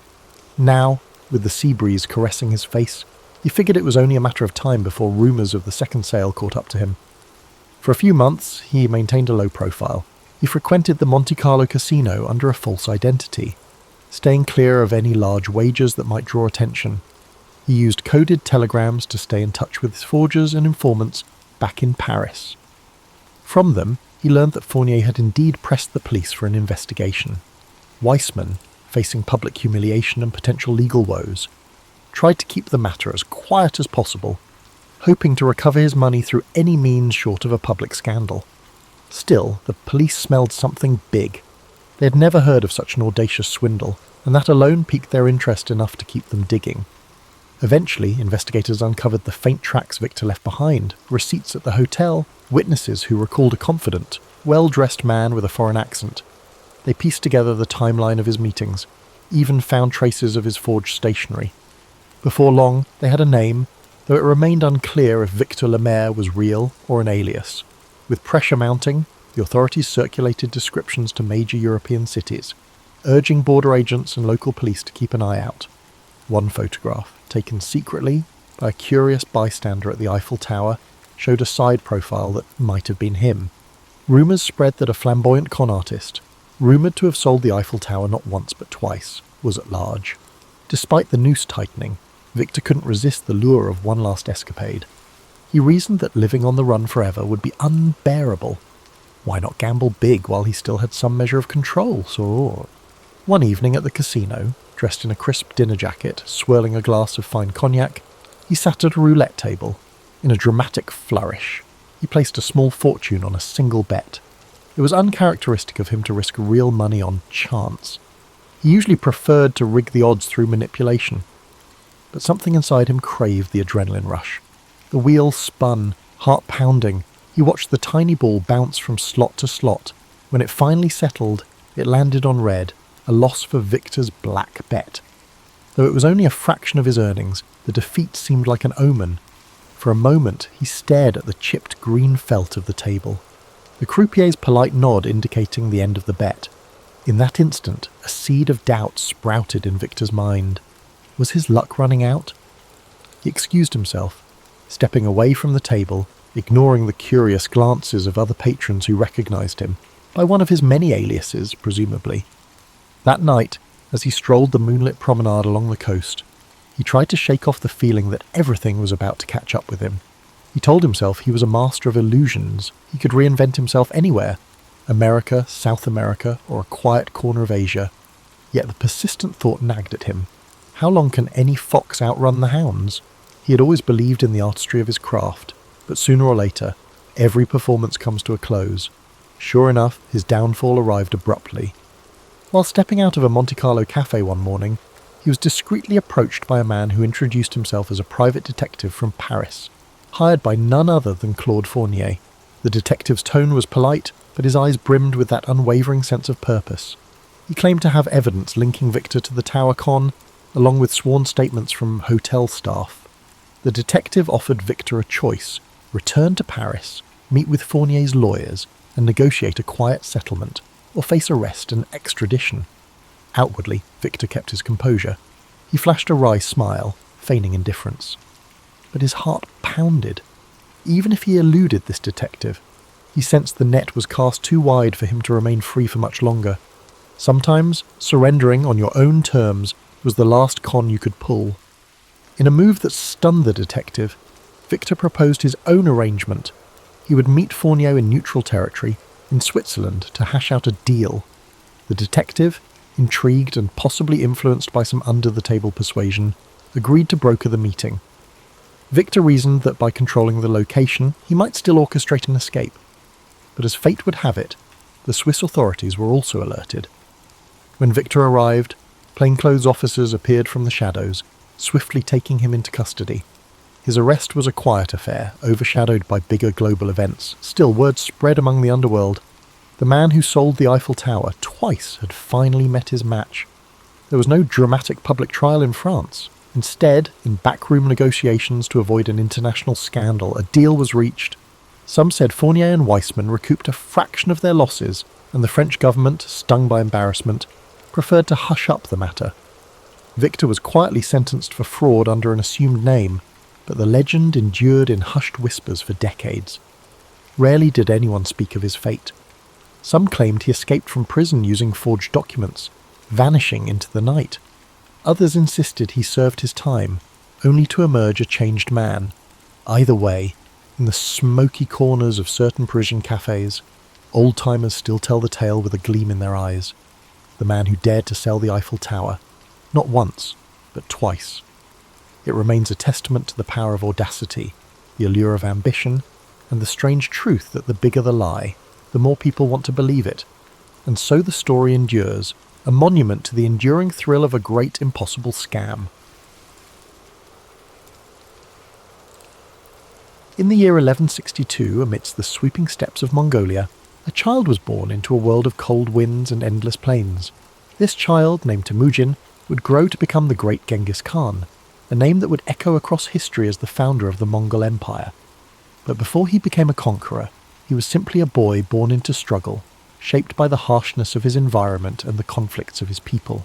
The Mongolian steppes stretched far and wide, a vast expanse of grasslands where the sky met the earth in a seamless horizon.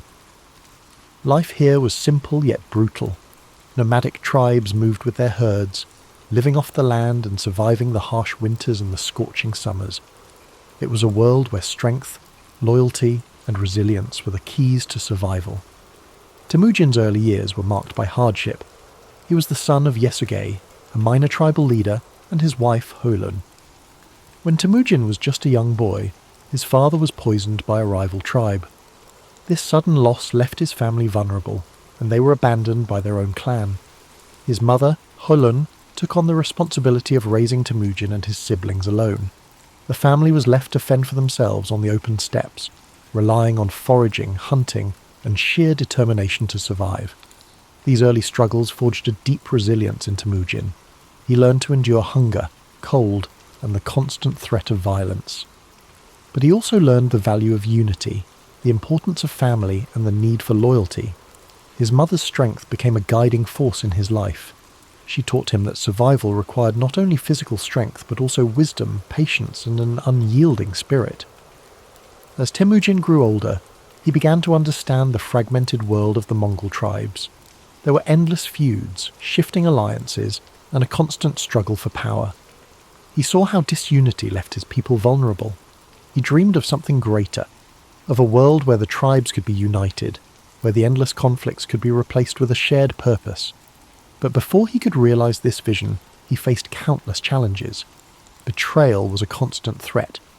One of his closest friends, Jamuka, who had once sworn brotherhood with him, would later become his rival. Temujin's path was marked by moments of capture, imprisonment, and escape. Each setback hardened his resolve. He believed that strength was found not just in the sword, but in the unity of purpose and loyalty. In time, Temujin began to gather followers who saw his vision. He was not just a warrior. He was a leader who understood people. He rewarded loyalty and merit rather than noble birth, a revolutionary idea in a world bound by tradition. His reputation grew, and more tribes pledged their allegiance to him. His ability to inspire, to strategize, and to adapt set him apart. He was relentless, determined, and focused on a single goal: to unite the Mongol tribes under one banner. In 1206, after years of battles, alliances, and strategic brilliance, Temujin achieved his dream. He was declared Genghis Khan, meaning universal ruler. It was a title that reflected his role as the unifier of the Mongols, a leader who'd brought together the once fractured tribes into a formidable force. But Genghis Khan's vision did not stop at the borders of Mongolia.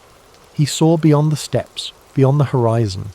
His ambition was to create a world where his people could thrive, where the divisions that had weakened them for centuries could be replaced by a new order. His armies, skilled horsemen and fierce warriors, began to expand the Mongol territory. They moved with speed, discipline and precision, conquering lands that had once seemed unreachable. The campaigns of Genghis Khan swept across Central Asia, into China and beyond.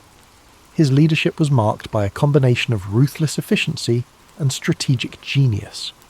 He understood the importance of adapting to new challenges, incorporating new technologies, and learning from the cultures he encountered. Under his rule, the Mongol Empire became a melting pot of ideas, trade, and communication. But Genghis Khan was more than just a conqueror. He established laws to bring order to the chaos of his expanding empire.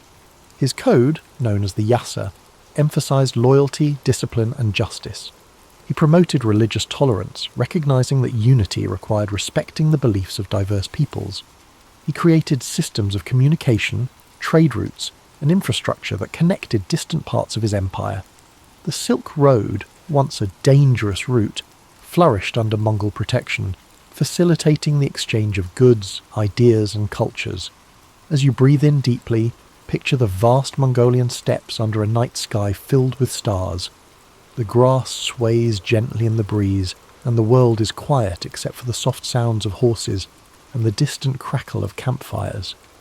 Genghis Khan's legacy stretches across these plains, a reminder of a leader who dared to dream of unity, who faced the harshness of his world with an unbreakable spirit. His life was a journey of resilience, vision, and transformation. He turned adversity into strength, chaos into order, and disunity into a vast and enduring empire. Though his methods were fierce, his impact on the world was profound.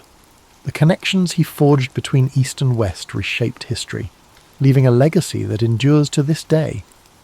As you sink deeper into relaxation, let the story of Genghis Khan remind you of the power of perseverance, the strength found in unity, and the importance of vision. His life, filled with challenges and triumphs, speaks to the boundless potential within each of us, the ability to overcome, to lead, and to create lasting change. As you drift even deeper into the calming embrace of sleep, let the echoes of Genghis Khan's journey gently guide your thoughts. His story, one of struggle, vision, and unrelenting determination, is a reminder of the strength that lies within every challenge we face and the boundless potential we possess to shape our own destinies. Picture the endless Mongolian steppes beneath a vast night sky, where the stars shine like scattered diamonds, illuminating the dark plains below. The wind moves softly, whispering tales of ancient conquests and unification, carrying with it the faint scent of grasslands and distant fires. This is the world where Genghis Khan forged his legacy, a world where survival was harsh, but the spirit of resilience was even stronger. As his empire expanded, so too did his influence. His conquests stretched from the mountains of China to the deserts of Persia, from the plains of Russia to the cities of the Middle East. But beyond the battles and the victories, Genghis Khan's mind remained focused on a singular goal: creating a world where his people could thrive. He was not driven purely by conquest, but by the desire to establish order where there was once chaos, to bring unity to lands divided by endless feuds. The Mongol Empire under his leadership was not just vast, but interconnected. Trade routes flourished under his protection, allowing merchants, scholars, and travellers to move more freely than ever before. This period of stability and security, often referred to as the Pax Mongolica, allowed ideas, cultures, and innovations to flow across continents. Paper, gunpowder, and art travelled from east to west, while philosophies, religions, and scientific discoveries spread in return. Imagine the caravans moving slowly across the Silk Road, their lanterns glowing softly in the dark, their footsteps measured and steady, the gentle clinking of goods, the murmur of languages blending together. This was a world where once isolated cultures began to connect, creating a tapestry of shared human experience. Genghis Khan's vision of an interconnected world laid the foundation for this exchange, bridging the gaps between civilizations and opening pathways that had once seemed impassable. As you breathe in slowly, picture the vast expanse of his empire, the lands stretching beyond sight. Mountains rise in the distance, rivers carve paths through fertile valleys, and open plains roll endlessly toward the horizon. Each part of this landscape, once divided, is now united under a common rule, a testament to the power of a shared purpose. Genghis Khan's dream of unity has become a reality, one shaped by his unwavering will and strategic brilliance. But even as his empire grew, Genghis Khan remained tied to the simplicity of his roots. He lived a life close to the earth, surrounded by the people who had followed him from the very beginning. He never allowed himself to be consumed by luxury or excess. His strength lay in his ability to understand both the warrior's path and the leader's burden, to balance the ferocity of conquest with the wisdom of governance. As the years passed, Genghis Khan continued to guide his people, his vision extending beyond his own lifetime. He established systems of law and order, ensuring that justice and discipline held his empire together. His code, the Yasa, provided structure and fairness, holding even the highest-ranking leaders accountable. This commitment to order and loyalty became the backbone of the Mongol Empire, a legacy that would endure long after his death. In 1227, Genghis Khan's journey came to an end. He passed away during a military campaign. His body returned to the land he had known since childhood. His burial place remains a mystery, hidden somewhere in the vast steppes, a secret held tightly by those who revered him. But though his physical presence faded, his legacy continued to shape the world. His descendants carried his vision forward, expanding the empire and cementing his place in history. As you breathe deeply, feel the quiet power of Genghis Khan's story resonating within you. His life teaches us that, even in the face of unimaginable challenges, a determined spirit can overcome, a clear vision can unify, and resilience can shape the course of history. He transformed his hardships into strength, his struggles into purpose, and his dreams into reality. Imagine the steppes once more, now calm under the vast night sky. The stars continue their silent watch. The wind carries a sense of timelessness, and the land stretches out in quiet peace. The world rests much like you do now, embracing the stillness that follows the storm, the calm that comes after a journey well travelled. Allow yourself to let go completely, to surrender to this peaceful stillness. The story of Genghis Khan has taken you across endless plains, through battles, struggles, and victories. Now, you rest, knowing that strength, resilience, and vision lie within you, just as they did within him. The journey of discovery, growth, and purpose is yours to continue when you awaken. As you sink deeper into the embrace of sleep, let the echoes of Genghis Khan's legacy ripple through your mind like a soft, steady current. His journey was vast, stretching across endless plains and through the annals of history, yet his life was also a reflection of universal truths: strength in adversity, vision beyond boundaries, and the enduring power of unity. Imagine the stillness of the steppes at dawn, the first light of day casting a golden hue across the endless grasslands. The world holds its breath in quiet anticipation, a moment suspended between night and day. This is the same land that shaped Temujin, the boy who became Genghis Khan. The cold winds, the hardships, the endless horizons, all these elements forged his spirit, teaching him to endure, to adapt, and to lead. As you breathe deeply, let that same sense of quiet resilience settle within you.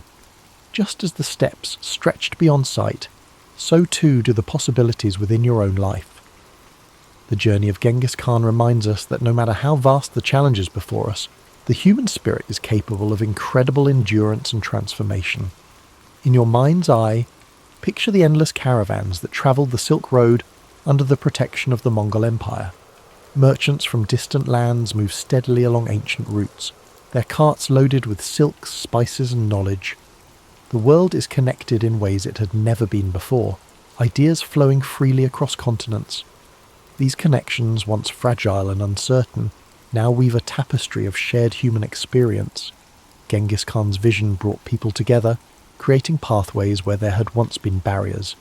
His legacy lives not just in the conquests, but in the bridges he built between cultures, the systems of order he established, and the idea that unity, even amidst diversity, is possible. Now, let your thoughts drift further into the stillness of night.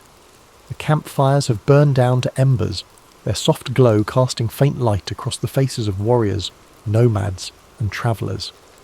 The air is filled with the faint scent of smoke and the quiet murmur of people at rest. This moment of peace, hard-earned and cherished, reflects the balance that Genghis Khan sought, a world where strength and stability allowed for moments of tranquility. Feel the calm spread through your body, each breath drawing you deeper into a space of comfort and safety.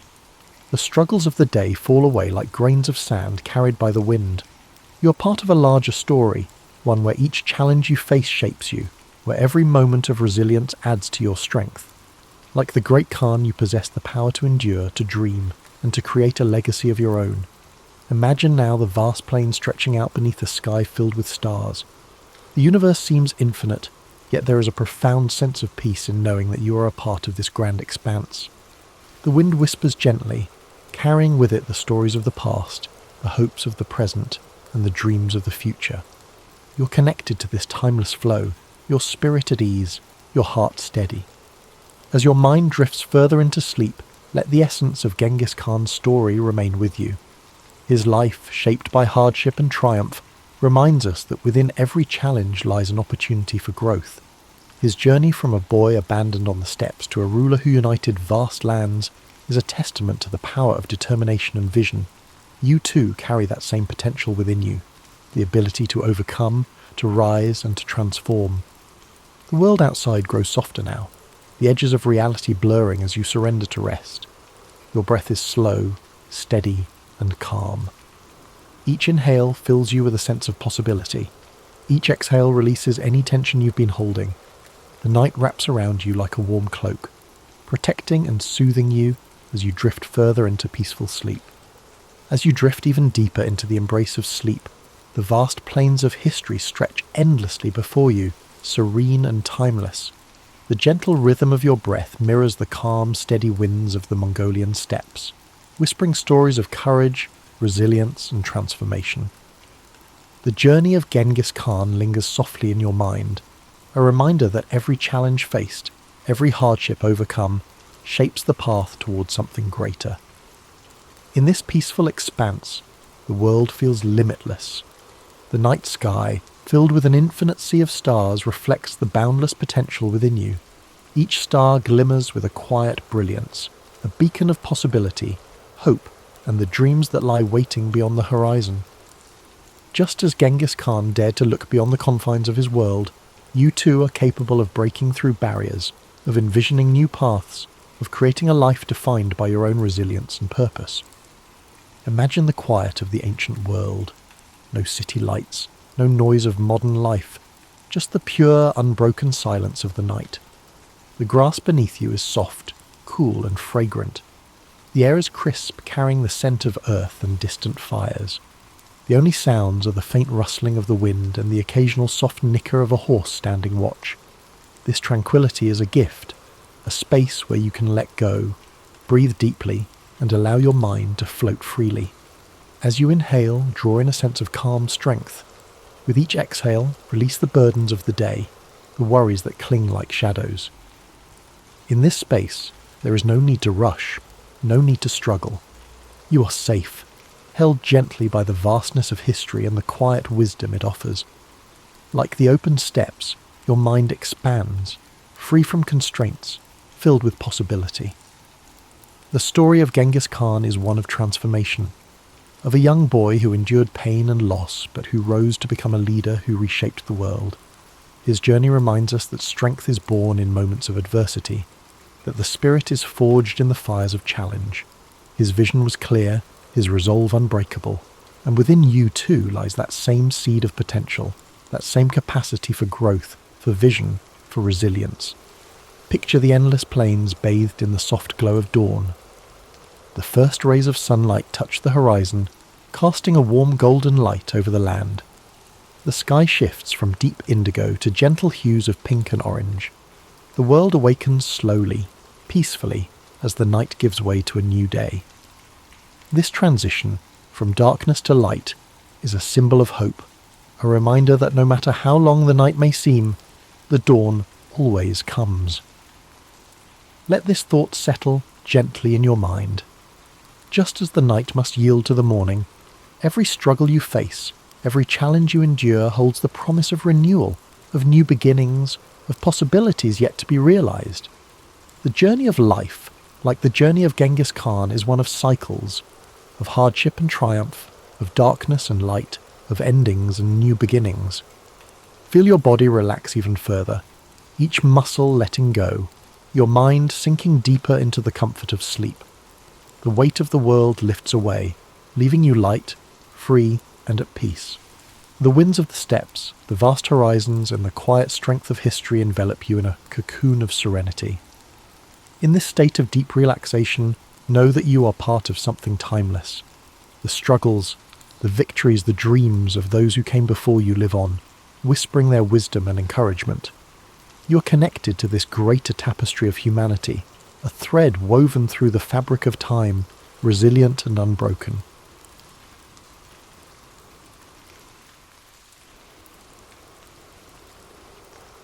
As the 16th century dawned, Italy stood as one of the most vibrant and culturally rich regions in Europe. It was the heart of the Renaissance, its cities alive with art, science, and intellectual thought. Yet beneath this brilliance lay a fragmented political landscape that would spark decades of turmoil. Unlike the unified kingdoms of France and Spain, Italy was a collection of fiercely independent city-states and kingdoms, each vying for dominance. From the maritime might of Venice to the artistic hub of Florence, from the papal states wielding both spiritual and temporal authority to the militarized Duchy of Milan, the Italian peninsula was a patchwork of ambition and rivalry. This division made Italy uniquely vulnerable. The city-states frequently clashed over territory and trade routes, expending resources and forming unstable alliances. Instead of uniting against external threats, they often sought outside powers as allies in their internal disputes. France, Spain, and the Holy Roman Empire, each with their eyes on Italy's wealth and strategic importance, were quick to exploit these divisions. To them, Italy was not just a cultural treasure trove, it was a gateway to greater influence in Europe and the Mediterranean. Adding to this complex web of politics was the immense power of the papacy. Popes of this era were not merely religious leaders, but political figures deeply involved in Italy's affairs.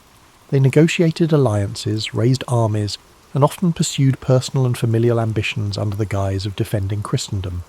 The Church's wealth and land holdings made it a significant player in the power struggles that shaped the region. Popes like Alexander VI and Julius II used their positions to influence the balance of power, turning Rome into both a battleground and a prize. The Renaissance further heightened the stakes. Italian cities were not only politically and economically important, they were also cultural beacons. The competition among states to sponsor the greatest artists, thinkers, and architects added another layer of rivalry. Florence became synonymous with innovation, Venice dominated trade, and Milan built its reputation on military strength and strategic alliances. These states, despite their brilliance, often overestimated their ability to control the forces they unleashed when inviting foreign powers to intervene in their disputes. The spark that ignited the Italian wars came in 1494, when Charles VIII of France, claiming a dynastic right to the Kingdom of Naples, marched his army across the Alps. His invasion was the result of years of political manoeuvring and alliances gone awry.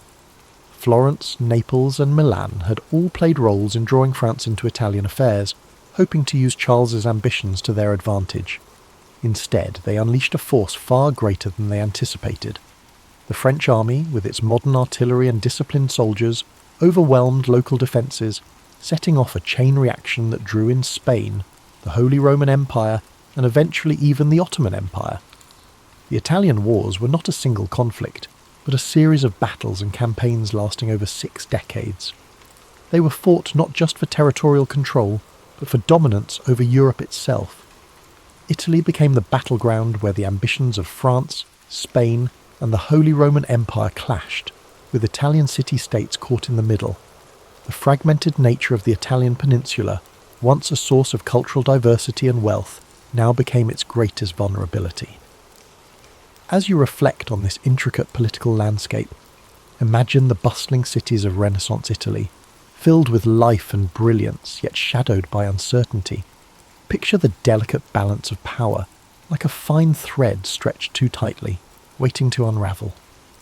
Let the rhythm of this story settle over you, its complexity and beauty easing your mind as you relax further into a state of calm. The first act of the Italian Wars began in 1494 when Charles VIII of France launched his invasion of Italy, claiming his dynastic right to the Kingdom of Naples. This campaign marked the first time a major European power would openly stake its claim to Italian lands, setting off a chain reaction that would embroil the continent in conflict for over 60 years. The decision to invade was driven by a combination of ambition, opportunity, and the fractured political state of Italy itself. Charles VIII saw Italy as a land of immense wealth and prestige, its city-states filled with treasures that could bolster his power and finance his ambitions in Europe. Yet his claim to Naples was not entirely self-driven. He had been encouraged by Ludovico Sforza, the Duke of Milan, who sought to use French support to consolidate his own power and counter his rivals in Florence and Venice. This invitation would prove a double-edged sword, for while Charles's army marched with incredible strength, it also disrupted the delicate balance of power that had kept Italy relatively stable. The French army was unlike anything Italy had faced before. Equipped with advanced artillery and professional soldiers, it swept through northern Italy with alarming speed. The city-states, unprepared for such a modern force, quickly capitulated or offered little resistance. Florence, long a hub of Renaissance brilliance, was forced to submit to Charles's demands, its leader Piero de' Medici attempting to placate the French with territorial concessions. This sparked outrage among the Florentine people, leading to the ousting of the Medici family and a period of tumult in the city. As Charles pressed southward, his campaign continued to unsettle Italy. The Papal States, under Pope Alexander VI, faced immense pressure to negotiate with the French king, who posed a direct threat to Rome itself. Ultimately, Alexander chose diplomacy over confrontation, allowing Charles to pass unimpeded. The French army reached Naples in 1495, capturing the city with relative ease. Yet the ease of their victories belied the challenges that lay ahead. The rapid success of the French invasion alarmed the rest of Europe. Ferdinand II of Aragon, whose Spanish crown had claims to Naples, saw the French presence as a direct threat to his interests. He joined forces with the Holy Roman Empire, Venice and Milan in the formation of the League of Venice, a coalition designed to expel the French and restore balance to Italy. This alliance marked the beginning of a prolonged and complex series of conflicts that would characterize the Italian Wars. Charles VIII's return journey to France was fraught with difficulty. At the Battle of Fornovo in 1495, the League of Venice confronted the French forces in a fierce engagement. Though Charles managed to escape with most of his army intact, his dream of holding Naples dissolved as Spanish forces moved to reclaim the city. This marked a turning point. While the French had demonstrated their military might, their inability to sustain control over Italy revealed the limits of their power. The first invasion set the tone for the Italian Wars, a conflict defined by shifting alliances, brutal battles, and the constant interference of foreign powers in Italian affairs. For the Italian city-states, the war underscored their vulnerability. Their reliance on external allies often backfired, leaving them at the mercy of larger powers whose interests rarely aligned with their own. As you reflect on this chapter of the story, picture the vast French armies marching through the Italian countryside, their movements echoing the ambitions of kings and the fragility of states. Imagine the Renaissance cities, so full of life and beauty, now shadowed by the weight of war. Let the rhythm of these thoughts guide you into deeper relaxation, the flow of history calming your mind and easing your spirit. As the Italian Wars progressed, Spain emerged as a dominant force, reshaping the balance of power across Europe and the Italian peninsula. Following Charles VIII's retreat, Ferdinand II of Aragon sought to strengthen Spain's influence, focusing on reclaiming Naples, a key prize in the struggle for Italian supremacy. Spain's military, under the leadership of Gonzalo Fernández de Córdoba, revered as the Great Captain, introduced innovative battlefield strategies. The Spanish tercios, disciplined formations combining pikemen and arquebusiers, proved revolutionary. Their effectiveness surpassed that of the traditional heavy cavalry favoured by France. In a series of decisive battles, including Cerignola and Garigliano in 1503, Spanish forces secured Naples. Their victories demonstrated superior tactics and organisation. With Naples under Spanish control, Ferdinand established Spain as a key power in southern Italy, solidifying its influence and preparing for further engagements with France. Yet the French were far from deterred. In 1515, Francis I ascended to the French throne and reignited his nation's ambitions. His forces achieved a major victory at the Battle of Marignano, reclaiming Milan and briefly restoring French dominance in northern Italy. This resurgence set the stage for an intense rivalry between Francis III and Charles V of the Habsburg dynasty. Charles, inheriting a vast empire that included Spain, the Holy Roman Empire, and territories in the Americas, wielded immense resources. His ambitions extended far beyond Italy, but the peninsula became a crucial theatre of war. The pivotal Battle of Pavia in 1525 marked a turning point. Spanish forces decisively defeated the French army, capturing Francis I in the process. This victory shattered French momentum and solidified Spanish Habsburg dominance in Italy. Milan fell under Habsburg influence, and Spain's position became unassailable. Despite these triumphs, the Italian wars were far from settled. France continued its efforts to reclaim lost ground. However, Spain's wealth from its burgeoning empire in the Americas provided the resources needed to sustain prolonged campaigns. This economic advantage, combined with strategic alliances and military innovation, ensured Spain's supremacy. Italian city-states such as Venice, Florence, and the Papal States became entangled in this larger conflict. Their independence increasingly compromised as foreign powers dictated the region's fate. The conflict reshaped Italy, turning it into the epicenter of European power struggles. Its vibrant cities and cultural landmarks endured cycles of war and occupation. Yet through it all, the resilience of its people shone. They continued to create art, foster innovation, and maintain their identity even amid turmoil, while you drift further in sleep. Picture the rolling hills of Italy and the bustling cities of the Renaissance, their beauty and complexity undiminished despite the shadow of war. Imagine the measured rhythm of history, the ebb and flow of ambition and resilience, and let the cadence of these thoughts guide you toward peace. Each detail of this story invites you to unwind, to let go of the day's tension as the calm of the past eases your mind. By the early 1520s, the Italian wars reached a brutal and transformative juncture, a moment that underscored the devastating consequences of prolonged conflict. The sack of Rome in 1527, carried out by the forces of Charles V, Holy Roman Emperor, marked one of the darkest chapters of the era. It exposed the vulnerability of even the most powerful institutions, including the papacy, to the chaos of war. This catastrophic event was not entirely planned. It was the result of unpaid and unruly soldiers, primarily Spanish and German mercenaries, who had grown discontented with their leaders. These troops, driven by desperation and greed, turned their frustrations toward the city of Rome. On May 6, 1527, they breached the city's walls. Their assault was swift and merciless, reducing the Eternal City to a scene of horror. Thousands of civilians were slaughtered, churches and homes were looted, and priceless works of art were destroyed or stolen. The Pope himself, Clement VII, was forced to seek refuge in the Castel Sant'Angelo, where he remained under siege for months. The sack of Rome sent shockwaves throughout Europe. It demonstrated that no city, no matter how revered or powerful, was immune to the ravages of war. This act of violence shattered the image of the Holy Roman Empire as a protector of Christendom. Instead, it revealed the unpredictable nature of power struggles when greed and chaos overtook strategic planning. The symbolic heart of Catholicism had been desecrated, leaving a lasting scar on the Italian wars and a sobering reminder of the stakes involved.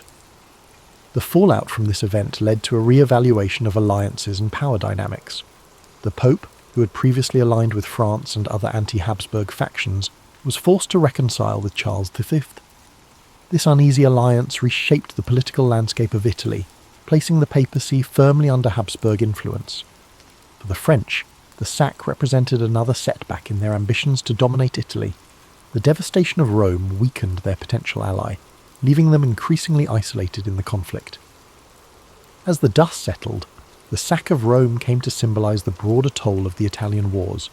The conflict had begun as a battle for territorial control, but it had evolved into a far-reaching struggle that disrupted the cultural, economic and political fabric of Italy.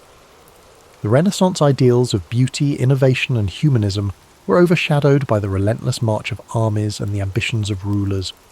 Even amid this devastation, Italy's resilience persisted. The people of Rome began to rebuild their city, reclaiming their identity and striving to restore its former glory. Artists, writers and thinkers carried forward the flame of the Renaissance, their works a testament to the enduring spirit of a land caught in the crossfire of history.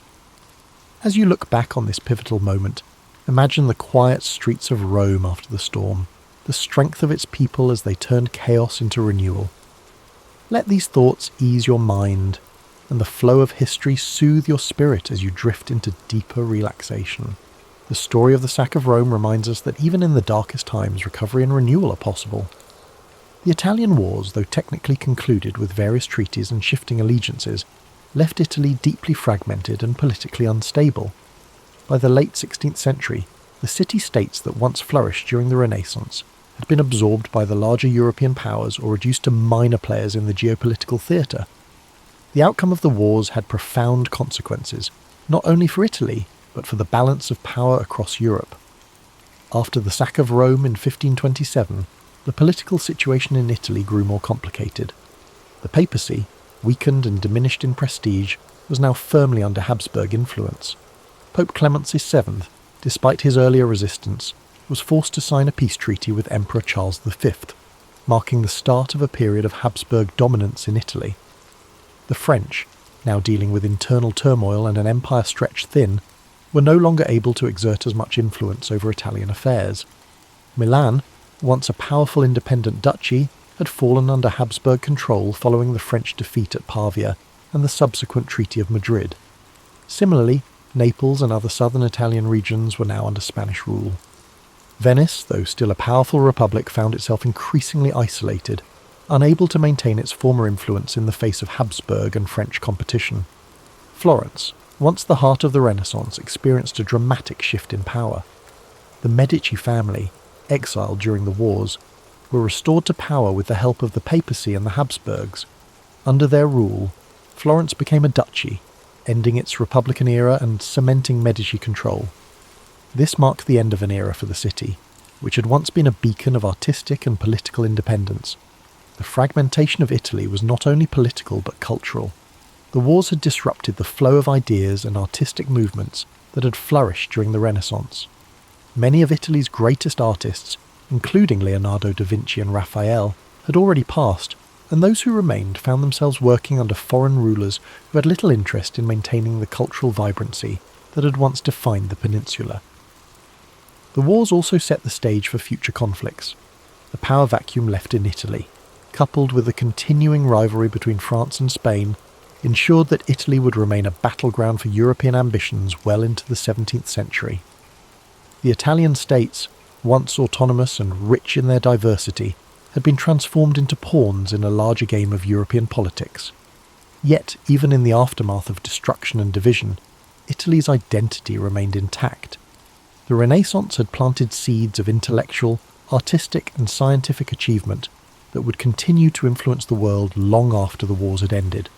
Italy's cities, though scarred by years of warfare, would eventually rise again, fueled by the legacy of those who had once shaped the course of history.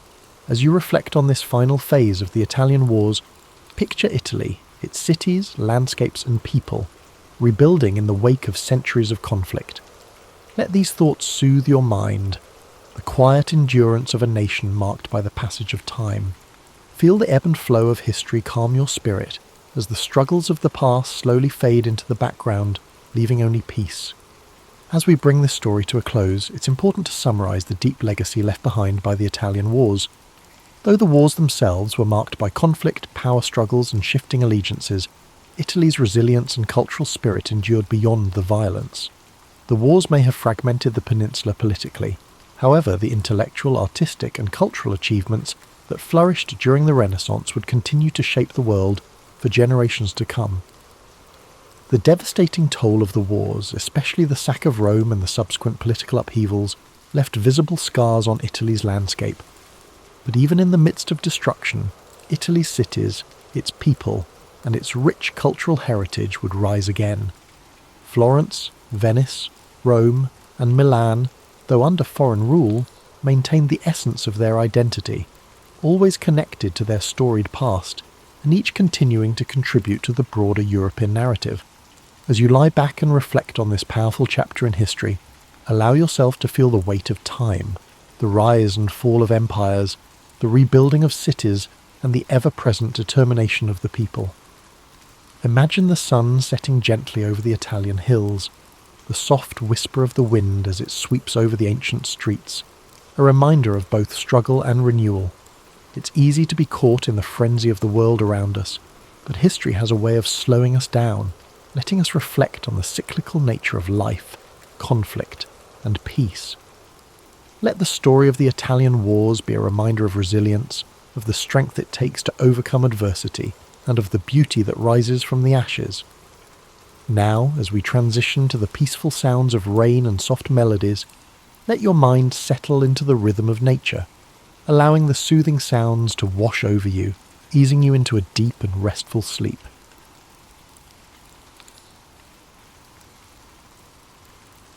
Over 2,000 years ago, in 469 BCE, Socrates was born in Athens, Greece. Athens was a city at the heart of the ancient world, a centre of art, culture, and intellectual thought. Socrates' early life, however, was modest. His father, Sophroniscus, was a stonemason, and his mother, Phaenorete, was a midwife. From these humble beginnings, Socrates would grow to become one of the most profound thinkers in human history. As a young man, Socrates likely followed in his father's footsteps as a stonemason, learning the craft of shaping stone and building structures. Yet, even then, his curiosity about the world and human nature set him apart. Socrates was not drawn to wealth or power. Instead, he found fulfillment in observing life, questioning beliefs, and seeking wisdom. Unlike many of his contemporaries, Socrates did not write books or leave behind written records of his teachings. Instead, we know about his life and philosophy through the writings of his students, particularly Plato. Through these accounts, we gain insight into Socrates' unique method of teaching and his relentless pursuit of truth. Socrates' approach to philosophy was deeply rooted in dialogue and inquiry. He believed that wisdom began with recognizing one's own ignorance.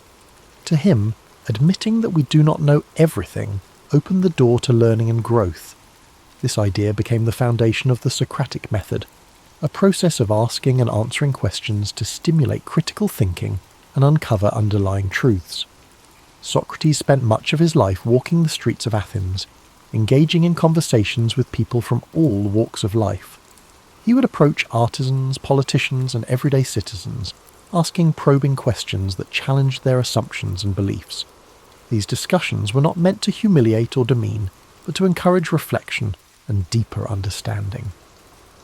Despite his humble appearance, barefoot, dressed simply, and often unkempt, Socrates' intellect and charisma drew people to him. Many young Athenians admired his wisdom and became his students, eager to learn from his insights. However, his habit of questioning authority and exposing contradictions in people's beliefs also earned him powerful enemies. Socrates believed that a life worth living was one dedicated to virtue and the pursuit of truth. He often spoke of the importance of the soul and the need to care for it through ethical living. To Socrates, material wealth and social status were insignificant compared to the value of living a just and honourable life. Athens, during Socrates' lifetime, was a city in flux. It faced political turmoil, military conflicts, and shifting cultural values. Socrates' teachings, which encouraged critical thinking and challenged traditional norms, were seen by some as a threat to the stability of society. His questioning of the status quo made him a controversial figure, admired by many but also viewed with suspicion and hostility by others. In 399 BCE, when Socrates was 70 years old, he was brought to trial on charges of corrupting the youth and impiety, essentially for not recognizing the gods of Athens and introducing new ones. His accusers painted him as a dangerous influence who undermined the fabric of society. During his trial, Socrates stood firm in his beliefs. Rather than plead for his life or renounce his teachings, he used the opportunity to defend the principles he held dear. He argued that his questioning and discussions were a service to Athens, pushing its citizens to think critically and live virtuously. The trial was both a demonstration of Socrates' unwavering commitment to truth and a reflection of the political tensions in Athens. Despite his eloquence and integrity, the jury found him guilty. He was sentenced to death by drinking a cup of hemlock, a poison that would end his life. In the days leading up to his execution, Socrates remained calm and composed. Surrounded by his closest friends and students, he continued to discuss philosophy and the nature of life and death. He viewed death not as something to fear, but as a transition to another state of existence, where the soul might find true knowledge. On the day of his execution, Socrates drank the hemlock with dignity and courage, accepting his fate without bitterness or resentment. His final moments were spent in conversation, a testament to his belief that the pursuit of wisdom and truth transcended even the boundaries of life itself. Socrates' death marked the end of his physical presence in Athens, but his ideas lived on through his students and their writings. Plato in particular dedicated much of his work to preserving and expanding upon Socrates' teachings, ensuring that his philosophy would endure for generations to come. Today, Socrates is remembered as the father of Western philosophy, a thinker whose commitment to truth and virtue continues to inspire. His life teaches us the importance of questioning, of seeking knowledge, and of living with integrity. As you reflect on Socrates' journey, let his story guide you into a state of relaxation and peace. His dedication to wisdom reminds us that the pursuit of understanding is a lifelong journey, one that brings meaning and purpose to our lives. Imagine the streets of ancient Athens, the soft light of the setting sun casting long shadows on the stone buildings. Hear the murmur of conversations as Socrates walks among the people, his questions sparking thought and introspection.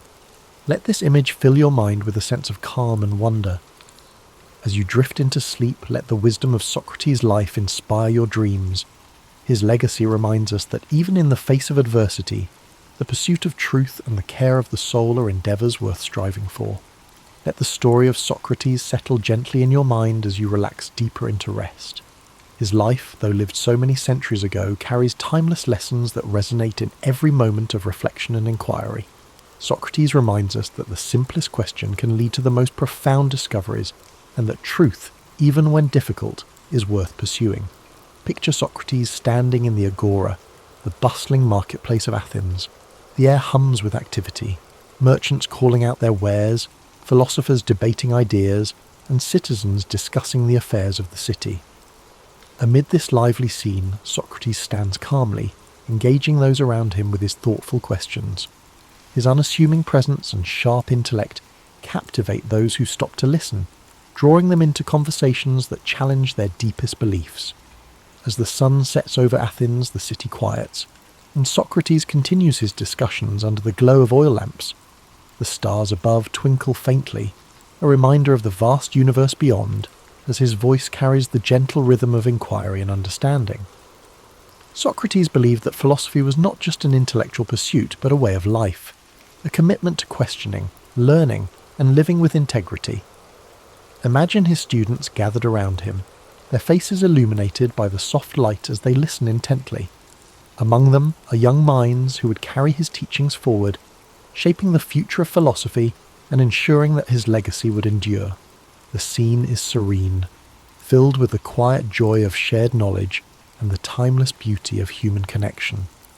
Socrates' belief in the power of dialogue teaches us the importance of listening as well as questioning. In a world often filled with noise and haste, his approach encourages us to slow down, to reflect, and to seek clarity in our thoughts and interactions.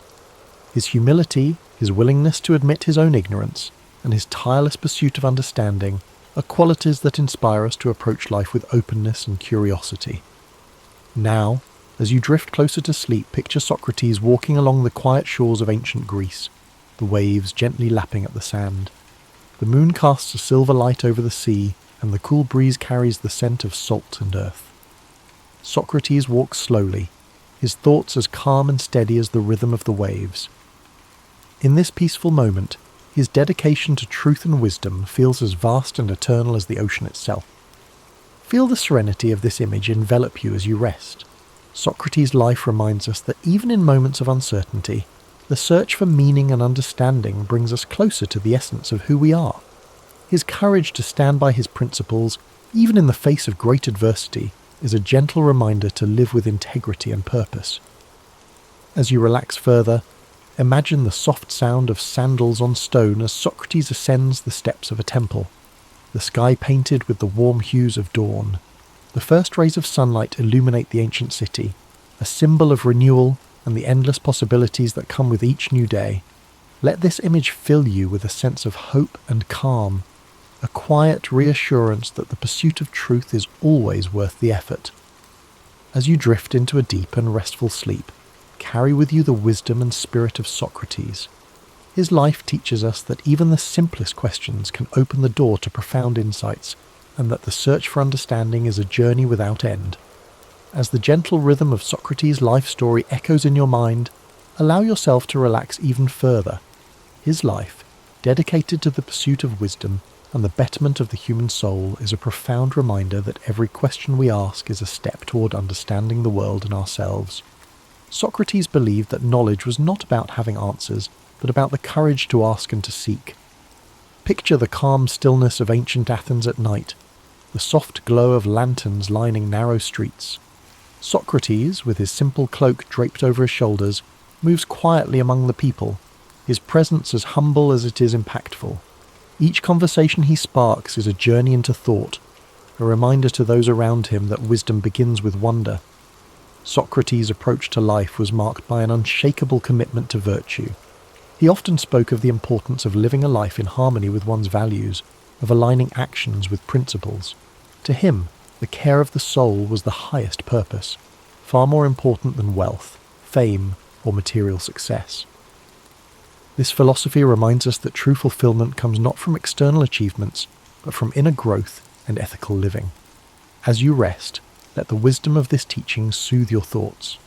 The idea that our choices shape not just our lives, but the essence of who we are, encourages us to approach each moment with intention and care.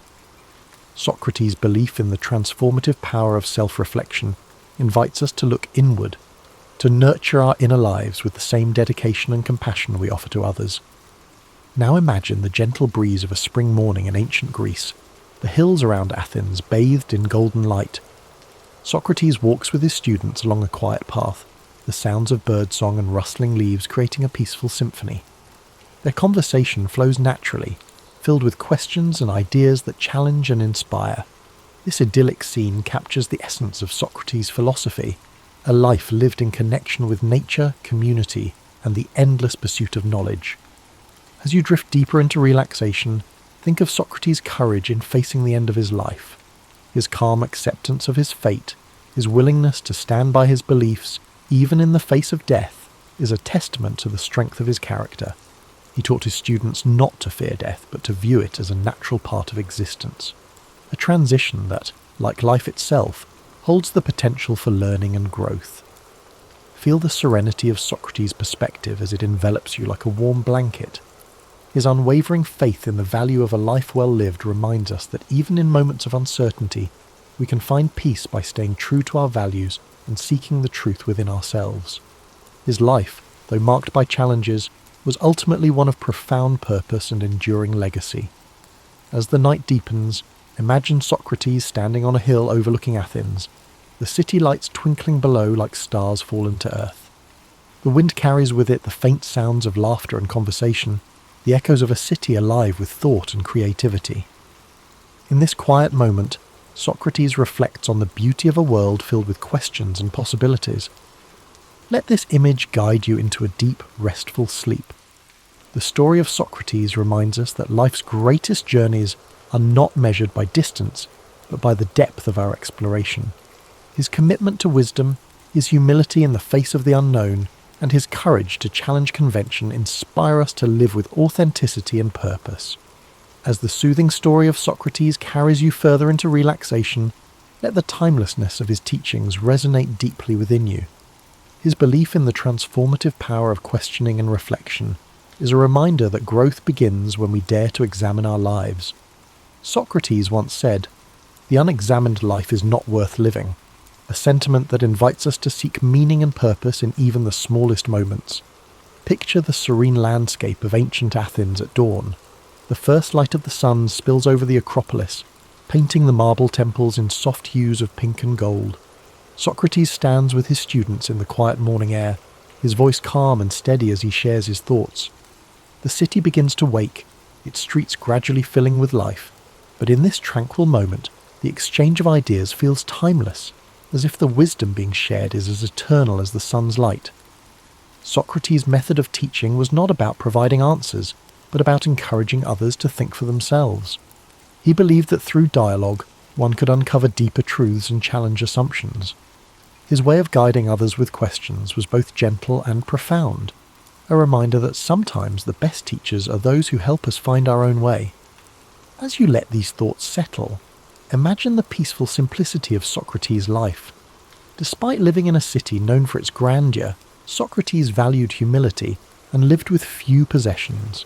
He found joy not in material wealth, but in the richness of thought and the connections he forged with others. This simplicity is a reminder that contentment often lies not in having more, but in appreciating what truly matters.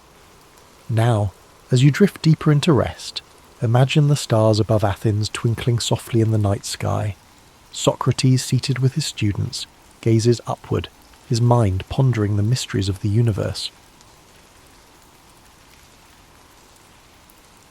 For over a millennium, Constantinople stood as a marvel of human ingenuity and resilience. Perched strategically at the crossroads of Europe and Asia, its location made it a hub for trade, culture, and power. The city's imposing walls, originally constructed by Emperor Theodosius II in the 5th century, were considered nearly impregnable. These triple-layered fortifications, stretching for miles, were the pride of the Byzantine Empire and the bane of invaders. By the mid-15th century, however, the Byzantine Empire was a shadow of its former self, reduced to the city of Constantinople and a few scattered territories. The once mighty empire that had ruled vast regions now found itself encircled by the rising power of the Ottoman Empire. To the east, Sultan Mehmed II, an ambitious and brilliant leader, had set his sights on conquering the city, seeing it as the key to solidifying his rule and expanding his domain. Inside the walls of Constantinople, Emperor Constantine XI Palaiologos faced an uncertain future. With only a few thousand defenders, comprised of weary Byzantine soldiers, and a handful of foreign allies, the city was woefully underprepared for the onslaught that loomed.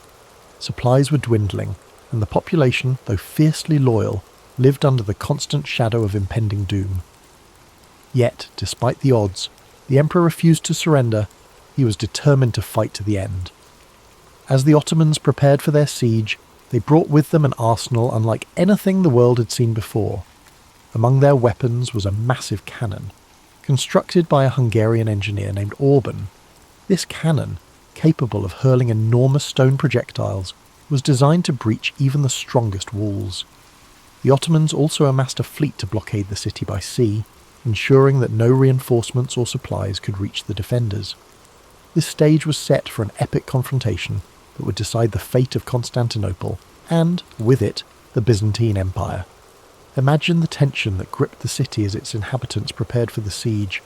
Picture the anxious faces of soldiers standing watch on the walls, the whispered prayers in the Hagia Sophia, and the determination etched on the emperor's face as he rallied his people. As you visualize the city on the brink of one of history's most defining moments, let its story remind you of the face of overwhelming odds. The tale of Constantinople begins not with surrender, but with hope, a flickering light against the encroaching darkness. On April 6, 1453, the Ottoman forces began their assault on Constantinople. Sultan Mehmed II, commanding an army of nearly 80,000 soldiers, surrounded the city by land and sea. His troops included elite janissaries, heavy artillery units, and cavalry. all meticulously prepared for the battle. In stark contrast, the defenders of Constantinople, numbering only about 7,000, relied on the strength of their walls, their limited resources, and their unwavering determination to hold off the invaders. As the siege commenced, the Ottoman cannon began its relentless bombardment. Each thunderous shot shook the ground, sending massive stones crashing into the city's formidable walls. The defenders scrambled to repair the damage as quickly as possible, working day and night to reinforce the crumbling sections. Yet, despite the damage, the walls of Constantinople held firm, frustrating the attackers and delaying their advance. By sea, Mehmed's fleet blockaded the Golden Horn, the narrow inlet that provided access to the city's harbour. In a bold and desperate move, the Byzantines constructed a massive chain boom across the entrance to the harbour, preventing Ottoman ships from breaching this vital area. For weeks, the two sides engaged in fierce skirmishes on the water, with neither gaining a decisive advantage. Within the city, life became a mix of hope and despair. Citizens prayed fervently in the Grand Hagia Sophia, seeking solace and strength. Meanwhile, Emperor Constantine XI worked tirelessly to inspire his people, walking among the defenders on the walls, offering words of encouragement and sharing in their hardships. His presence was a source of unity in a city under siege. Sultan Mehmed II, determined to break the stalemate, devised a bold plan to outflank the city's defences. Using an extraordinary feat of engineering, he ordered his troops to transport ships overland on greased logs, bypassing the chain boom and launching them into the waters of the Golden Horn. This manoeuvre shocked the defenders and marked a turning point in the siege. As the weeks wore on, the defenders of Constantinople grew more exhausted. Supplies dwindled, and morale wavered as the walls suffered greater damage, yet they continued to resist, determined to protect their home against all odds. Imagine the long nights spent on the battlements, the glow of torches illuminating weary faces, and the echoes of cannon fire reverberating through the air. The siege was becoming a battle of attrition, with both sides pushing their limits. The city remained a symbol of defiance, even as the odds seemed increasingly insurmountable. The question lingered: how much longer could Constantinople hold out? As April turned to May, the siege of Constantinople escalated into a relentless struggle. The Ottoman bombardment grew fiercer, cannons fired day and night, chipping away at the once mighty Theodosian walls. Dust and debris filled the air, coating the streets and homes of the city. Despite the constant destruction, the defenders worked tirelessly to repair breaches, often under the cover of darkness. Every stone they placed was an act of defiance against the overwhelming forces pressing in around them. Inside the city, the mood shifted between grim determination and quiet fear. Emperor Constantine XI continued to rally his people, addressing soldiers, citizens and priests alike. His words were simple but powerful, reminding them that they were fighting not just for their lives but for their culture, faith and history. Families huddled together in their homes, offering whispered prayers for protection. In the Hagia Sophia, the city's spiritual heart, the clergy led solemn services, their chants echoing in the grand dome chamber. Outside the walls, Sultan Mehmed II adjusted his strategy. Recognizing the defenders' stubborn resistance, he ordered his engineers to dig tunnels beneath the city's walls in an effort to weaken their foundation. Byzantine forces countered this threat by sending teams of sappers to intercept the tunnels, leading to deadly confrontations beneath the ground. These underground battles, fought in narrow, dimly lit passageways, added another layer of desperation to an already harrowing siege. The Ottomans also intensified their efforts on the Golden Horn. The fleet, now partially inside the harbour thanks to Mehmed's audacious manoeuvre, launched a series of attacks on the Byzantine navy. The defenders fought valiantly, using fire ships and skilled tactics to hold off the superior Ottoman fleet. But their resources were stretched thin, and each victory came at a high cost. The city's residents faced growing hardships. Food supplies dwindled, forcing strict rationing and leading to widespread hunger. The constant noise of the siege, cannon blasts, the clash of swords, and the cries of battle made restful sleep nearly impossible. And yet, the people endured, drawing strength from their shared purpose and their leaders' unyielding resolve. As May progressed, the city's defenders began to realize that relief from the outside was unlikely. The Venetian and Genoese fleets, though sympathetic to the Byzantine cause, were entangled in their own conflicts and slow to act. Constantinople stood alone against the might of the Ottoman Empire. The stage was set for a climactic confrontation. The city was battered but unbroken, its defenders refusing to yield despite the impossible odds. The Ottomans, frustrated by the slow progress of the siege, prepared for an all-out assault to breach the walls and claim their prize. The air was heavy with tension, every moment pregnant with the possibility of triumph or tragedy. As the final days of the siege approached, one could feel the weight of history bearing down on Constantinople. The city's fate hung in the balance, and the world watched, waiting to see how this epic struggle would end. Yet as the cannon blasts faded into the distance and the days turned into long quiet nights, imagine the peaceful stillness settling over the defenders of the city. The weight of the struggle seemed to lift, replaced by a soft calm that allowed weary eyes to rest, even amidst the constant pressure of the siege. Slowly, the heartbeat of the city began to quiet, like a soft lullaby in the air, gently easing the soul into a place of quiet surrender. As you picture these final moments, let the rhythm of the battle fade into the background, replaced by the peaceful embrace of rest. Feel your breath deepen, your body relax, and your thoughts drift like the gentle breeze over the sea. Sleep now as the city too prepares for the quiet of its inevitable change. On May 29th, 1453, after nearly 2 months of relentless bombardment and siege, Sultan Mehmed II ordered his forces to make their final push. The battered walls of Constantinople, once thought impenetrable, could no longer hold against the might of the Ottoman army. As the sun rose on that fateful morning, the air was thick with tension, and the distant rumble of approaching soldiers could be heard over the stillness of the city. The defenders, though exhausted and outnumbered, had one final opportunity to hold the line. Emperor Constantine XI, fully aware of the gravity of the moment, donned his armour and walked once more among his soldiers. His face, normally calm and composed, now carried the weight of his kingdom's fate. The emperor's rallying cry was simple: freedom or death, and he urged his soldiers to fight for their city and for their lives. Meanwhile, on the Ottoman side, Sultan Mehmed II had prepared for this day with meticulous care. His engineers worked tirelessly to breach the walls using battering rams, and his elite Janissary troops positioned themselves to take the city by force. A final, massive cannon barrage rang out across the city as the Ottomans made their move. With each blast, the walls of Constantinople groaned, and the defenders scrambled to repair what they could, but the damage had taken its toll. At the same time, the Ottoman fleet, now fully in position within the Golden Horn, moved to blockade the last remaining escape routes by sea. Constantinople, once a beacon of power and culture, was now a city trapped. Its streets, filled with the sounds of combat, became narrow avenues of despair and defiance. As the battle raged in the city, the defenders fought valiantly, but it was clear that the odds were stacked against them. The walls were crumbling. The artillery had breached a gap large enough for the Ottoman forces to swarm in. The fighting grew fiercer, house by house, street by street, as the city's residents and soldiers tried to push back the invaders, but there were too many Ottomans, and their determination to conquer the city was overwhelming. As the day wore on, the fate of Constantinople was sealed. By afternoon, the Ottomans had broken through the walls, and the city began to fall. Emperor Constantine XI, realizing that the end was near, fought bravely until the very last. But when the Ottoman forces entered the city, they found no mercy. The city was overrun, and its defenders, exhausted and outnumbered, were either captured or slain. The fall of Constantinople was not just the fall of a city, it was the end of an era.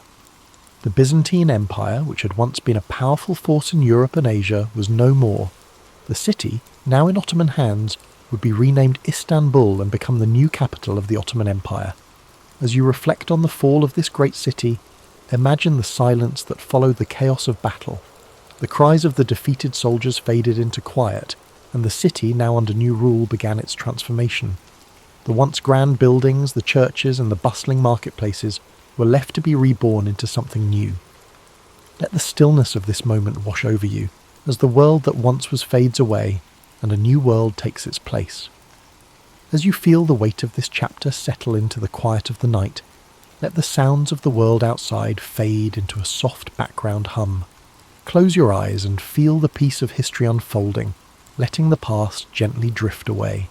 Sleep now, as time itself slows and the city's story becomes a part of your dreams. The fall of Constantinople marked the end of one era and the beginning of another, reverberating far beyond the walls of the ancient city. As the Ottomans took control, they reshaped not only the city's physical appearance, but also its cultural, political, and religious landscape. The Byzantine Empire, which had once been the protector of Christian Orthodox traditions, was gone. The city of Constantinople, now Istanbul, would become the heart of a new empire, the Ottoman Empire, bringing with it a wave of change that would echo through history for centuries. The fall of Constantinople was a pivotal moment for Europe, signalling the end of the medieval period and the start of the Renaissance. With the loss of one of the most important Christian cities, scholars, artisans, and intellectuals fled to the west, carrying with them priceless knowledge and manuscripts. The Greeks, who had lived under Byzantine rule for generations, brought their learning to places like Florence, Venice, and Rome. The rediscovery of classical texts and ancient Greek philosophy fueled the Renaissance, sparking a new era of intellectual and artistic flourishing. But the impact of the city's fall was not just felt in the West. For the Ottomans, capturing Constantinople was a moment of immense pride and significance. Sultan Mehmed II, now known as the Conqueror, solidified his legacy and the Ottoman Empire's power. He established a new capital that would rival all other cities in the world, renaming it Istanbul, and began transforming it into a thriving metropolis. The Hagia Sophia, once a Christian cathedral and a symbol of Byzantine glory, was converted into a mosque, and the city's skyline would be dominated by the grand minarets of Ottoman mosques. The Ottomans also began to expand their empire, pushing further into Europe, Asia, and Africa. Constantinople's fall opened up new trade routes and positioned the Ottomans as the dominant force in the eastern Mediterranean. The city's strategic location between Europe and Asia gave the Ottomans control of crucial land and sea trade routes, further strengthening their empire. In the centuries that followed, the legacy of Constantinople would continue to shape the world. For the East, it became a symbol of Ottoman strength and prosperity. For the West, it served as a reminder of the fragility of empires and the shifting tides of history. The fall of Constantinople was more than just a military victory. It was a symbolic event that signalled the changing balance of power in the world.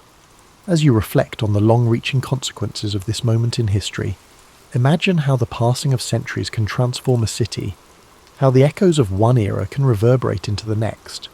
Feel the calmness of time moving forward, each breath slower, as you let the weight of these changes settle into your thoughts.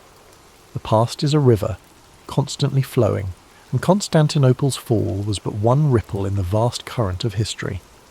Let this ripple guide you into a peaceful place of reflection, where the weight of time and change lifts, and you feel the peace of quiet understanding.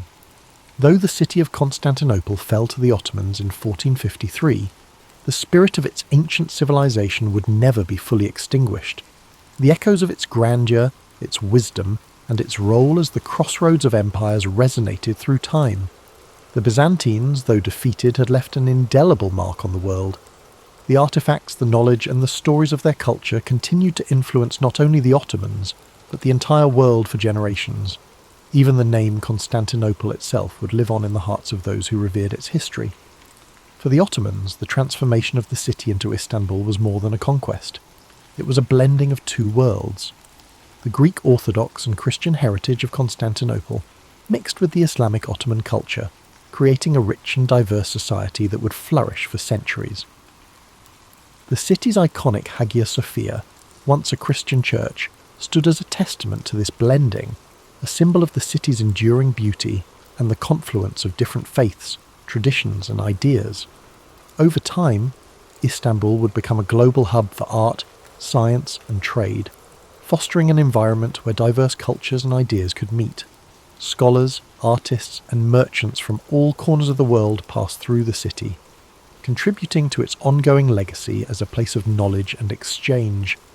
As you reflect on the lasting impact of Constantinople, imagine how the quiet passage of time can allow a city's legacy to endure long after its walls have crumbled. The stories of Constantinople's rise, its cultural riches, and its eventual fall are woven into the fabric of history. And just as the city evolved, so did the stories of the people who lived there, stories that still inspire awe and contemplation today. Now, as the quiet night settles in, let yourself be carried away by the soft waves of time. The distant sounds of the past are now mere whispers in the night, fading into a calm silence. The story of Constantinople, its rise and fall, and its everlasting influence, now rests softly in the back of your mind. Allow this story to guide you into a deep and peaceful rest, where the weight of history lifts and only the soothing silence remains.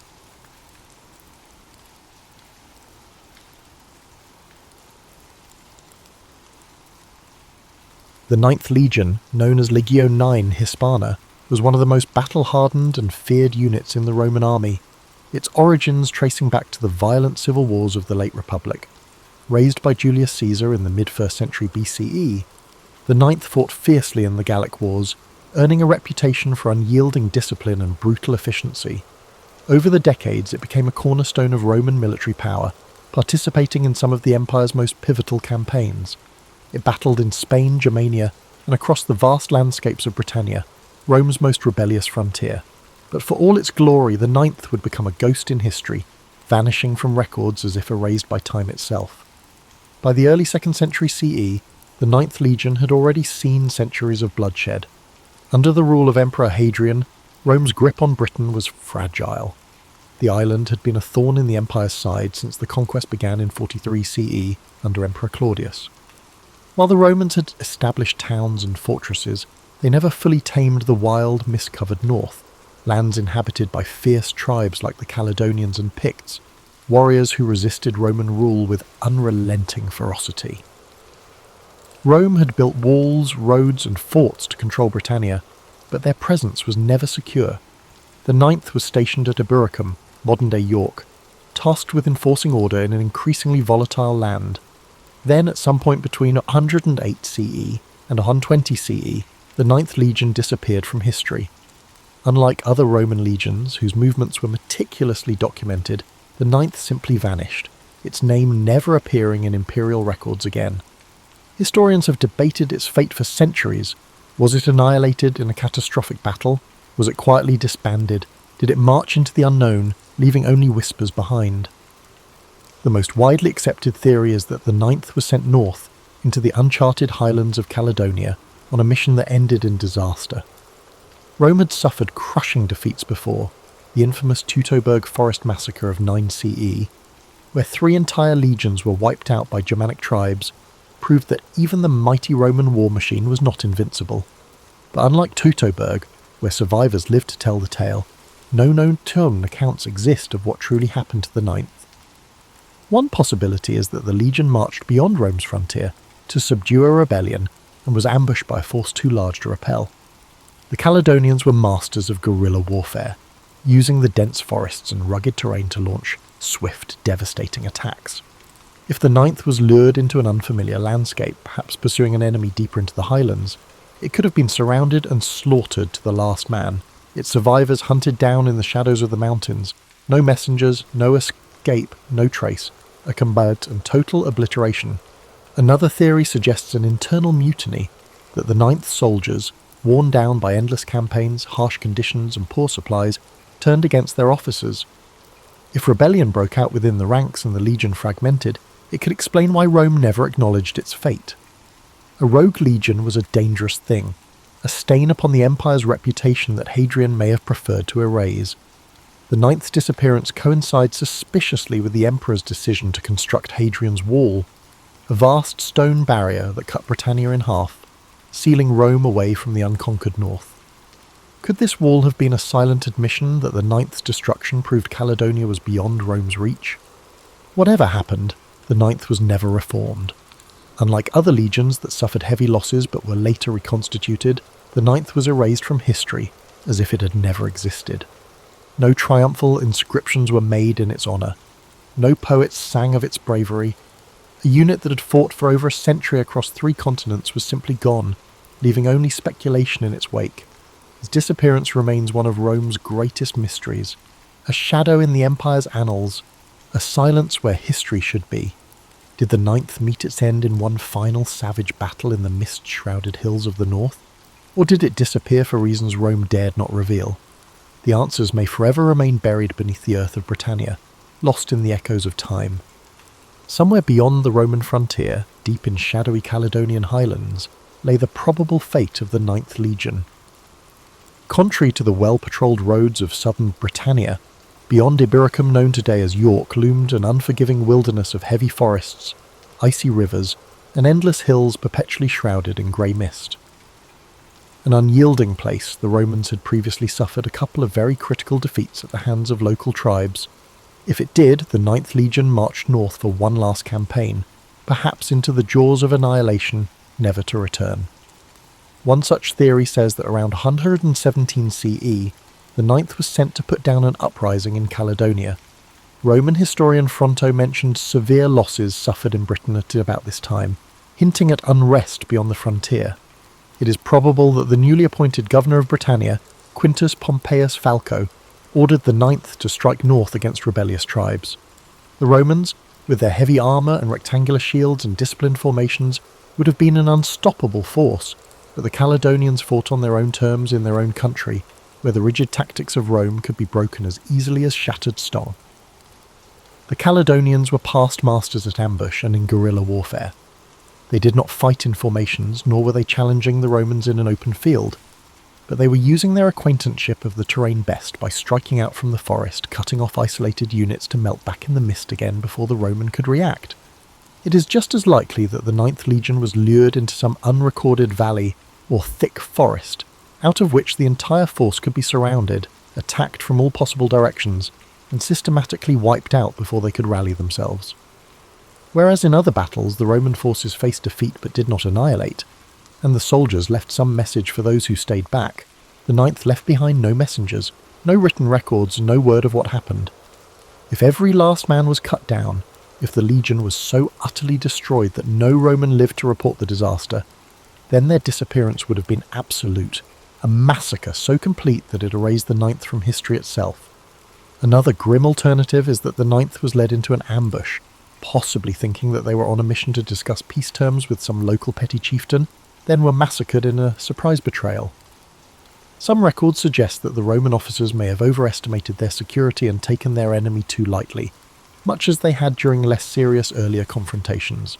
If the Caledonians granted the Romans license to advance deeply into their land, apparently without opposition, only to strike with crushing force at a time of their choosing, then the Ninth had been consumed deep in the bowels of the enemy, in a place that was without exit. But even assuming the legion was defeated, why were no Roman reinforcements sent? If one of its legions was in trouble, Rome did not spare any expense in answering by using overwhelming force. If the Ninth had been destroyed, the Roman military should have sent out scouts, reinforcements, or at the very least a search party, yet no such records exist. Could it be that the Roman authorities knew what happened, but deliberately buried the truth? Some historians speculate that the destruction of the Ninth was too embarrassing to acknowledge, that Hadrian, who came to power in 117 CE, the same time the legion may have vanished, chose to erase the event from history. The timing is striking. Shortly after the Ninth is believed to have disappeared, Hadrian ordered the construction of Hadrian's Wall begun in 122 CE, a massive defensive barrier meant to keep the northern tribes out of Roman-controlled territory.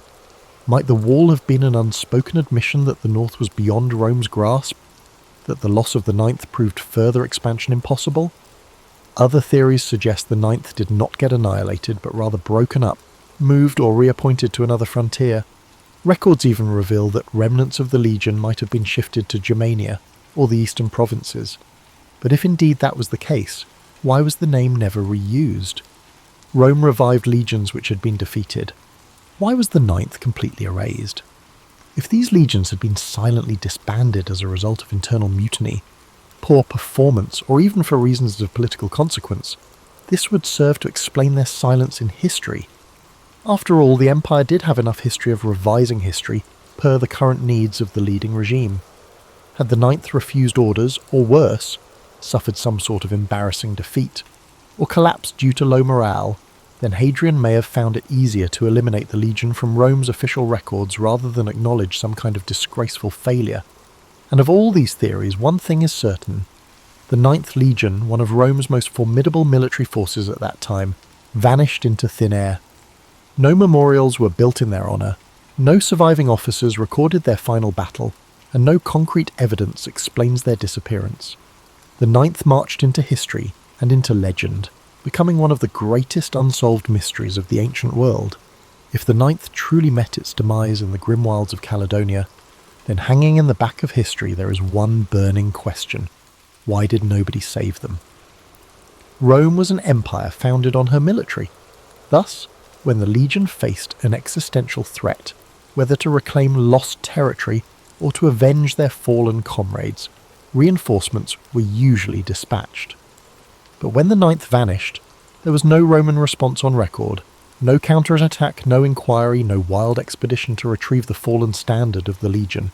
The Ninth simply disappeared from history. It is an unsettling prospect that can be put as a question. How can more than 5,000 trained men vanish without this being noticed by anyone? In the best scenarios, maybe Rome never actually found out. If the Ninth had been lured onto hostile soil, say tricked into believing they were marching towards some kind of skirmish, only to be completely surrounded, the slaughter could have been so swift and total that no messenger survived to report back. In the days before modern communications, legions depended upon runners and scouts for delivering information. In any one cataclysmic battle, if the Ninth had been destroyed, no one would have lived to issue the call for rescue. Another theory is that Rome knew what danger the Ninth was in and simply abandoned it. By the early 2nd century CE, the empire was overextended with many fronts on which military action was needed. To the east, Rome was locked in bitter struggles against the Parthians, while across the Rhine in Germania, hostile tribes threatened the empire's borders. His predecessor, Emperor Trajan, had been aggressively expanding Rome's borders, annexing Dacia, modern-day Romania, and waging costly wars that depleted Rome's treasury. By the time Hadrian was crowned in the year 117 CE, he had but one option: to maintain Rome's tenuous grasp on Britannia or turn his attention to shoring up the empire's more valuable provinces. Hadrian's decision was clear. He gave up the policy of expansion in Britain and fortified its borders. Only a few years after the disappearance of the Ninth, Hadrian ordered the construction of Hadrian's Wall, begun in 122 CE, a huge defensive fortification across northern Britannia. Was this wall the silent admission of Rome's defeat? Did Hadrian finally realise that the no-man's land frontier up north was too hazardous to maintain? That the Ninth's annihilation proved further conquest impossible? There is also the chilling possibility that the Ninth was sacrificed for political reasons. Some historians speculate that the legion's commanders may have been involved in a failed rebellion or mutiny, leading Rome to erase them from history rather than acknowledge an embarrassing internal conflict. The Roman Empire was hardly unaware of rewriting history. It frequently happened that the names and figures of emperors were expunged from the records as if they had never lived. If the Ninth had risen against Roman rule, then it is very possible that Hadrian simply ordered them erased, thereby having their fate never recorded. Even granting the unlikely event that the Ninth was destroyed on the battlefield rather than by treachery, the Romans repressed news of military defeats. The empire, after all, was sustained by propaganda and illusions of invincibility. To let news get out that an entire legion had been wiped out could encourage further rebellions against Rome's enemies. It could have been easier for Hadrian's administration to simply bury the truth and leave the fate of the Ninth unknown. However, there are other theories that the Ninth was not destroyed but was simply removed from the records for far less sensational reasons. Some believe that the legion was quietly reassigned to another part of the empire, perhaps to the eastern provinces, since many Roman military units were stationed there against Parthian invasions. There is, however, some evidence that elements of the Ninth may have appeared in records in the Middle East decades later, but without any clear chain of command, it cannot be confirmed whether this was the same unit or just rebranding of another legion. One more troubling possibility is that the Ninth simply walked away from Rome.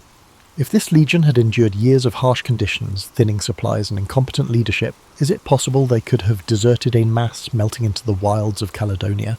There are accounts of Roman soldiers deserting their posts and integrating themselves into the local tribes against impossible odds. They will also have realised that they had been abandoned, and if the Ninth voted to take their leave of Rome, then they could have simply dispersed among the native people, their descendants melting into the population of Scotland without trace. Whatever the truth, the disappearance of the Ninth Legion is one of history's greatest unsolved mysteries. If they were truly annihilated in battle, their bones may yet remain beneath the hills of northern Britain, buried in forgotten mass graves. If silenced by the political machine of Rome, they will forever be lost to the mists of time, and if to disappear on their terms, leaving behind an empire that did not serve them anymore, then perhaps their legend is greater than history remembers. The disappearance of the Ninth Legion has evolved over the centuries from a mere historical mystery to a full-blown legend, serving as the catalyst for a great deal of speculation, folklore, and even conspiracy theories. With no clear answers in the ancient records, historians, archaeologists, and storytellers alike have attempted to reconstruct the fate of the Lost Legion. But did the Ninth really perish in the wilderness of Caledonia, or might its soldiers have survived, their story lost to history's fog? One of the most resilient theories has been that the Ninth Legion was not destroyed in Britain at all, but was instead moved, without fanfare, elsewhere in the empire. Indeed, scattered references tend to indicate the presence of parts of the Ninth in the eastern provinces, certainly in Judea or Cappadocia, many decades later than those in which the regiment is last heard of in Britain.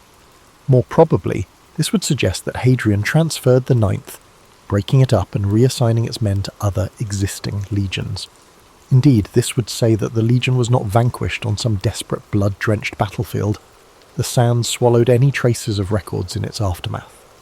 A sensationalistic hypothesis, popularly postulated, holds that the Ninth embarked to the east against the Parthians, and lost to native rebellions on unfamiliar fields, and not in Caledonia at all. It would not have been unusual for the Roman legions to be redeployed trouble spots throughout the empire, and some inscriptions have suggested that the remnants of the Ninth were serving in far-flung campaigns from Britain. If so, their disappearance may have been due more to gradual attrition rather than a single destruction. As survivors over time were absorbed into other units, the identity of the Ninth may have become blurred, erased by bureaucracy not battle. But if this was so, why was the Ninth never reconstituted? It was customary for Rome to re-establish such legions which had suffered defeats, sometimes with the same number but with recruits. The very fact that it was never revived suggests that something more significant actually happened, something Rome wanted forgotten.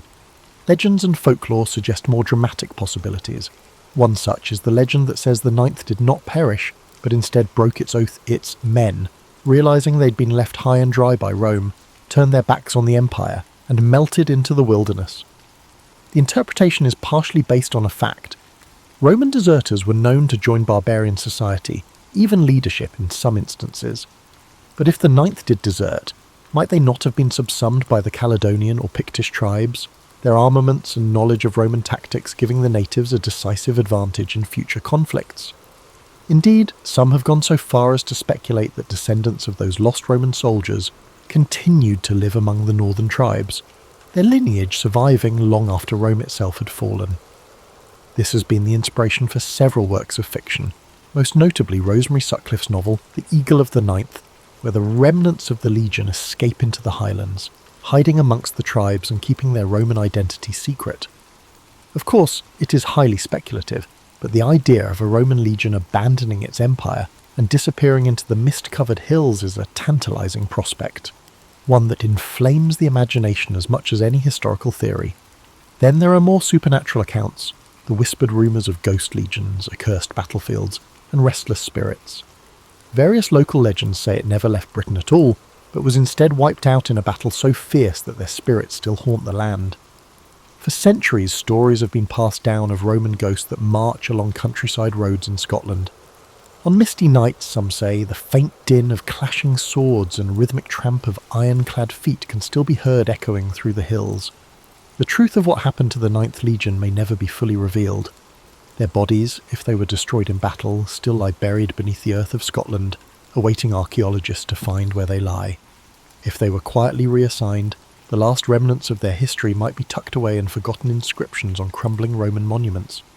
But had they run, were leaving Rome, beginning to reinvent anew, far up north, then this is a story not about vanishing but of reinvention, about the few who wanted more than to choose between liberty and empire, and by that choice would become the stuff of legends. Whatever the truth, the Ninth Legion is one of Rome's greatest mysteries, a shadow in the annals of history, a whisper of a force that once marched beneath the eagle standard, but whose fate is unknown. Its story stays out there in the fog, beyond the reach of certainty, waiting for those who would uncover the past. Centuries have seen both historians and archaeologists look through the Roman records, analyse ancient inscriptions, and excavate various battle sites in Britannia in order to find evidence that might confirm the ultimate fate of the Ninth Legion. Yet the answer continues to elude them. A piece in a game of jigsaw. A tale half buried beneath the earth. The first known history of the Ninth Legion dates back to the time of Julius Caesar, who had raised this very legion during his Gallic campaigns in the 1st century BCE. Over time, records trace its movements across the empire from Hispania to Germania and finally to Britannia, playing a major role in suppressing the revolts and defending Roman rule. Yet, after 117 CE, its trail goes abruptly missing from history. For many years, the prevailing theory among scholars was that the Ninth ended its days in Britain, most likely in a catastrophic defeat at the hands of the northern tribes.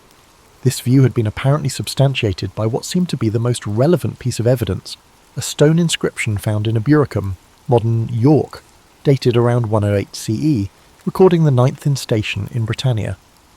This has been the last sure notice of the Legion on British soil, yet no Roman sources actually report its destruction, and that begs a question. If the Ninth was wiped out, why is there no written account of its defeat? Rome was not at all shy about recording the deaths of legions. When the Teutoburg forest disaster of 9 CE led to the destruction of 3 Roman legions, it was well documented. For the Ninth, there is only silence. This silence has engendered other theories in which the Ninth was not destroyed in Britain, but moved elsewhere within the empire. Some other scholars believe that this could have been transferred to the eastern provinces, probably Judea or Cappadocia, to assist in conflicts against the Parthians or Jewish revolts. One inscription found in Nijmegen in the Netherlands suggests that some remnants of the Ninth were indeed there around 20 CE, but whether this constituted a detached unit or survivors from a previous campaign, nobody can be certain. And yet there is no definitive proof that the entire legion was ever redeployed elsewhere. Archaeologists looking for the physical evidence for such a scenario, the destruction of the Ninth in Britain, have found no battlefield, no mass grave, no abandoned camp to verify this theory of annihilation. A few have pointed to Inch Toothhill, an abandoned fort in Scotland, as one possible site of conflict. Others have looked to the area around Hadrian's Wall that was built only a few years after the Ninth vanished. Yet no evidence has turned up to prove it. No broken shields, no lost eagles, no bones of dead soldiers. If the legion was cut to pieces in a last great battle, where are the biddies? One theory is that the Ninth was destroyed piecemeal in a series of smaller battles. The Caledonians and Picts did not fight like the Roman legions. They were guerrillas, striking in hit-and-run raids and melting away into the landscape. If the Ninth was bled to death in some sort of long campaign, suffering ambush after ambush, then there may not be one battlefield where their bodies lie, but rather their deaths scattered across the wilds of Scotland, lost in the mists of time. Another theory is that Hadrian's Wall itself holds the key to the disappearance of the Ninth. Constructed between 122 and 128 CE, the wall made for a significant shift in Rome's strategy. Northern expansion was replaced by reinforcing the border. Some historians even feel this decision was based directly on the fate of the Ninth, as Hadrian himself realised that Caledonia was simply too dangerous to hold. Cut to pieces in some disastrous campaign, it may have provided that final warning that persuaded the Romans to draw back and dig in rather than advance. After decades of excavations, no concrete evidence has turned up so far that could explain what happened to the Ninth Legion, and the hunt goes on. Archaeologists continue to trawl Britain's landscape for Roman weapons, mass graves, or inscriptions that just might bring the story into the sharpest view yet.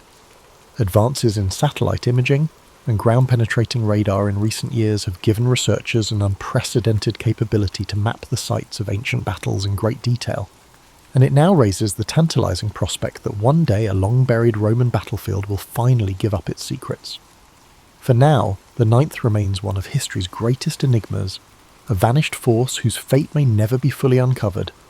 Were they slaughtered in the cold highlands of Caledonia, their bodies buried beneath the heather? Were they reassigned and forgotten, their legacy erased by Rome's shifting priorities? Or did they desert their post, choosing to disappear into the north and abandon the empire that had left them behind? Whatever the truth, the Ninth Legion presses on through the mind of the historian, the archaeologist, and anyone intrigued with the enigmas of the past. Their story is a story of battle, betrayal, and the unknown. A whisper of steel and blood, lost in time, merely waiting for a voice that might tell it. The Ninth Legion's tale has largely been lost in the rear view of history. We don't actually know what happened to them. Their last journey is but a distant rumour nowadays. Nobody actually knows what happened. If they were wiped out in some murky battle, went missing in the uncharted regions of Caledonia, or simply dropped off the face of the earth for good, one thing's certain, they were never heard from again. You're familiar with that slow fog that rolls in over the hills in the morning? Yeah, their presence is sort of like that. Just fragments of stone, small memories, and those silent questions that just persist on through the centuries. When the world's all asleep beneath the stars, it's as if the ghostly echoes of the Ninth are stirring again. In the silence of the Scottish Highlands, where the wind moves like a faint breath through the glens, there are people who say the Legion marches on. There are stories, old, half-remembered myths, of ghostly soldiers spotted on empty roads, of the distant rhythmic sound, of iron-shod feet that appear to have no origin. Legends tell of how on certain nights, beneath a silver moon, the spirits of the Ninth emerge from the shadows, caught in a perpetual march across the land that devoured them. Perhaps they were separated in the chaos of combat, their shields broken, their armour cracked by the blow of an unseen enemy too late to avoid. Maybe they struggled through the wilderness, panting with fatigue, their path swallowed by the dense forests and winding rivers, to discover that no rescue would ever come. Or maybe they simply dissolved into history, their final battle so conclusive, so absolute, that Rome chose to forget them, to let them slip away like a dream slipping beyond memory. Yet even dreams leave a mark, as the Ninth has left its mark upon time itself. The silence of their vanishing is louder than any record, their absence taking up the space between the pages of history like the profound, soothing quiet before daybreak. Hadrian's Wall remains a silent witness to their disappearance, a wall built to exclude the untamed land that could have claimed them, a divide between the known and the unknown. It remains there, steadfast against the winds that blow through it, a testament to an age still hidden in mystery. Though the fate of the Ninth Legion can never be fully disclosed, their myth survives. Their names are recalled in books, in whispers, in the minds of those who are drawn to the mysteries of history. Up in the still hills, where you can truly scent the earth and rain, and the rivers glimmer like liquid silver in the moon's light, the Ninth could still be roving about, not physically, but in memory, always walking the shadows of the ages. This concludes tonight's quest into the mystery of the lost Ninth Legion. But the past is replete with even more stories just waiting to be unearthed.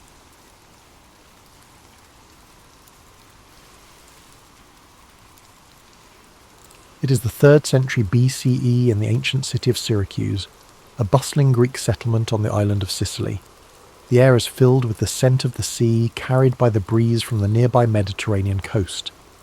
The streets are alive with merchants, artisans, and scholars, their voices blending into a harmonious hum. Among these people walks a young boy, his eyes bright with curiosity, his mind constantly searching for answers to questions most people do not think to ask. This boy is Archimedes. Born to a family of intellect and privilege, Archimedes' father, Phidias, is an astronomer who nurtures his son's love for learning.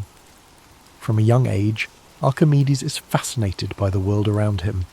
The way the stars move across the night sky, the precise mechanics of gears and levers, the simple yet profound mysteries of numbers, all of these captivate his developing mind. He spends his days asking questions, pondering problems and seeking answers in the natural world.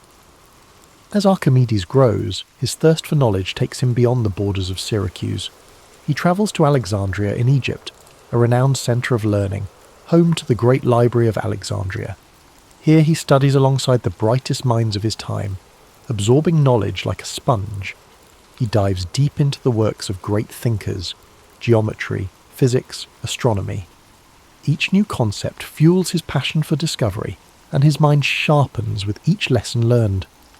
Upon returning to Syracuse, Archimedes dedicates himself to a life of study and invention.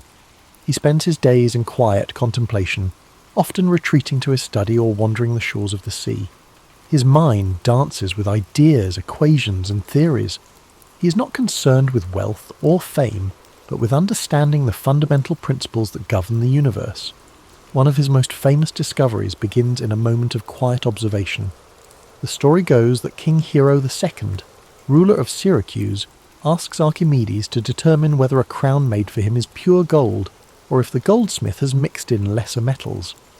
Pondering this problem, Archimedes relaxes into a warm bath, the water rippling around him. As he lowers his body into the tub, he notices how the water rises, displaced by his form. In that instant, a revelation strikes him, the principle of buoyancy. He realizes that by measuring how much water an object displaces, he can determine its density and thus its purity. Overcome with excitement, he leaps from the bath and runs through the streets shouting, "Eureka! Eureka!" Greek for "I have found it." This moment, though simple, is a breakthrough in science and engineering, demonstrating Archimedes' brilliance and his ability to find solutions in the most ordinary of experiences. This principle, now known as Archimedes' principle, lays the foundation for understanding buoyancy and density, concepts that will influence science for centuries to come. Archimedes' work continues to expand. He is fascinated by the power of simple machines and begins to develop tools and mechanisms that demonstrate the incredible potential of levers, pulleys, and screws. He famously declares, "Give me a place to stand, and I will move the earth." These words reflect his deep understanding of the mechanical advantage provided by levers. He designs ingenious contraptions such as the Archimedean screw, a device used to raise water for irrigation and drainage. This invention, with its elegant spiral structure, helps farmers move water efficiently and will continue to be used for centuries in different parts of the world. Archimedes' mind does not rest. He explores the mysteries of geometry, calculating areas, volumes and surfaces with astonishing precision. He develops formulas for the areas of circles, the volumes of spheres, and the properties of parabolas. His work on the mathematics of shapes lays the groundwork for calculus, a field that will not fully develop until many centuries later. In addition to his theoretical work, Archimedes applies his knowledge to practical problems. Syracuse faces threats from rival powers, and Archimedes' inventions become tools of defense. He designs war machines, catapults, cranes, and even rumoured death rays that use mirrors to focus sunlight and set enemy ships ablaze. These devices, products of his genius, help protect his city from invaders.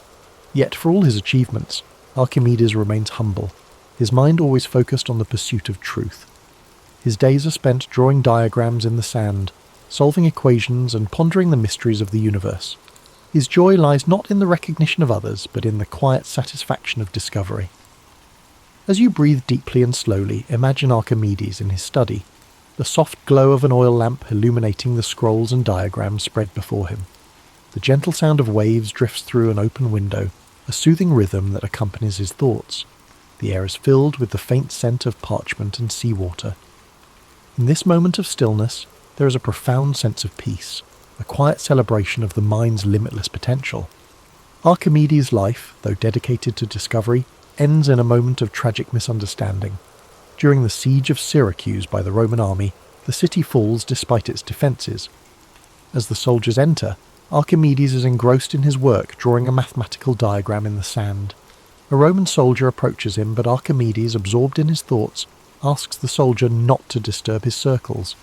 In a tragic instant, the soldier strikes him down, unaware of the brilliance of the man before him. But though his life is cut short, Archimedes' legacy endures. His discoveries, his inventions, and his insights into the world of mathematics and physics continue to inspire generations.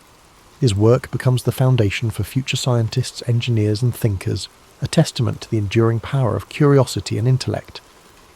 As you drift further into sleep, let the story of Archimedes remind you of the beauty of exploration, the joy of discovery, and the quiet power of the mind. His life teaches us that the pursuit of knowledge, no matter how simple or complex, is a journey worth taking. Each question we ask, each problem we solve, brings us closer to understanding the wonders of the world. As you sink deeper into the gentle embrace of sleep, let the wisdom and wonder of Archimedes' life continue to guide your thoughts. His journey was one of relentless curiosity, an unquenchable thirst for understanding the mysteries of the universe. Even now, centuries later, his discoveries ripple through time, touching the modern world in ways both seen and unseen. Picture the quiet streets of ancient Syracuse once more. The sun has set and the city is cloaked in twilight. The gentle sound of the sea rolls in the distance, its waves washing softly against the stone walls of the harbour. Lanterns flicker along the narrow alleyways, casting warm pools of light onto the cobbled streets. Somewhere in this peaceful setting, Archimedes walks slowly, his mind alive with thoughts and ideas. He's at ease, his steps unhurried, the weight of his questions a welcome companion rather than a burden. This tranquility reflects a life devoted to understanding, to peeling back the layers of the world to reveal the beauty beneath.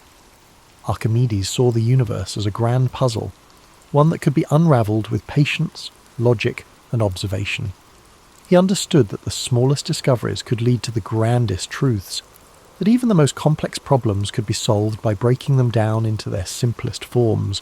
Imagine him standing by the shoreline, the breeze rustling his robes, the salty air filling his lungs. He gazes out at the expanse of the sea, the horizon a seamless blend of water and sky. In his mind, the sea is not just a vast body of water, but a dynamic system governed by principles he can explore and understand. To Archimedes, every wave, every ripple tells a story of motion, force, and balance. His world is alive with meaning, a canvas on which the laws of nature are painted with exquisite detail. He returns to his workshop, a quiet space filled with scrolls, diagrams, and tools of his trade. The air carries the scent of ink, parchment, and aged wood. The room is dimly lit by the soft glow of an oil lamp, its flame dancing gently. Archimedes leans over a table strewn with geometric figures and mechanical designs. His fingers trace the lines of a new invention, his mind focused yet serene. Each stroke of his quill, each measurement, is a step in his never-ending quest to understand the world more deeply. His life reminds us that knowledge is not just power, it is also peace. The act of learning, of discovering, brings with it a calm certainty, a quiet joy. Archimedes found solace in his work, in the simple yet profound pleasure of solving a problem, of uncovering a truth that lay hidden just beneath the surface. His discoveries were not just for his time but for all time, a gift to future generations who would build upon his legacy. Allow your mind to rest in this world of gentle discovery, where questions are welcomed and answers are earned through patience and insight. Let the image of Archimedes' quiet contemplation bring you comfort. His life shows us that there is beauty in thought, in exploration, in the pursuit of knowledge. No problem is too large, no challenge too daunting when faced with a calm and determined mind. As you breathe slowly and deeply, feel a sense of calm curiosity settle over you. The worries of the day drift away, replaced by the stillness of this moment. The gentle rhythm of your breath becomes the heartbeat of your own quiet discoveries. Like Archimedes, you're free to explore the depths of your thoughts, to wonder, to question, and to dream. The soft lapping of waves on the shore echoes in the distance, a soothing sound that anchors you to a place of peace. The stars twinkle faintly above, each one a reminder of the infinite possibilities that lie before you. Archimedes understood that the universe, vast and mysterious, is a place of endless wonder. And as you drift further into sleep, you too are part of that wonder, a being of thought, curiosity, and potential. Imagine the warmth of a gentle sun rising over the horizon, casting its golden light across the quiet city of Syracuse. The world awakens slowly, the streets coming to life with the soft sounds of morning. Archimedes' study is filled with the gentle glow of dawn, his scrolls illuminated by the first rays of light. The work continues, the questions remain, and the journey of discovery goes on. In this moment, you're wrapped in a blanket of peace and possibility. The story of Archimedes whispers to you that the pursuit of knowledge is a path without end, a journey that brings fulfillment and joy. His life is a reminder that even the smallest insights can lead to the greatest understandings, that patience and curiosity are the keys to unlocking the universe's secrets. As you drift deeper into the serene embrace of sleep, let the story of Archimedes continue to weave through your thoughts like a gentle current. His life reminds us that the universe is filled with puzzles waiting to be solved, and each quiet moment of reflection brings us closer to understanding its secrets. The night is calm now, and the echoes of his discoveries linger softly in your mind. Imagine the gentle rhythm of the sea, the waves rising and falling in a soothing eternal dance. The moon casts a silvery light upon the water, its reflection shimmering and rippling with each movement. This same sea, with its endless motion, once inspired Archimedes to develop theories of fluid mechanics, his brilliant mind observing patterns and laws hidden in the simplest of things. To him, the sea was more than just water. It was a universe of knowledge, a place where physics, geometry and nature met in perfect harmony. Allow yourself to float upon this tranquil sea, the waves cradling you with their soft, steady motion. The worries of the day dissolve, carried away by the tides. Each breath you take is like the rise and fall of the waves, a rhythm of life, of peace, of calm. You're held safely in this space of quiet discovery, where the world's complexities fade into simplicity, and every thought leads you closer to rest. Picture Archimedes seated on a sun-warmed rock by the shoreline, a piece of parchment resting on his knee. The wind tousles his hair as he sketches shapes and equations with a steady hand. His eyes are focused, yet there is a deep peace in his expression. The world is his canvas, and with every observation, every calculation, he adds a stroke to the masterpiece of human knowledge. His mind is a sanctuary, a place where curiosity flows freely, unencumbered by doubt or fear. In your own mind, you too have this sanctuary, a place where thoughts drift like clouds, where questions are welcomed, and where answers are like stars twinkling softly in the night sky. There is no need to rush, no pressure to understand everything at once. The act of wondering, of exploring is enough. This quiet space within you is a reflection of Archimedes' own calm, thoughtful mind, a place where peace and discovery coexist. As the night deepens, the sounds of Syracuse fade into stillness. The bustling markets, the clink of hammers in workshops, the calls of merchants, all grow quieter, like the world itself is gently falling asleep. The only sounds that remain are the whispering of the sea and the soft sigh of the breeze. Archimedes continues his work, his mind at ease, immersed in the beauty of the world's mysteries. In his final moments, Archimedes was said to have been absorbed in thought, drawing figures in the sand. Even as chaos swirled around him, his focus remained unbroken, his mind lost in contemplation. This dedication, this unwavering love of knowledge, is a gentle reminder that we, too, can find peace in the simple act of thinking, of observing, of being present with our thoughts. As you breathe in deeply, imagine the sand beneath your feet, warm and soft. The gentle waves wash over your toes, each ripple a soft caress that soothes and relaxes you. The horizon stretches endlessly before you, the boundary between sea and sky blurred by a golden haze. This endless horizon is like the realm of knowledge, a place where there is always more to explore, more to understand, more to discover.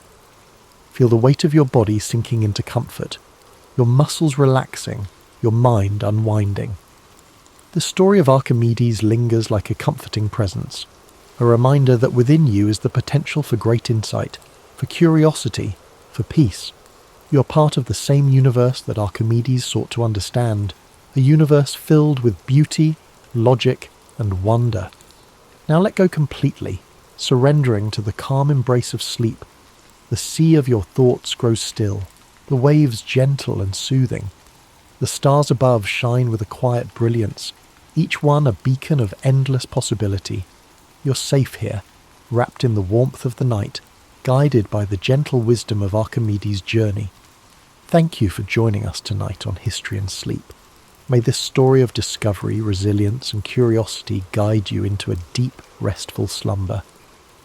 Let Archimedes' legacy remind you that every question, every thought, every moment of wonder is a step toward understanding the world around you. Sleep deeply, knowing that you are part of a grand, beautiful universe, and that peace and curiosity are always within your reach.